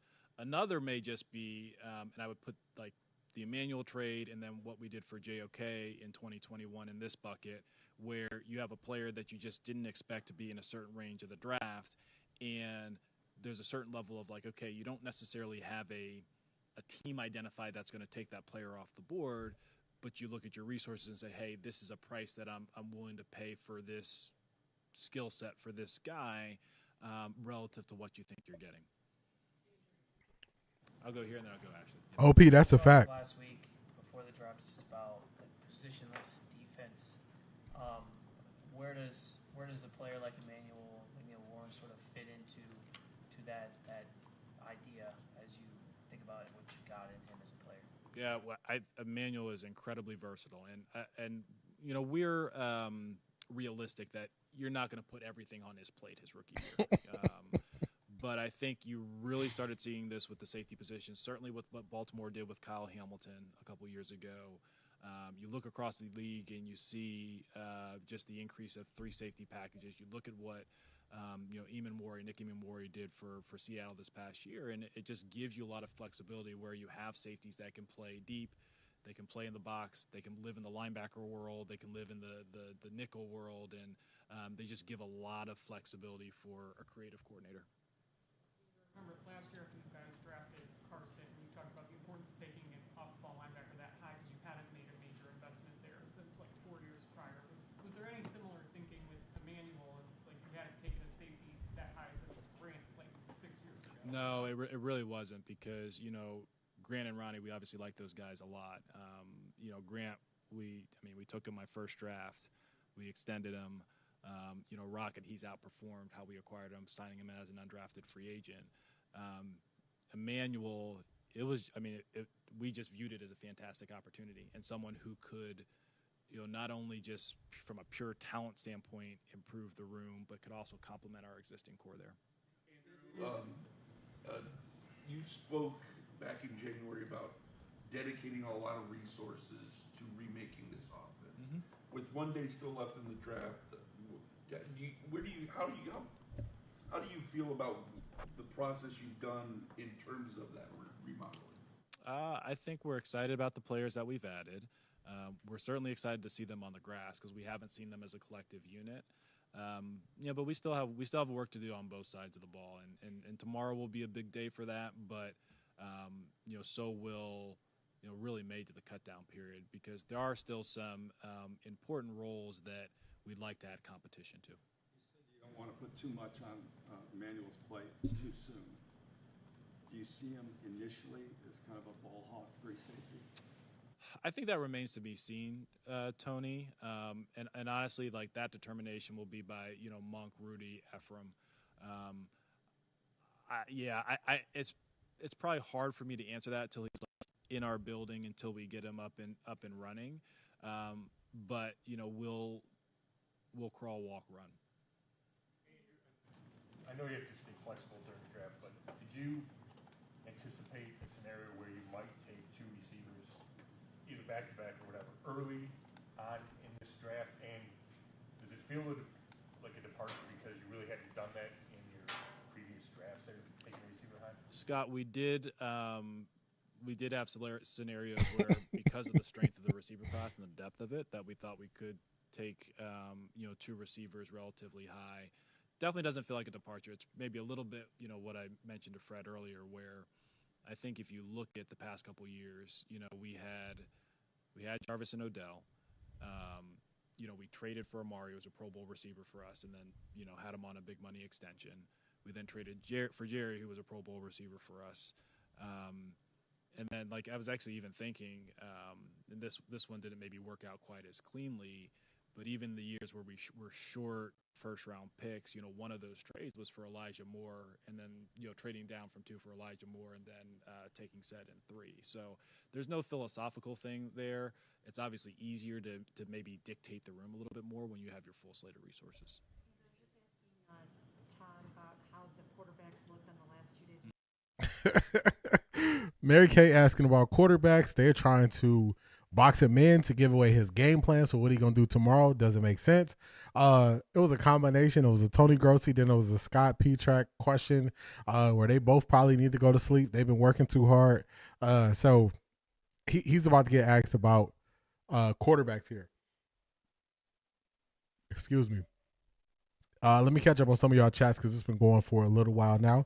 Good job, AB. Give him his flowers. I agree with that. She like a government worker being told to get to work and not remote in no more. She is not liking her job no more. That's a fact. I can see Shador taking on that to build the rhythm with Casey and Denzel early. I agree if they don't bring in a rookie quarterback. Bailey got signed to another team at the end of the season.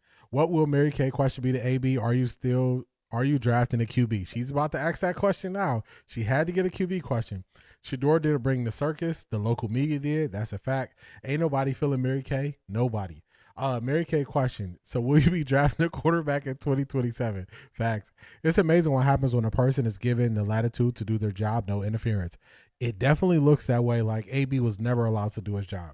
I like when Barry calls out the reporters' names so we can go back and look them up. I like that too, so we can see who was asking what. I would add they just put the circus that was always there on display for national media.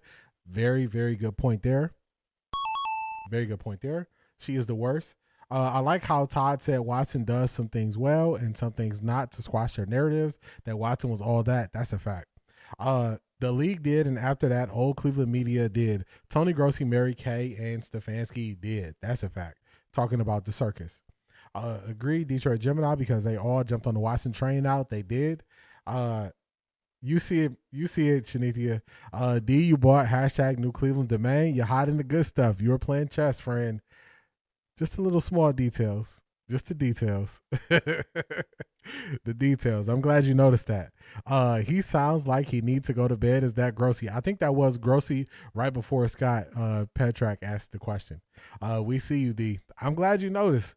I didn't just throw it all together. Like, I really put some time and planning and effort into it. This just came to my mind. AB always had this in him. He was holding back by Stefanski and the other D Podesta for the first season. Also worked in the front office. That's a fact, because it seems like he's doing what he's allowed to do. The Watson bandwagon is a losing one because you overpay for a guy who did nothing, and you're not going to keep him around in the future. He's 30 plus and injury prone and ridden hard. That's a fact. Yep, go straight to bed. AB landed the plane, big dog. That's a fact. I said it first. She's gonna ask AB about a QB question. She is. I'm about to play it now. I'm about to play the QB question right now. He's not a horse you're going to ride into the future. He might even be a more game ready starter, but you're not going to invest bad money in a bad investment. That's a fact. Sneaky. You always got to watch the quiet ones, they say. I've always heard that. Jessica is Jerry Judy, but because he is so sassy, I always call him Jessica. His full name to me is Jessica Drop Past Judy. Jessica Drop Past Judy. Oh man. This is the QB question. Mary Kay is asking it right now to AB.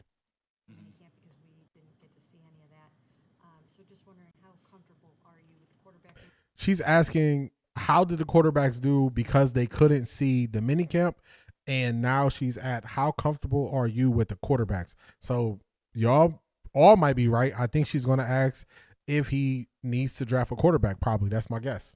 Right now, and what are you still thinking that it's wholly realistic to possibly add somebody to the room on the third day of the draft? Yeah. I got it maxed out. Important position. That's.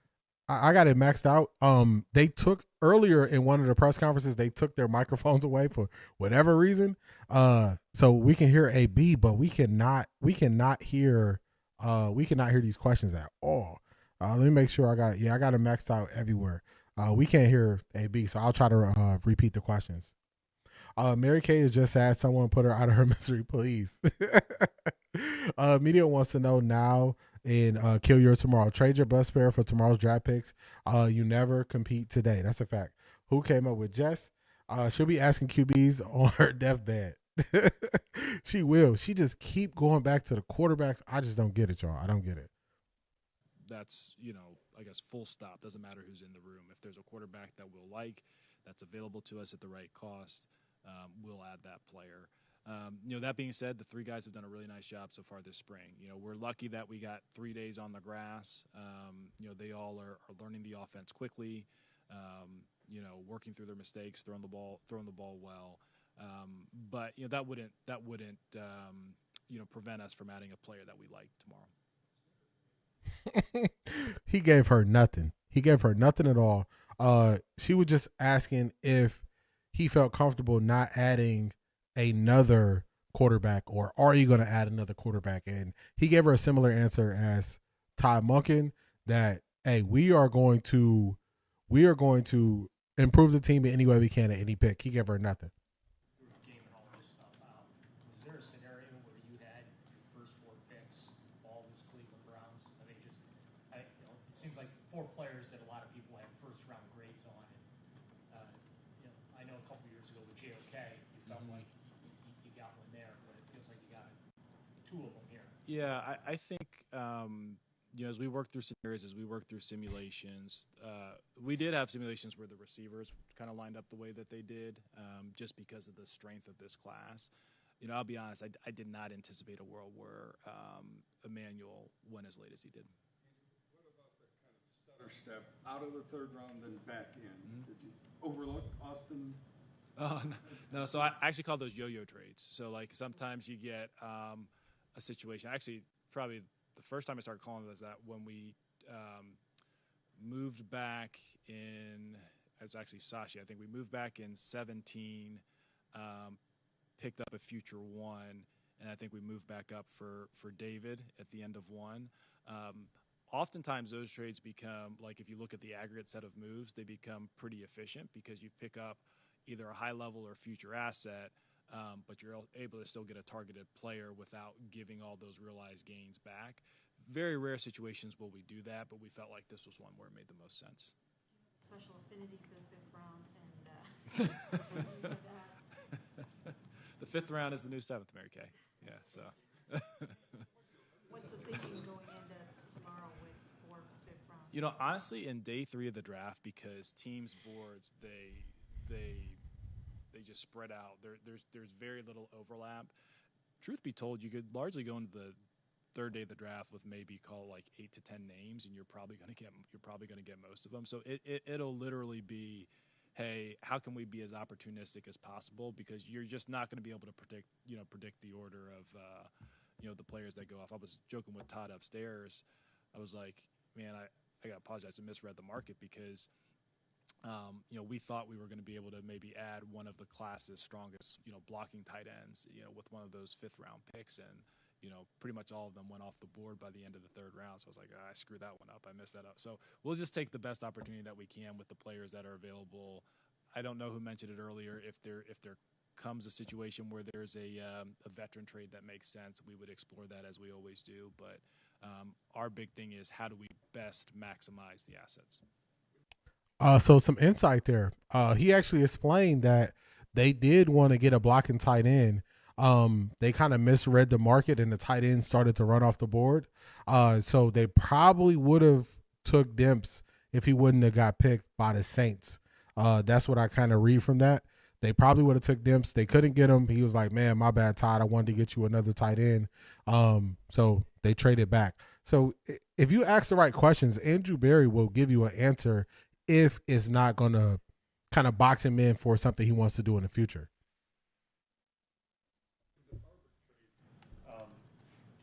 Todd said you see him first as a tackle. Mm-hmm. So is that just about, obviously you traded for Titus and then draft Spencer. So is it just that position so important that you want to get as much depth outside of the game?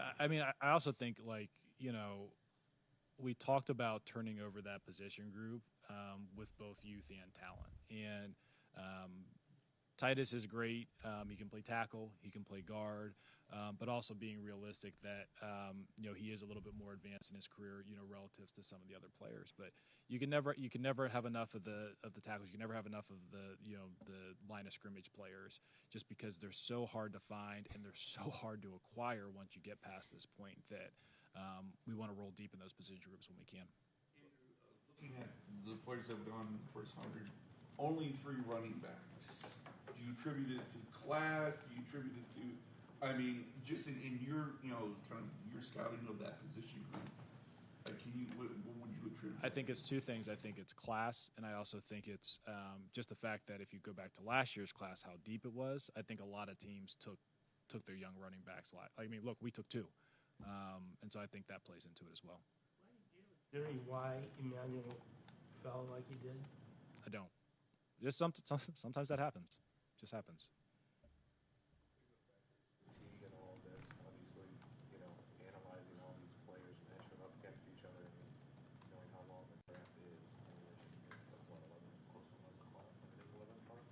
How, important is it to kind of keep the energy in that deal? It's way past my bedtime, so that is one of the hardest parts of this weekend. You just get, or I speak for myself, I get so drained. 1, because I'm an early morning person, and then 2, just from everything that you're doing, in terms of trying to manage and direct, the evening, the day, the quick turnaround, and then also just all the kind of the ancillary obligations that come as part of it. They are long days, so. I would say, Maya, it's usually like 8 to 12. I would say 8 to 12 is the normal number that they actually have there. But that last voice, I was trying to see if AB called his name, but that person didn't sound familiar to me. And it was also somebody earlier who didn't sound familiar. They were asking questions. Think about the move to 8 minutes in the first round. Love it. Yes. This may be unpopular, but I would make it 7 minutes if we can. So, yes. Okay. The patience you thought you guys showed by not moving up, staying there, and then Denzel makes it to you guys, and then obviously you made a couple other moves where you went up. So, what would you say is a determining factor to when it's, hey, we're going to stay and wait and hope versus let's go get the guy? I mean, you're really trying to just play the odds, and when I say that, it's not just like this black odds. Okay, this guy has whatever percentage chance of getting there. It's pooling, the information. Have a good night, Key Mathis. Thank you for hanging out with us. We are not that far behind you. This is almost over. AB talking about he tired. I'm tired. We are not that far behind. We appreciate you. Enjoy your weekend. Thank you for tapping in, spending some time with us. Information that you can source. It's looking at your board and identifying the group of players that you're comfortable with sitting and picking, or if you have to move. And then at that point, it's making an educated guess. Like, look, we did consider, okay, if we're at 39, is there a move that would make sense to go up and get Denzel or go up and get, Emmanuel? And after going through all the information, having discussion, kind of trying to read the board as the picks came off, we felt like the right decision, the right bet was to remain patient. And look, you don't get all those right. So you just make the best decisions you can in the moment. How much fun has it been just having Todd up there? This is his first time as a head coach. I saw the videos of this one. How are the vibes? It's great because Todd is super funny, and unfortunately all of it can't make it on camera with how funny he is, but he keeps the room energetic, he keeps it light, he's super passionate. He's a lot of fun to work with. Yeah. So ask him that the next time he comes down here. How about that? All right. You guys have a good night. That's AB. That quiet confidence, making things happen, making moves happen. I think they did well in the draft. Just counting off the top of my head, if I remember correctly. So we got 2 left tackles. We got 2 wide receivers. We got a safety. Am I missing somebody?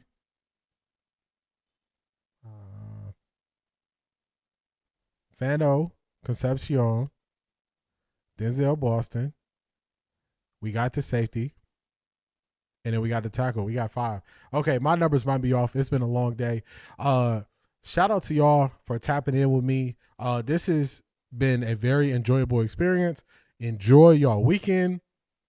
Check out OffThaRecordDee.com for the merch. Don't worry about the people who are negative because this has been really good with AB and the Ty Father and how they handled this draft weekend. They are working to build a winner. It's a new day in Cleveland. Remember that. We're going to enjoy this thing. I will catch y'all on Monday. Have a wonderful evening.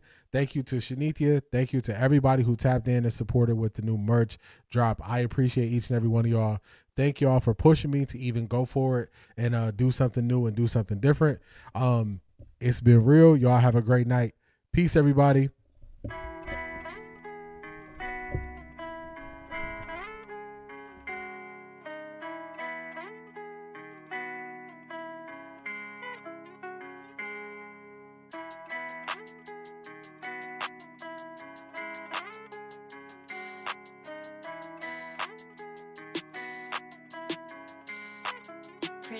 Look at what I did. Look at what I started. Look how far I came, dog. I ain't have no guidance. I just did my thing, dog. I just went my hardest. And I'ma go hard regardless. Yeah, I'ma go hard regardless. Yeah. Ran in my check, I ran on my bag, I did what I did. Yeah. Ran in my check, I ran on my bag, I did what I did. Yeah. And how good they judge me, oh. But they don't know.